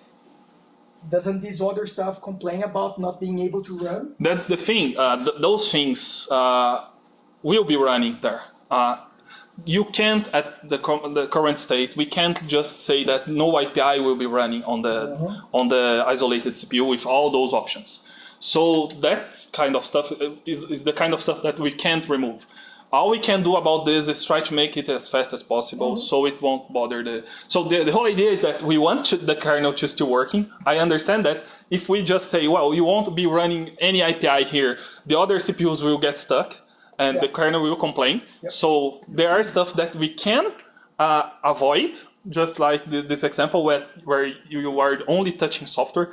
So you can avoid these APIs, but there are APIs that can't be avoided. So all we can do is try to make it faster. Okay, thank you. Sure. Go on. So I'm just, when you're talking about the CPU's isolation, just came up to me. How do you handle thermals in real-time system? So like, imagine you're running the same task in a processor. It will heat up, and you might get a CPU throttle. And related question is, I remember reading that the kernel had some code to schedule tasks to average the thermal down, and I imagine for real-time systems this is not great. Right? Yes, that's correct. So how is there any smart way of handling that in real-time OSs? Well, I can't say for every real time, but I know that when you are running a real-time workload, it's mostly a workload that will do some work and that will go idle. That's why we have to say that this task, well, don't schedule it out. It's idle, but we want it to be ready to respond for any request that comes. So the idea is that the other CPUs will run just fine. Linux has this balancing for thermal and stuff, but the isolated CPU, as it will mostly be idle and do some workload there and just stop for a while, I don't see, at least in field, any thermal problem there. And no throttling, because, well, it will throttle if you have a lot of workload in there, right? Does that make sense? Okay. So you just schedule small critical paths to the CPU. Sorry? So you just have to schedule small tasks. Yeah. Real-time workloads are not usually very time-consuming, but let's say that you have a lot of requests and it hits some. Then you have some deadlines missed probably because of the throttling, but that's part of the specification. You can't just a lot of requests. You have to project your system to respond for a limited amount of real-time requests, or else, well, we have limited CPU time. You can't in any way, in any real-time OS, you can't just overload it with requests and expect it to fulfill the real-time requirements, okay? That makes sense? Yeah, and usually you have requirements on your system about what to do if you start to miss deadlines, right? I think your other question was, what does the system do, right, if you start to miss deadlines? I mean, I think that depends on what you're running and what your requirements are. So just to give you an example, when I was working with real-time kernels, as I said, no more than 20 years ago, that was because there is the CTI, the research center here in Campinas. They used to have a project with an airship, mini Zeppelin, that was autonomous, and we had an operating system that usually that was a robotic airship, so it has some vision, and basically it could fly alone, right, by itself. So one of the requirements that we had was that it should be a real-time system, because as it was driving the airship, there are deadlines about actions that you need to take, and if we missed one deadline at that time, there was a watchdog that basically rebooted the system, right? I mean, as it was an airship, I mean, it would not fall, right? This is not running an airplane. Well, I'll get there. So, as I said, I mean, an airship will not fall if you just have to reboot. However, there were like requirements, and I was the one building the operating system at that time, so I know this in quite detail. The requirement that I had at that time was that a reboot could not take more than 10 seconds to have the user space up and running with the real-time tasks, right? Because even though it would not fall, it would, for instance, diverge from its route, right? On an airplane, it's much stricter probably. First of all, they have more than one system running at the same time, and they compare the results, right? So if one of them starts to fail, they can just probably drop it and change to the other, right? They have some backups for this kind of stuff. So it depends on your requirements, and this will drive what you need to do. Yeah, sorry, another question. So I think, maybe CPU boost is not a great thing for a real-time system, right? Like you increase the frequency momentarily for a CPU, and you get the CPU to run faster, but you also get it to heat up more. Yeah. And so do you just like disable CPU You can do that. You can use the CPU burst whenever you have a lot of requests, but usually it does not happen because it's well specified, and the idea is that you can disable it if you want. But well, maybe you have some burst and you want to use it, But the idea is that the workload is dimensioned, so your CPU won't get a lot of requirements. Requests. Again, I think it depends on your requirements, right? I mean, of course. Just to give you another example from another area. So on cloud environments, usually you have Intel and AMD processors, and they have frequency throttling depending on the workloads that you're running. On cloud environments, this is not very interesting because the cloud provider does not want to provide you more CPU time than you paid for, right? And at the same time, I mean, you don't want the CPU to be slower than what you paid for as well, right? So varying performance in a cloud environment is usually not a good thing. And on the other side, I mean, cloud providers are not particularly interested in energy consumption at that level. Of course, they have the environmental concerns with the data center and using less energy, but not on that level. So if you get, for instance, Ampere, and I think Guilherme mentioned Ampere before. So Ampere is chip producer for ARM servers, right? And one of their pitches is that the Ampere processor that they are selling to Azure and to Google Cloud, it doesn't have variable frequency. It always runs at the same maximum frequency that the processor is capable because they want to have predictable performance on the cloud. So maybe for real-time systems, what you want is really predictable performance because predictability is more important than throughput in this case, right? So you probably want to disable frequency scaling, thermal control, all these things. Yeah, that will majorly depend on the workload, right? Exactly. Yeah, the whole idea of like improving Linux is also for cloud. Clouds want to provide real-time able processors, so because they can get this share of the market, so it's interesting to have Linux doing that. And sure, go on. So you mentioned that you cannot avoid APIs. Right. Right. So they are not maskable.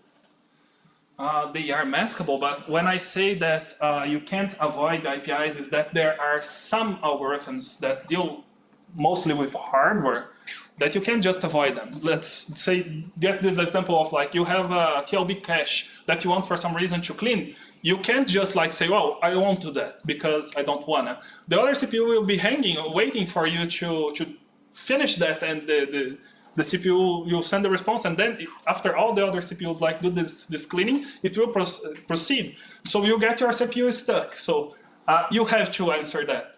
Even if we can, for example, speed up that or give some like deterministic time for that to happen on like a time at which the workload is sleeping for some reason, you can do that, you can improve that, but you can't avoid to do that on a limited time or else your other CPU will get stuck. That's the thing that Leonardo Garcia was talking about also. That makes sense? Makes sense, but I'm considering what do we do with NMIs? NMIs, no maskable interrupts. There are no maskable. You can avoid them. You can try to remove the source of them on the isolated CPUs, but you can't just like say that they won't happen. Sometimes they will happen, and that's a constraint. The idea is try to make them as fast as possible. Does that make sense? Some other questions? Thank you very much, Leonardo. Thank you, guys.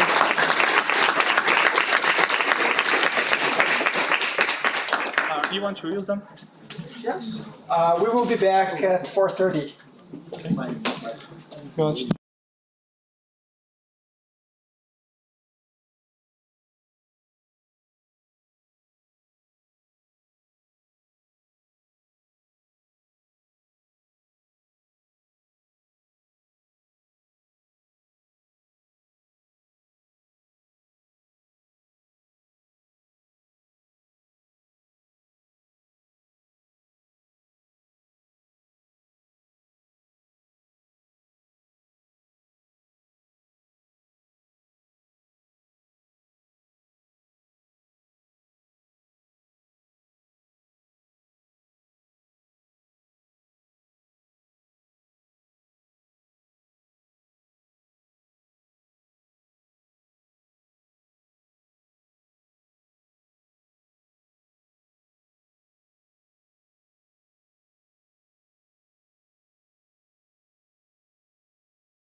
Hello, everybody. Welcome to this talk.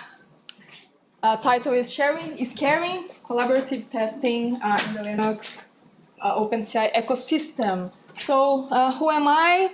I am a free software enthusiast for some time. I use it to contribute to the Linux kernel software. I also have some involvement in the Debian community and also several other contributions around. In the kernel, I use it to work, especially in the multimedia subsystem with cameras. And at the moment, I run a company called Amonadev and also work part-time for Collabora. And this work that I'm going to present is part of Collabora. So what is CI? So CI stands for continuous integration. It's about automation, test automation, and it's a bit more than just writing test suites. The advantage of it is, well, the obvious advantage of testing is quality assurance, but not just that, it's also about speed up development. I bet that you already had this situation where you write some code and it feels like you spent more time trying to test it, installing all the dependencies, figuring out how to properly execute it instead of coding itself. CI also helps you to cover different hardware and environments that sometimes you don't have. Already happened to me that I wrote some code, submitted, and received an email saying that I broke something in someone else's machine or hardware, but I didn't have the hardware, so I didn't know how to test it. So I was dependent on someone from the community to test it for me. And this takes time because we are all volunteers in the free software community. And so we need to coordinate, and this takes time. So if you can have everything automated, tested in several environments, you can be more certain that it works in several aspects. So it also speeds up the merge cycle. There are two types of testing, let's say. One that we call post-merge tests, which is basically when you run tests on top of the latest tree and report failures for future fixes. So usually you have a bot that runs, I don't know, in a certain period of time, let's say every day, midnight. And when it finds a failure, it sends an email reporting it. The problem with that is sometimes you have a bunch of things that were, a bunch of modifications that got merged in between those periods, and sometimes you don't have a mechanism to identify which was the patch, or you can have a mechanism, a bisection mechanism, to identify which was exactly the modification who introduced the regression, and send an email to the author of that regression.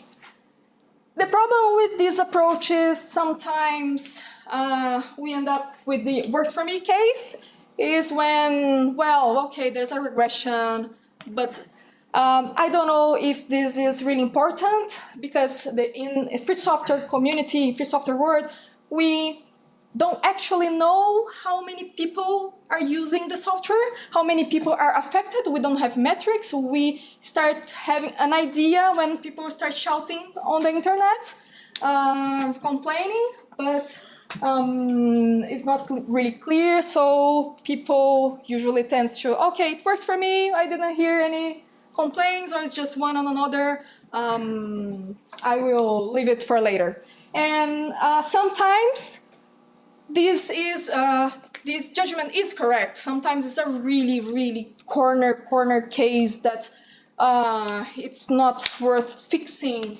So you start getting an unreliable backlog that just fills up stress, and you start having several technical debts, and yeah, it's a bit non-manageable. And so we have pre-merge tests. So when the tests are run, when the patch is sent, and it only gets merged if all the tests passes, which fixes almost all those issues, and it prevents, in theory, introducing regressions if you have tests for it. CI can be quite complex because software can have several different setups, several different use cases, run on several distributions and systems, have several dependencies to be able to build, and different dependencies to run it. Dependencies must be updated also and maintained over time. Just a question so I can get to know you. Who here uses CI or work with CI? Nice, lots of people. And could you quickly mention which kind of tools you use? GitLab, Jenkins? Lava, GitLab? Jenks? Nice. You do post or pre-merge tests, or both? Both? Nice. So a few tools out there, you already mentioned.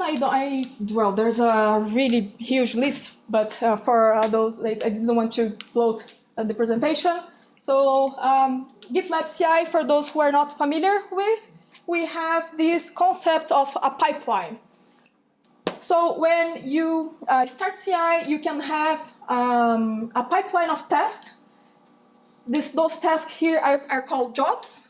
You can divide them by stages. You can have one job depending on the other one, not just for execution, for instance, if it fails in compilation, so we don't bother to execute the others, but you can also have dependencies on results. So you can have the result of one job used by the other jobs, and so on. This is very useful when you are building some jobs for building, or some jobs for building containers, and you can reuse those in other jobs. We also have, so basically a runner, which is a machine that is in GitLab, will pick up your task and execute it. And you can see this nice graph or UI in the website. The nice thing about GitLab, it is open source, so it's becoming very popular. Several projects are installing their own instance of GitLab. We have GitLab here in the University of Campinas. We have GitLab for Debian community, for the graphics community, well, several others. The GitHub Actions, some people are using those as well. So it's similar, we have an event like a Git push, and there are runners and jobs and so on.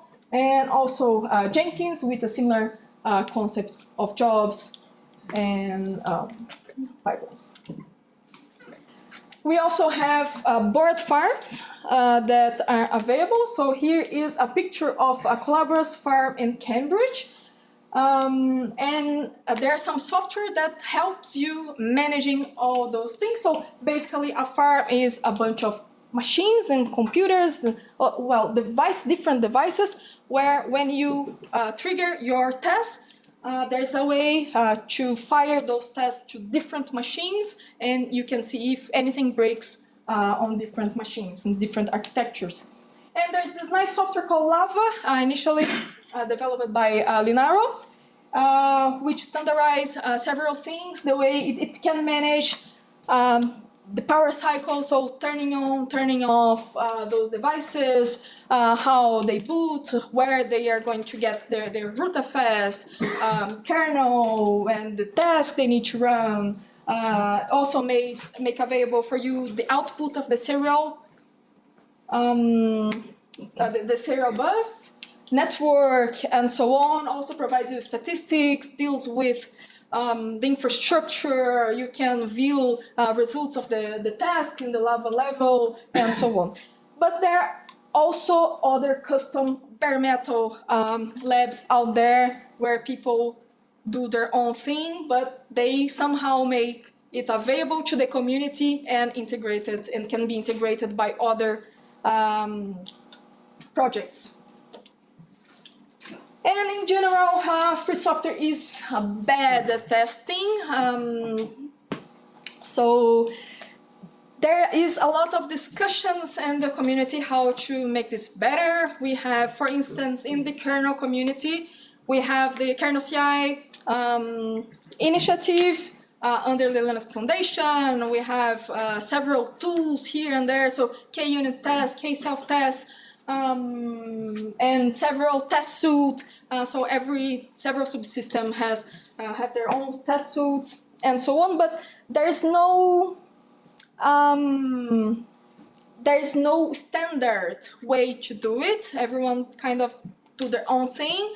There is no guideline or best practice, and this is what I would like us, and you were involved in this, to help me with this mission. And this can be a barrier for new contributors, for new companies to start getting involved with open source. Why? So one of the problems is upstream first can be very costly. Because when you deal with upstream, the works for me case, it's not enough. You need to care about usage from others. So when you submit patches, you need to wait for review. You need to make it work for others, which is a long discussion. And sometimes so that's why several people go there and just fork. Or do some closed source solution. Well, it's not why, but one of the reasons. And upstream first is good for the long run. So if you fork, have your patches there, at some point you need to update the base of the kernel, for instance, of the base of the software you are dealing with, and then you need to port all the changes to this new version. And if you make it upstream, it's there already, it's maintained. So if you don't do upstream first, you have a technical debt. But for small companies that doesn't know they will be for the long run, why to bother, right? So my point here is, if we make it easier, the development easier, with a high quality code that you can trust it, then we improve upstream engagement. At least this is my current thesis. But we have, so I think CI is a bit too afraid, but then we have this other problem, is that maintaining a trustable CI is very costly. You have to maintain infrastructure, you have to deal with false positives, errors that the CI says it happens, but it's not the fault of the code that you sent. You have to maintain it, update the dependencies from time to time, and you need to have fast reactions to fix issues, otherwise it will be broken and CI won't have any value. So if you don't trust a CI, so there is little value to it. The proposed solution here is an open CI that benefits everybody. One work benefits everybody, right? What do I mean here is, I would like us as a community, as an ecosystem, to have shared infrastructure, runners, machine network, shared hardware labs, with mechanisms to enable, disable it when they fail, shared tools for analytics, quality reports, error detectors, automated uprev, updating the dependencies for updating dependencies. All this available for the community, validated, maintained, trustable by several people. And what is nice is we already have this, and aside the Mesa 3D CI, and it's being extended also to the kernel first and the DRM subsystem.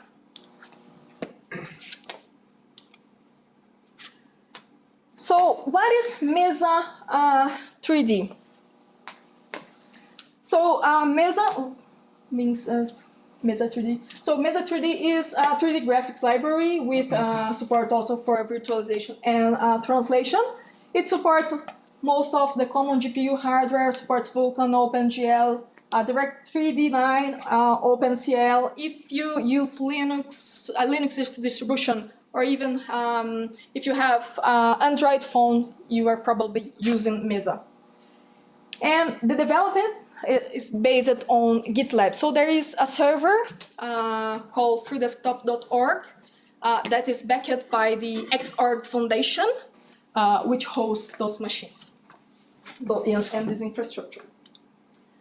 Here is one example of a Mesa 3D pipeline. And it is a small one, actually. There's another, because when you submit code, it doesn't execute everything. It depends what you change it. There are others that can be really big here. So test levels, there's a really nice talk this year by David Helderberg and Eric Nunes in DevConf, where they explain in more details all the tests. But basically, we have level 1 test, which is basically CI for linting and building and those sanity checks. Then we have testing on GitLab infrastructure, so x86, for instance, because runners are x86, and also virtualization, emulation, and software rendering. There's also testing on device under test, that we call it DUT, which sends the test to all those available independent labs out there and grab the results back. And if you want, there's also an explanation of this talk, explaining how would you do if you want to run your own lava farm. And maybe you could make it available to the community as well. So this is how the community workflows goes. So the developer prepares their code. They can fire the CI manually to see if it passes or not.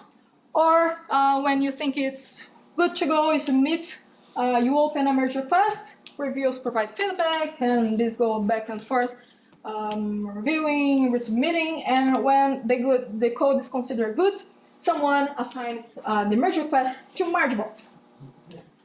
And MargeBot rebases the patch and triggers the CI. If CI passes, MargeBot merges the patch. Pun intended for MargeBot. But we have some bad days. So here's one example. So Marge replies, I couldn't merge this branch, CI failed, see this pipeline. And someone say, oh, it's not my fault, right? It's a CI fault. So reassigns to MargeBot. MargeBot tries again and fail, and it's not again. It tries again and fail.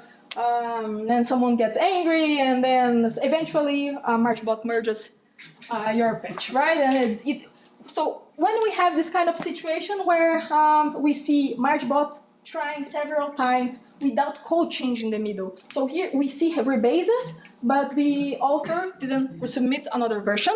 We know that this is a bad case. And the problem is it's easy to track, kind of easy to track when things goes bad, but it's not really easy to track when we made a real difference. So there was one person in the community who was really mad at the CI because it was blocking all her changes, and she wrote a really bad message there, screaming at everybody, and then I guess she regretted it, and she started this issue, which is called Mesa CI Appreciation Report, that every time she sees that the CI really caught something that really made sense. So there are cases there where, okay, this patch passed through several people, senior people, and no one caught this error, but the CI caught it, and she writes there, and this is really nice because, so we really know that someone is putting some value on it. So we have several farms. We have farms based on lava. I think Igalia has a farm. I'm not entirely sure at this moment. Collabora has a firm with around 250 devices, which are, so we have several, sometimes we have the same device of the same type. I guess there's around 70 different devices in the farm. We also have a farm from Valve, a farm from Google, a farm from Raspberry Pi that is available. There are several other tools which is available to the community. There's a nice tool called CI Uprev that will try to get the latest version of all the dependencies. So this is an automated tool that tries to update the dependency, run the test, and if test passes, it creates a patch automatically to the project, updating the dependencies. So it's very handy. And when it fails, it warns us, so we can go there and fix it.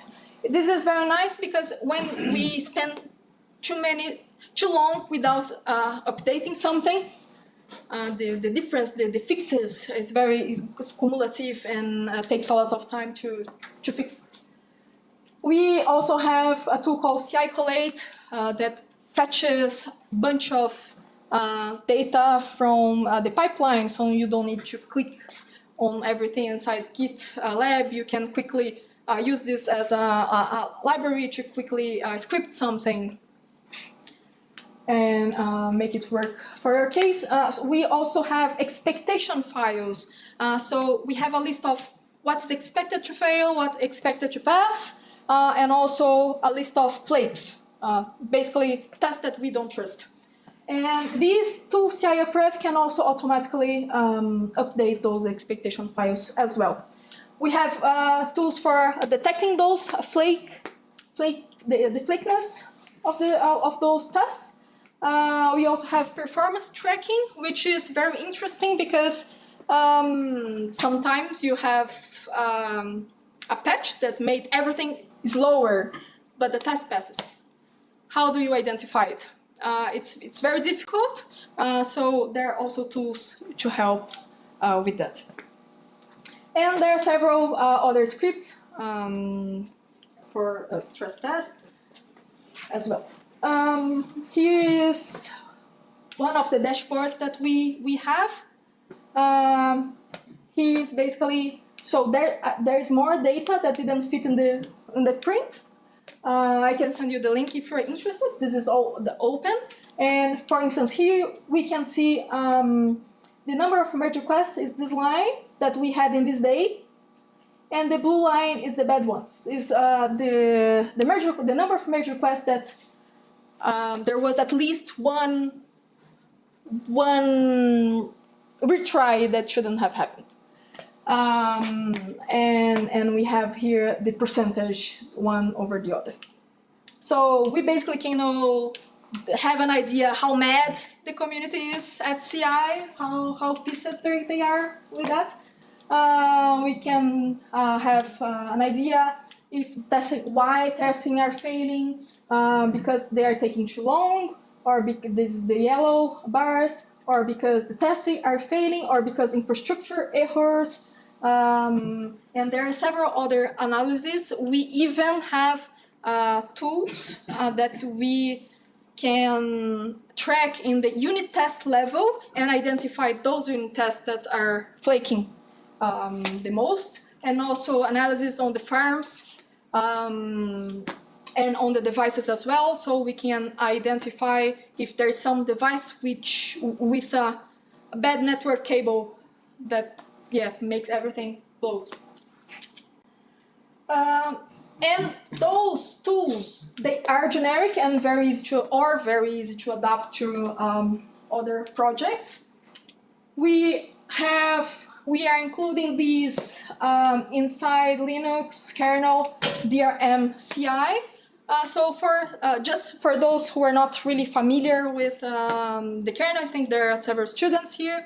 So the Linux kernel has a huge community, and so they divide in groups of working groups. So one group is responsible for multimedia, the other one is responsible for security, for network, for file system, and so on. And we also have this group called DRM, who is responsible for the graphics part of it.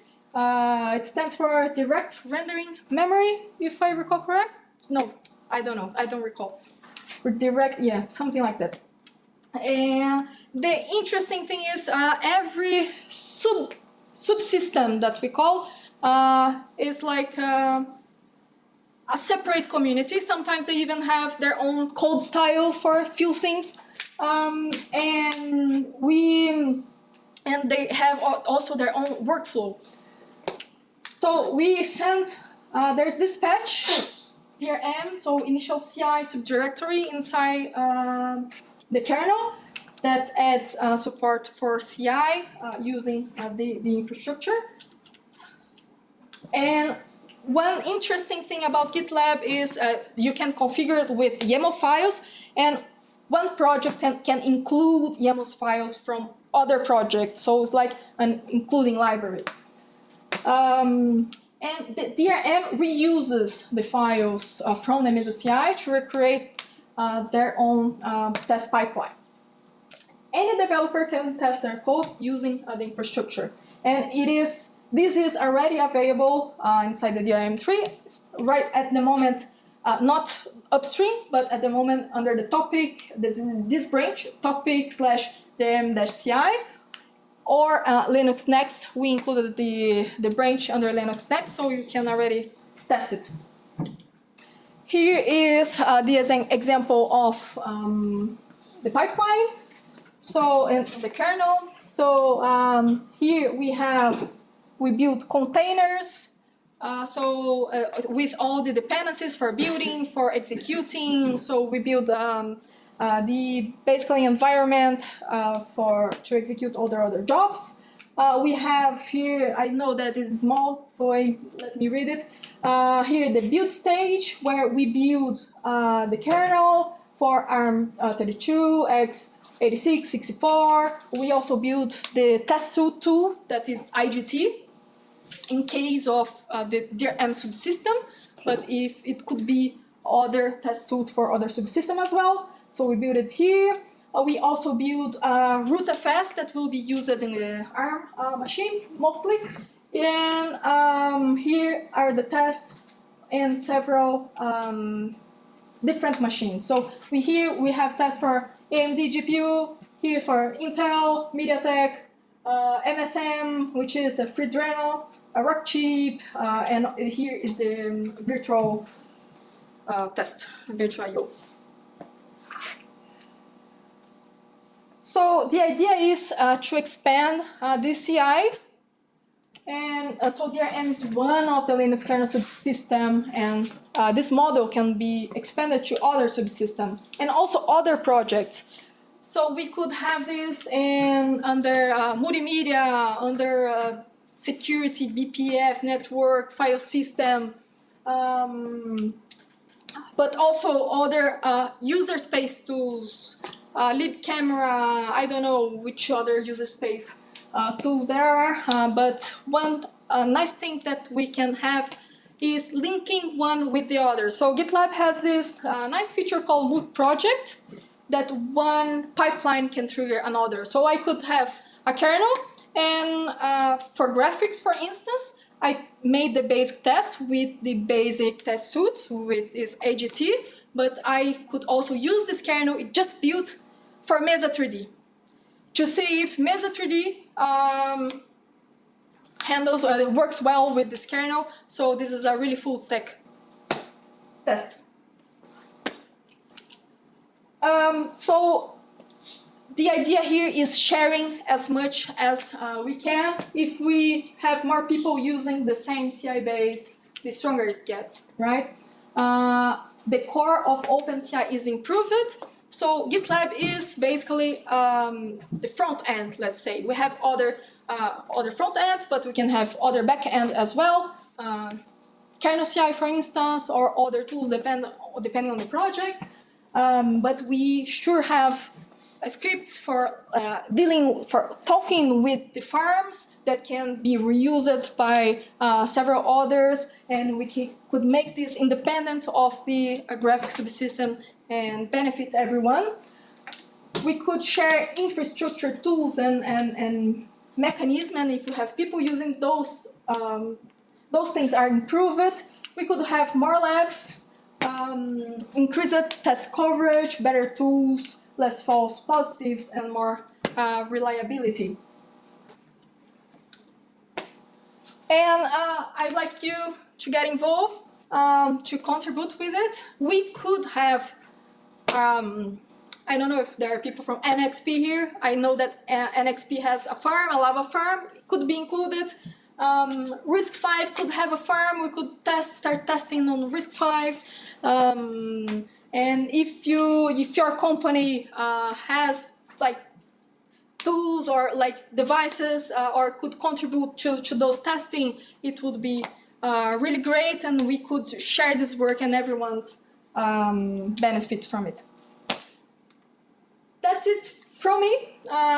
Any questions? Any comment? I have a question on the infrastructure side. I mean, just for me to understand correctly, I mean, in that slide that you show the presentation that on DevConf, right? So if I remember correctly, level 2 or something like that was the test in the x86 machines that you mentioned. So is these machines, this GitLab infrastructure, is this running at freedesktop.org? Yes. Okay. And then each company can provide access to their own farm. Yes. And integrate that to this basic infrastructure. Yes. So how does how freedesktop.org gets hardware for their infrastructure? I mean, who is donating that? Because usually, I mean, when we are talking about open CIs that other companies can use, my experience is that it's quite difficult to get hardware. I mean, everybody likes the idea of having a common CI and can see the advantages, but when you ask them for real hardware for the infrastructure, everybody change the topic, right? So how do you get hardware for this basic infrastructure? Because I understand that the farms, I mean, if the company is interested, it will build the farm and integrate with this infrastructure, right? But you have to have this basic infrastructure that freedesktop.org has to maintain. Sorry, but isn't the idea that you have your own hardware, physical hardware, and then you attach your infrastructure to that? That's the device under test, right? Yes. That's the level 3. But you need to have the basic infrastructure to coordinate the stuff, right? So that would be my question, so you can probably answer. Okay. Yes, there is this infrastructure, but the bottleneck's not there. The bottleneck are in the labs. We start getting several requests for testing, and the queue for the tests under the DUT takes more time, so there's a bottleneck. For the devices, this base infrastructure, I saw the name of the company who is providing that, but I don't recall at the moment. I can check later. No, it's but just I think it's a third. I think they buy it. Okay. Yeah, because I mean, even though I agree that the majority of the test running time will be on the DUTs, you are running basic and virtualization tests on this basic infrastructure. So isn't that big? Because I mean, you have a multidimensional matrix there, right? Supporting a number of operating systems. So these things can get quite big, I think. It's not big at the moment. We do, at the moment, the tests are mostly based on Debian. We do have a few, there are few tests on Windows, on Fedora, but it's just the basic things. So at the moment, the load is not big, but yeah, it could get big. And then, of course, I mean, each hardware vendor or each company that is interested can get your own farm and integrate with that, right? So how does that work? Because, I mean, once you integrate your farm into this test infrastructure, is your hardware dedicated to this test infrastructure, or can you decide what to do with the hardware? For instance, the Collabora Farm, it is used for Mesa CI 3D, but also for Kernel CI. There is a priority. We can set a priority there, but it's open, so the community will review it. You can, if things start going bad, people can just disable it. It's just a matter of a commit disabling things. And Okay, so you have control basically, right? yeah. Okay, first I would like to thank for all the good work on the DRM CI. I mean, it's great to have this in DRM. I'm one of the maintainers of the KMS, and I would like to know if you could integrate the KMS into this pipeline, because the KMS, I mean, we could run it in anything, like in the x86 machine, and the KMS is great to test like the DRM core, because we are really based on the DRM core and functions itself, and I mean, we have like a great support from IGT test. We have like a IGT test list in the IGT project, so is there a possibility to integrate the KMS? One of the person who replied to the patch sent. It was me. It was you. Okay. Nice to meet you then.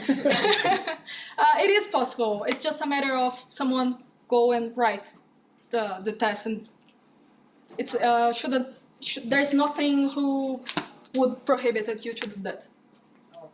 And yeah, if you have time, please send us patch. We'll review and merge it. Yeah.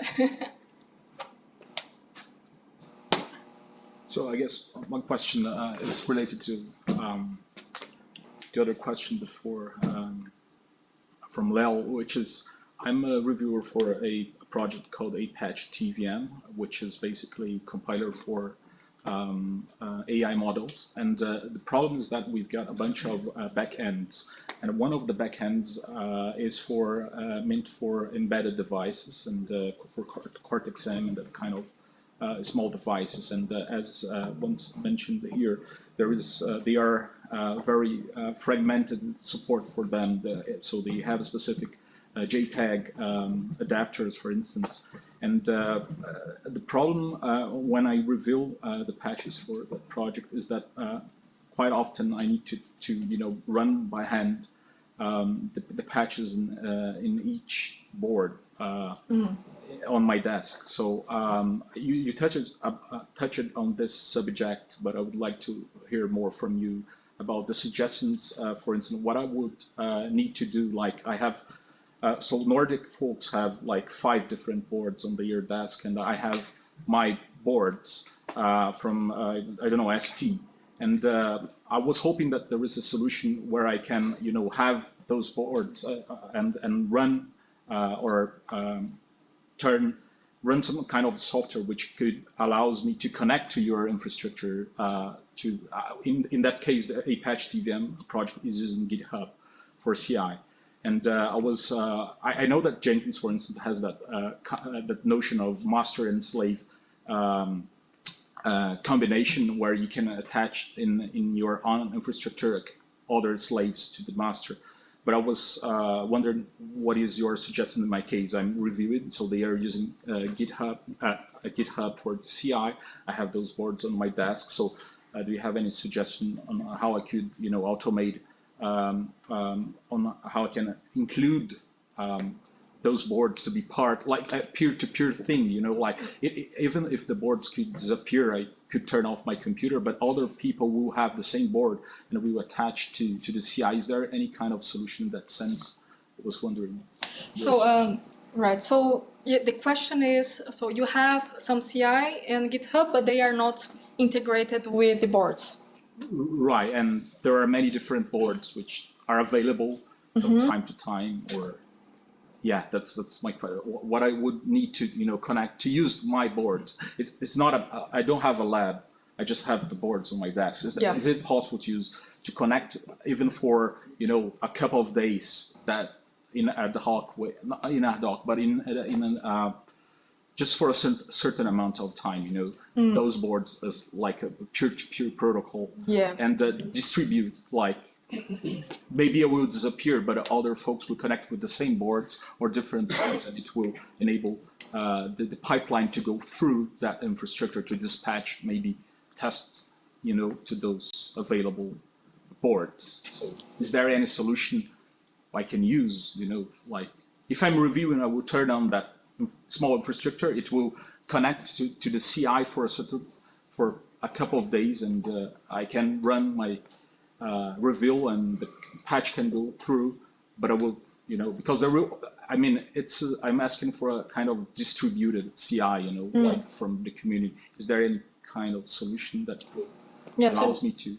So the idea is if those types of devices are online, just send tests to them if they are not online. So right, it will appear anything. like they are not available, something like that. Because is there any solution for this? Is it possible? Do you see because people don't have those boards? I have some other people have other boards, and it's hard to have a whole rack with all those boards at the same time. So I was looking for a more dynamic way to attach that small infrastructure to just when I'm reviewing the patches, I know. So, for instance, the Lava lab. So the hack there is just a matter of to easy connect everything. But in matters of big hardware, big infrastructure, I know that you don't need them. So Erico in that same talk explained a bit how you can build your own Lava lab with a few boards at your home. I'm not entirely sure if these mechanism of knowing which one is online and which one are not is available. I know there are a few other software besides Lava that it's limited in a few ways, but it's easier I think to set up at your house. But I don't think there is this feature of knowing dynamically. In the main GitHub CI, I want everybody to look at the results just as my machine will be just as if my hardware would be in the same infrastructure, but it's a distributed thing, like that was something I was willing to have, which will help a lot to review, because there are so many, it's hard for a single company to have all the boards from Nordic, for NXP, from in a single place. So maybe the reviewers which are interested in that kind of hardware could provide, especially when they are reviewing the patches, which then we get that through the physical boards, then we review and get the patch merged, and that will disappear but it will work I think. Sure, So if you provide if you integrate your farm into this infrastructure, does the infrastructure control which tests run in your farm, or do you control which tests run? So there's a mechanism with tags. You can put tags in the jobs, and the job will know which is the farm and devices that it needs to submit the job. So you can include your CI, say I reply to this tag. Okay. So this is the same type of device of those others, or you can create another tag and say just this job I will execute for just those jobs. Okay. Any other questions to Ellen? Thank you very much.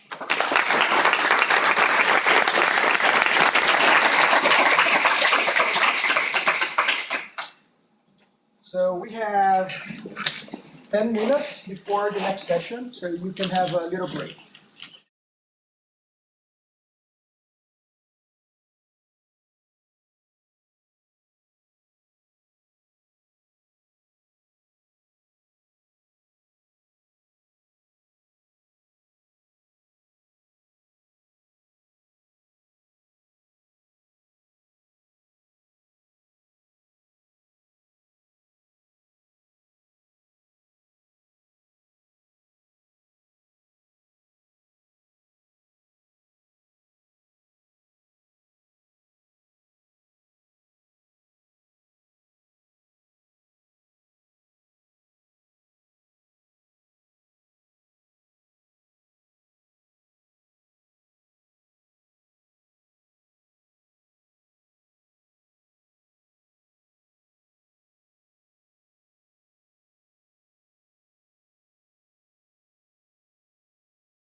about networking. I guess I got the wrong idea because this is a talk about network displays. Okay, anyway, it's done, so get on with it. So this is actually about screencasting, which is when it looks like this, which is when, oh, by the way, my name is Pedro Sander Azevedo. I'm nervous, all right? This is me, and so this is a talk about screencasting, which is when you show the contents of your screen in another screen through the network, like magic. It looks like this in other operating systems, like Android, macOS, and the unholy one. Actually, this one's the unholy one. So you press a button, and like magic, your screen goes to another screen without wires. And this exists on Linux. It's done through this app called GNOME Network Displays. I know it doesn't look like much, but it's a lot. Trust me, you're going to learn a lot in this talk, and you're going to see that this thing here doesn't look intimidating, but it's a monster. And you're going to know why in a few minutes. So we need to talk, before we talk about network, we need to talk about the word before network, which is GNOME. I'm not talking about the mythological creature here. I'm talking about this thing that I'm sure you've seen it somewhere if you study here. This is the desktop environment that we have in our computers there in the lab. But if you're on Debian stable, it probably looks like this or something like that. Just kidding, no hard feelings, I love Debian. But anyways, so you have something that looks like this, and even this is not the entirety of GNOME, because this is just the desktop environment, and GNOME as a whole is a much bigger initiative than that.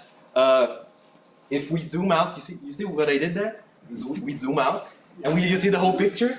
And the whole picture is that the GNOME is a huge project that they develop libraries, and with these libraries they develop the desktop environment that I mentioned. Oh, I have to press the button. The desktop environment that I mentioned in the other slide, and also a lot of applications like this one. This is GNOME Network Displays that is going to be the subject of this talk, and also.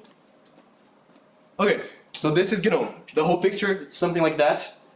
And so the real title of this talk shouldn't be the magic behind screencasting on Linux. It should be the magic behind screencasting on GNOME.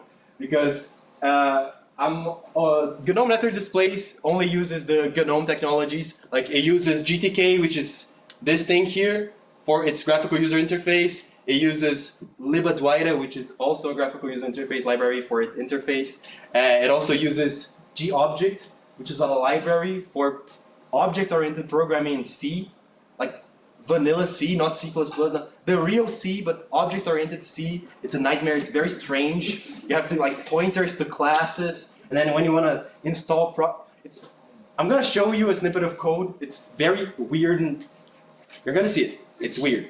And so okay, we're back to the magic behind screencasting on GNOME, and since we're talking about user space and kernel, I would like to interject for a moment. And what you're referring to as Linux is in fact the GNOME/Linux. I've recently taken to calling it GNOME plus Linux. Again, enough of this joke. I'm not sure. This is kind of an inside joke, but anyway.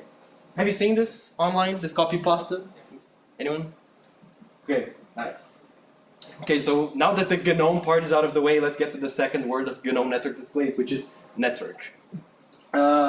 Network protocols, it's something that I'm going to explain to you. It's something I'm sure you're familiar with, which is email. Email is a protocol. It's actually a lot of protocols, but that doesn't matter right now. You can think of email as a protocol, and a protocol is like an agreement of how things should talk to each other. This is very important in networks because networks are just a lot of computers talking to each other all the time, and they have to agree on how they communicate. So email is a protocol. If you want to make an email service, you have to have a server for the server-side implementation of the email protocol, and you have to have a client for the client-side implementation of the email protocol. So the server implementation is going to be provided by whichever email service provider you have. It can be Google if it's Gmail, or Microsoft if your email is Outlook for some reason. And then for the client-side implementation, if you use a web client, you're going to use, well, again, Gmail or Outlook. If you have a desktop client, probably Thunderbird. They have a new logo. I don't know if you've seen this, but it's pretty good. Screencasting is the same. It has a protocol. The most common protocol is Miracast, which is the one I'm going to explain to you in a few minutes. And you also need a server-side implementation and a client-side implementation. You need an implementation for the receiver that's going to receive the video, and an implementation for the sender. They actually have different names. The device that receives the video is called sync, and the device that sends the video is called source. I think it sort of makes sense because the device that sends the video is the source of the video, and then the device that receives it sort of syncs in the video. It's kind of a weird metaphor, I admit, but that's the way they're called. So the syncs can be smart TV. If your TV is not born smart, like mine wasn't, you can buy a dongle like this one to make it compatible with Miracast or any other screencasting protocol. Some projectors, this one probably is connected to the network. They can receive screencasting too, so you can project things without having to deal with all the wires that we're dealing here there. And so there are other protocols, like I mentioned, Miracast is one of them. The other ones are Google Cast, which is the one you have in Chromecast, and AirPlay, which you have on macOS and iOS. Miracast is the only one that's open source. That's why this talk is going to be about Miracast, because it's the only one that has an easily accessible spec file. Like I said, protocols are not code. They're just an agreement. So an open source protocol just has this agreement downloadable and freely available somewhere so you can know how communication is made between the things that implement these protocols. But Google Cast is proprietary and AirPlay is also proprietary, so you can't know how things communicate when they're using AirPlay. However, someone reverse engineered Google Cast, and Google Cast is available in GNOME Network displays today. If you have a Chromecast at home and you want to try to mirror your computer screen to that Chromecast, it should work.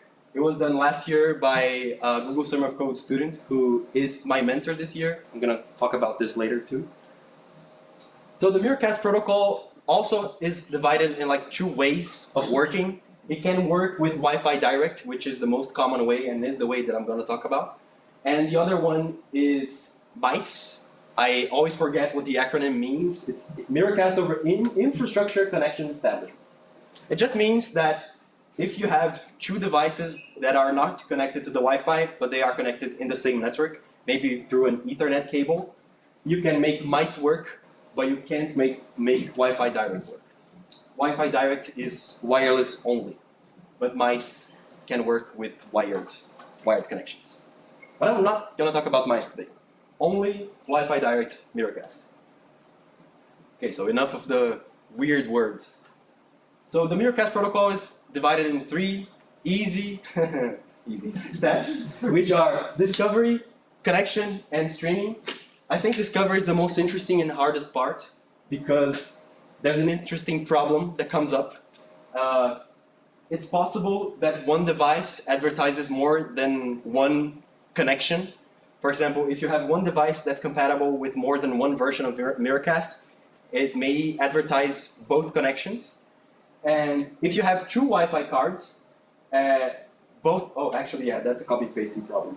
If you have two Wi-Fi cards, both of them will detect the same device, and then both of them will discover the two connections that are sort of duplicated. So these are the two ways you can end up with duplicated connections and duplicated listings of connections. And this is not good to show to a user in an application like, oh, do you want Miracast revision 1 peer-to-peer or Miracast revision 2 peer-to-peer?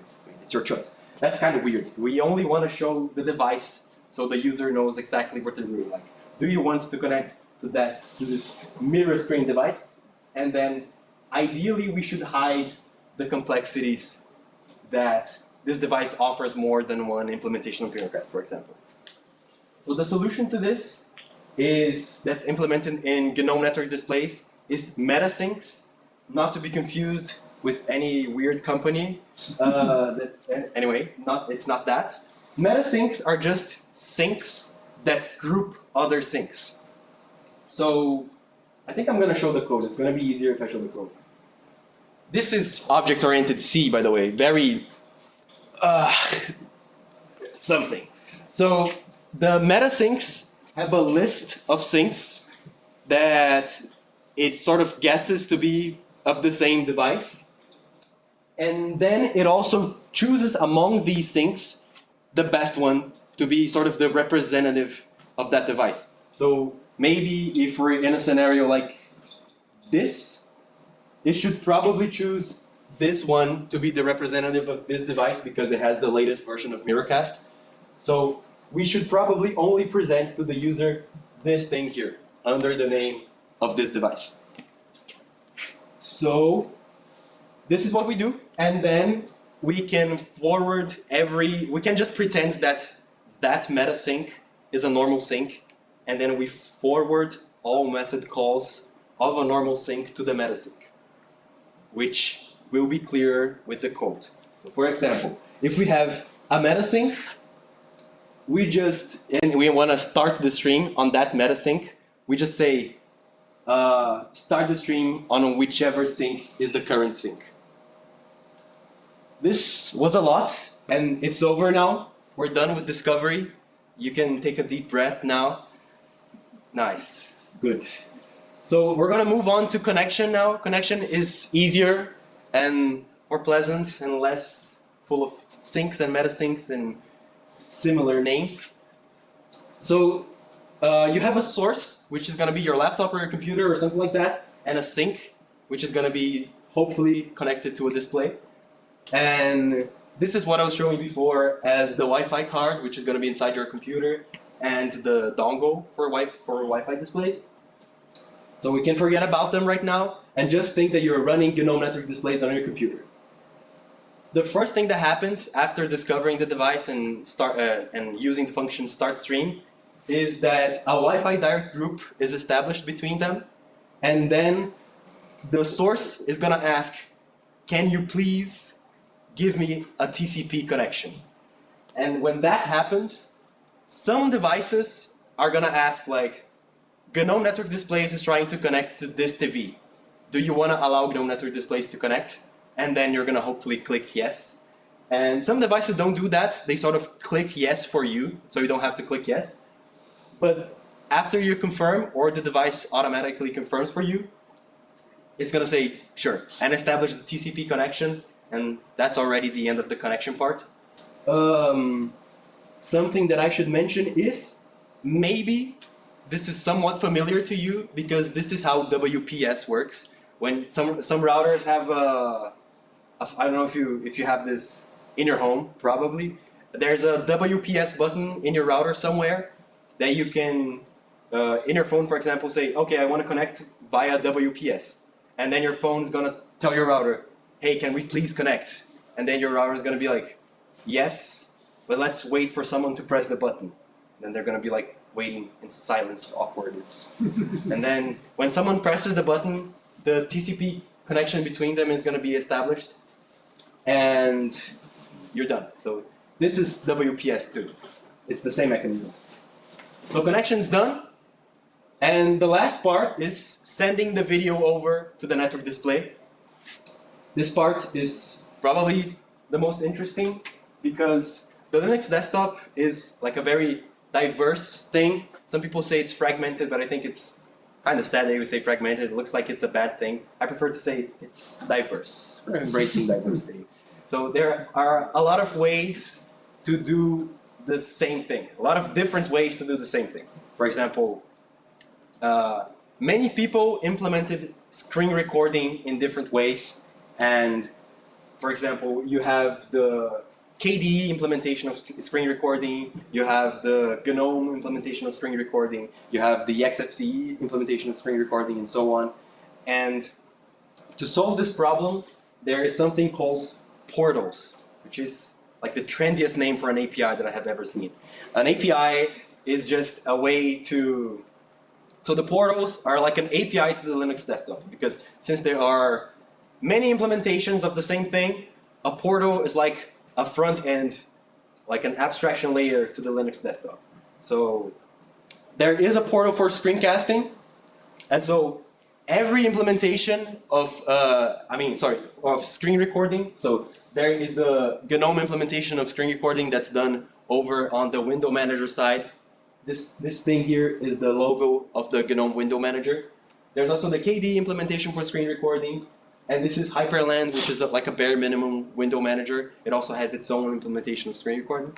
And then everyone can talk to the portal, and the portal will offer a very convenient way for GNOME network displays to understand all these things here without having to bother with all the implementation details and how these things here do things differently. So they all look the same in the eyes of GNOME network displays because screen recording is given on a silver platter via the portal. So this is streaming done. That should be the end of the talk. Just kidding, no. Actually, we are almost there because although we managed to discover the displays in the network and connect to that display and even send the video there, we are still using an app. So this is not one button magic yet. Remember, the other operating systems, including this one, they have just one button away in a menu somewhere. And we have to go through the trouble of opening an app. And this is not good. Of course, we envy this level of integration with the desktop. So this year, a few months ago, I got into the Google Summer of Code internship program, which does not mean I work at Google for the last time ever. It's not an internship at Google. I do not know anyone at Google, but Google just sponsors an internship at an open source project. I never spoke with anyone from Google, but they are giving me money to work on GNOME. So the internship is at GNOME via the Google Summer of Code project. That's it. Yes, not an internship. Please don't try to go to the Google Summer of Code if you want an internship at Google. It's not at Google, but anyway, if you want to be paid for an internship of a very short period of time in an open source project, Google Summer of Code is great, and it's a great opportunity. And my proposal and my mission for the Google Summer of Code project was to get the one button magic working for screencasting. So have something like this working on GNOME. And so these are my mentors. This is Felipe Borges, by the way. He's Brazilian. He was living here like a while ago. Maybe he came to Unicamp at a certain point. Maybe some of you know him. But he's one of my mentors. He's the maintainer of GNOME Settings, which is the settings application for GNOME. This is Jonas. He is one of the masterminds behind the window management and graphics stuff in GNOME. Exceedingly smart person, actually sometimes scary. The brain of this person needs to be studied. He's very, very clever. This guy here with a kite for his portrait is Anupam Kumar, which is the guy who reverse engineered the Google Cast protocol last year and implemented it into GNOME network displays. He's one of my mentors now. This is Claudio. He has been helping me with the community stuff, like user surveys and getting to know the other users of GNOME and testing if things are working out for everyone. And this is Alan Day. He's the designer. He's been helping me with, well, design. And okay, so how will it work?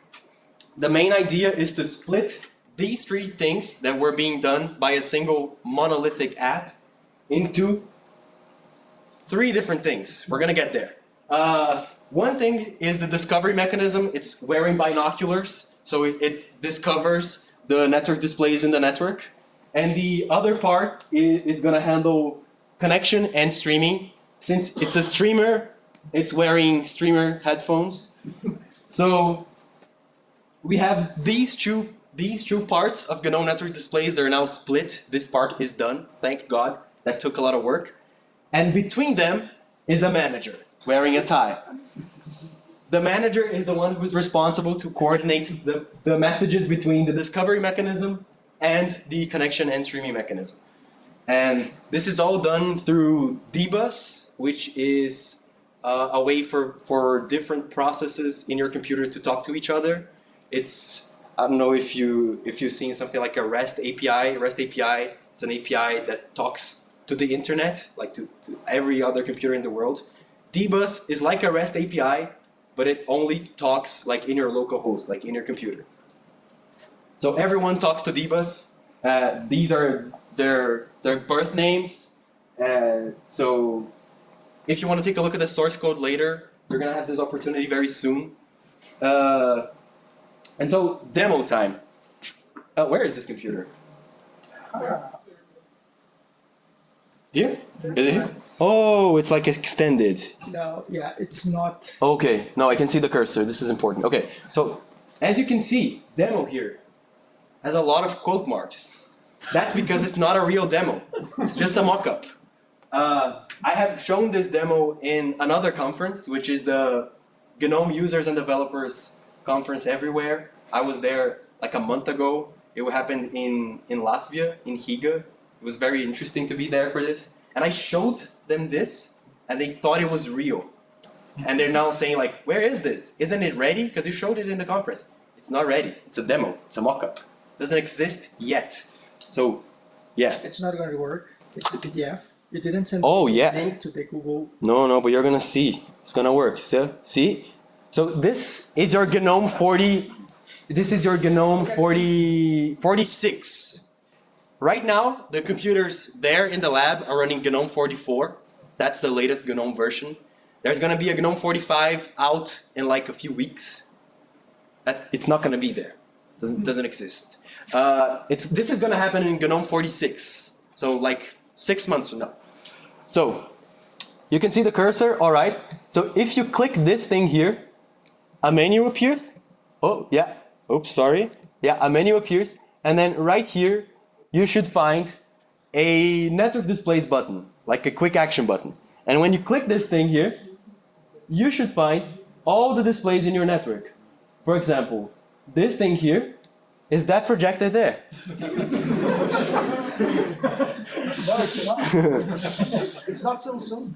And so, It's this TV. No, yeah, it's that projector. You can trust me. Yeah, this TV is also there. And so, if you click this, it's gonna take a while and spin a little and load for a while. And when it's done, you should find in the top bar an indicator that when you click the X, it stops the screencasting. It stopped. As you can see, it's not screencasting anymore. So this is the magic that I mentioned in the title of this talk. This is the illusion. And so future work, to begin with, is what I just showed you. That's future work, as it is not ready. But this is almost ready now, for real. It should be ready. The deadline is in September 11th, which is very near. The end is nigh. So let me take this again. But anyway, in spite of this, I also wanted to implement some sort of way to rename devices because, as you saw in the demo, it's very hard to tell which device is which. I mean, we just mixed up the projector and the TV because their names are not very intuitive, and that happens all the time. Their names are like Samsung 36-inch, Verizon 4, 39. It's terrible. So it would be nice if we had a way to rename devices. For example, living room or office, projector in office, IC34 or something like that. So we know exactly what we are connecting to. This is also nice for you, for example, if you are here in a place that's full of projectors and full of other rooms, you don't want to accidentally cast your screen to another room and be like here waiting for the things to appear and it's actually casting somewhere else. Or like start casting the TV in your parents' room. You don't want that to happen. So it's better if we have a way to rename things. The other thing that I wanted to implement, and that's going to be probably a little harder, also has to do with making sure the user is looking at the display that they're casting and is presenting a way for them to confirm and make sure that they're actually looking at the thing. So maybe show some icons in their computer and ask, are you seeing the same icons in the TV that you told me you were trying to cast to? And then if the user says yes, then it starts sharing their screen. There are different ways of doing this. We thought of perhaps having like a pin, like showing a number here and asking the user, what's the number of the TV, bro? And if they don't put the number in the TV, we're gonna say, it's in your parents' room, man. You can do this. But this one's more friendly. No one wants to type pins. This would also probably only happen like in the first time you connect to a display, just to make sure you know which hardware you're talking about. And that's all, actually. That's all. You can scan this thing here if you want to see my other social media. My website is here. I don't have Twitter because Twitter doesn't exist, but I also don't have X. And yeah, that's all.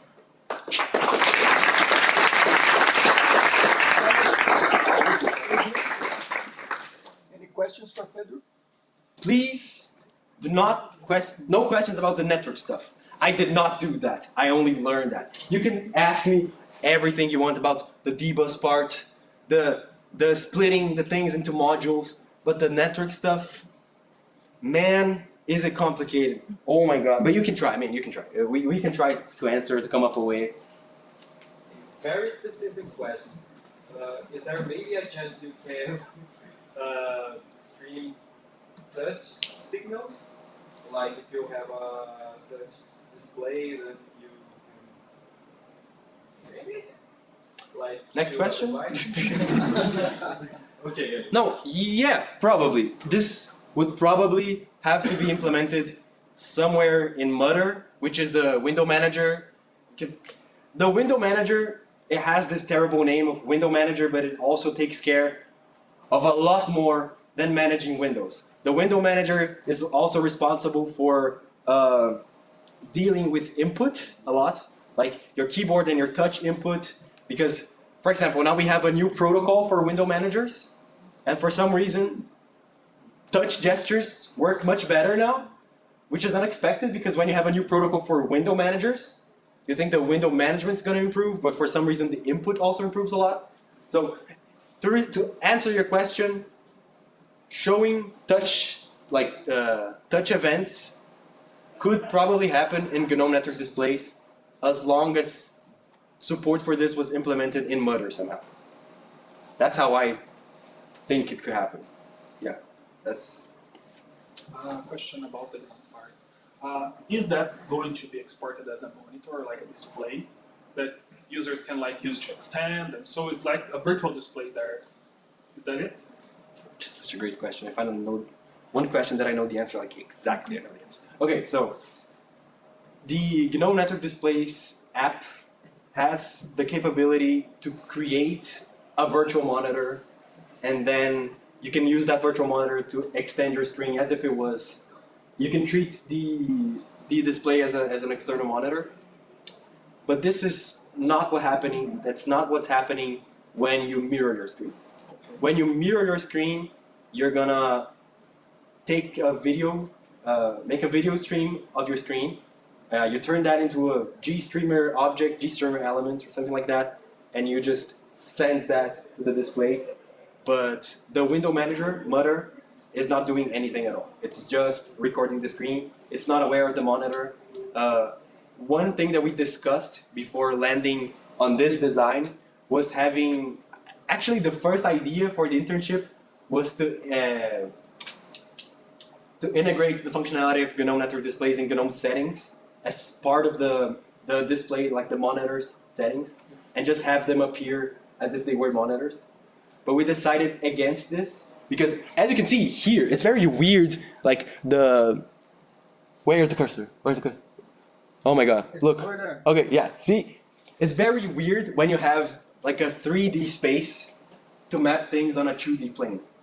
Because when you have multiple monitors, you have to arrange them in a 2D because they have to be side by side somehow.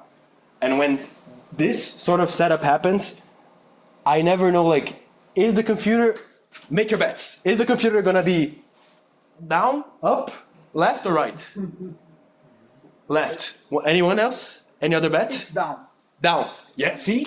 Because I configured it down. Let's see. And yeah. Yes, but it's the down. default is left.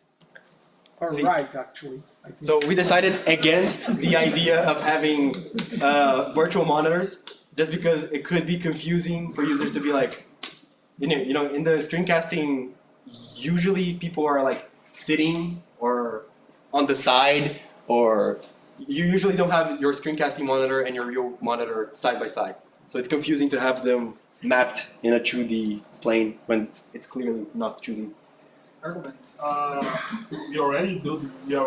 We can configure, like Leonardo Garcia did. You can configure it depending on what you are doing. So let's suppose you are with your laptop at your lab and you have to screencast at the television.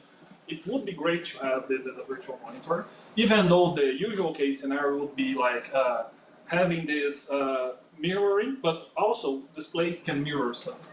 Yeah, that would be great to I have. agree with you because for instance, I mean, my TV does not support Miracast or whatever, so I never tried GNOME there. So I usually, when I want to watch something in the notebook and cast to the TV, I just put an HDMI cable, right? And I set up everything. It's just an extended monitor. I push everything I want to the TV and close the laptop, right? Yeah. And then I watch. So for me, it's a screen. I'm not going to use the laptop anymore until the movie finishes or whatever. Now, if I'm working, and I have worked before with big screens and TVs, and it's great sometimes. I am also using an HDMI cable in the same way, and even though things are not in a plane, it's just a question of configuring, and you can set up the best way that you find out. So, yeah, I mean, that's probably just an opinion, but I agree with you. I mean, I don't see a problem, and I think it would be even easier because it's the same kind of interface, at least, right? That you are already used to. I mean, yeah. But anyway, I can talk about the long-term future problem, the long-term future plans, which are, first, the app is going to stick around. And the app has the capability for a virtual monitor. The idea is just to have the most common workflow integrated in the desktop environment. Just because, if your grandma uses GNOME, we want her to feel at home and not be like, where's the cursor? Where's the cursor? Is the monitor left, right, or anything? So, but the app, there's probably going to be a lot of work in the app too, because as you can see, it looks ugly as hell. But like if you look at this, oh wait, other way around. We're gonna get there. Trust me. Yeah, that's a lot of slides. It took a lot of work. Yes. And we're here. Okay, as you can see, this app is an aberration. It looks actually terrible. But if we're gonna do some work to make it look better and behave better, what happens when you enter the app, it doesn't even ask if you wanna extend or mirror the display. It offers you to cast to a virtual monitor. And you have to know that if you cast to a virtual monitor, Monitor is going to create a virtual monitor for you, and you'll be able to extend your monitor to that monitor that does not exist yet.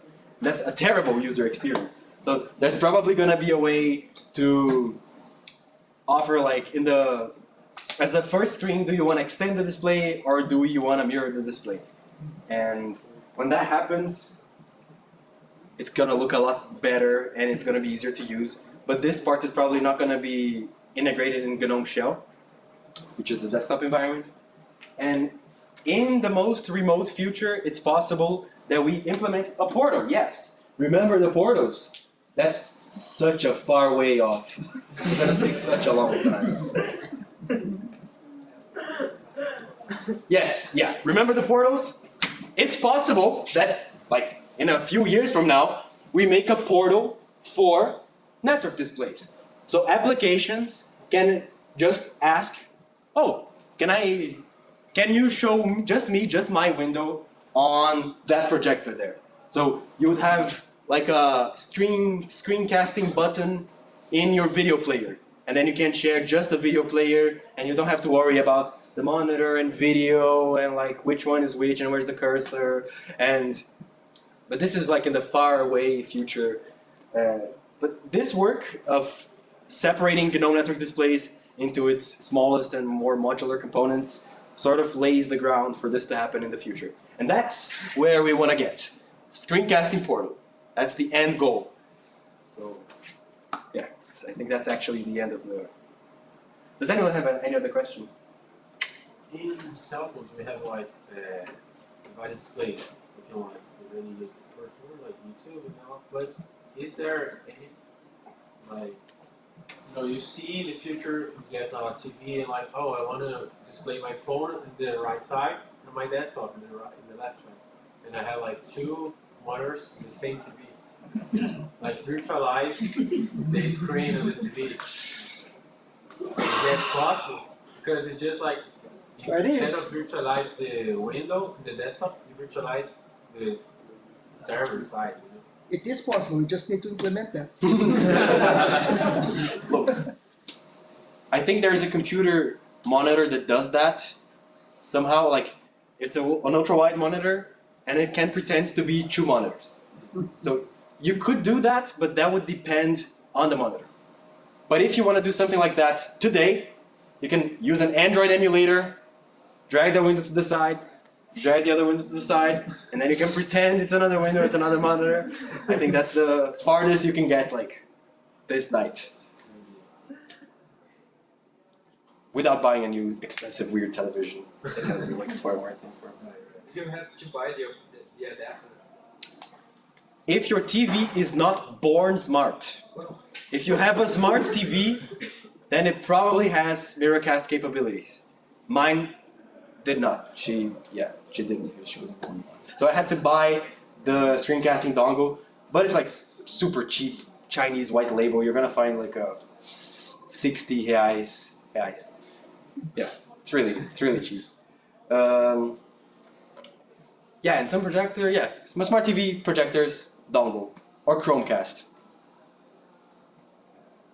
What else? Any other questions? Okay, thank you. Yes, that's it.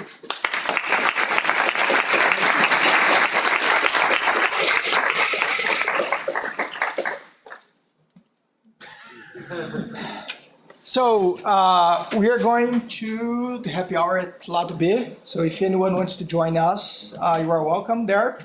As I said before, you are on your own there. So we don't have sponsors for that. And tomorrow we have the welcome coffee at 9, without coffee probably, sorry about that. And at 9:30 we start with welcome session and then the rest of the talks. Thank you very much, folks. Thank you.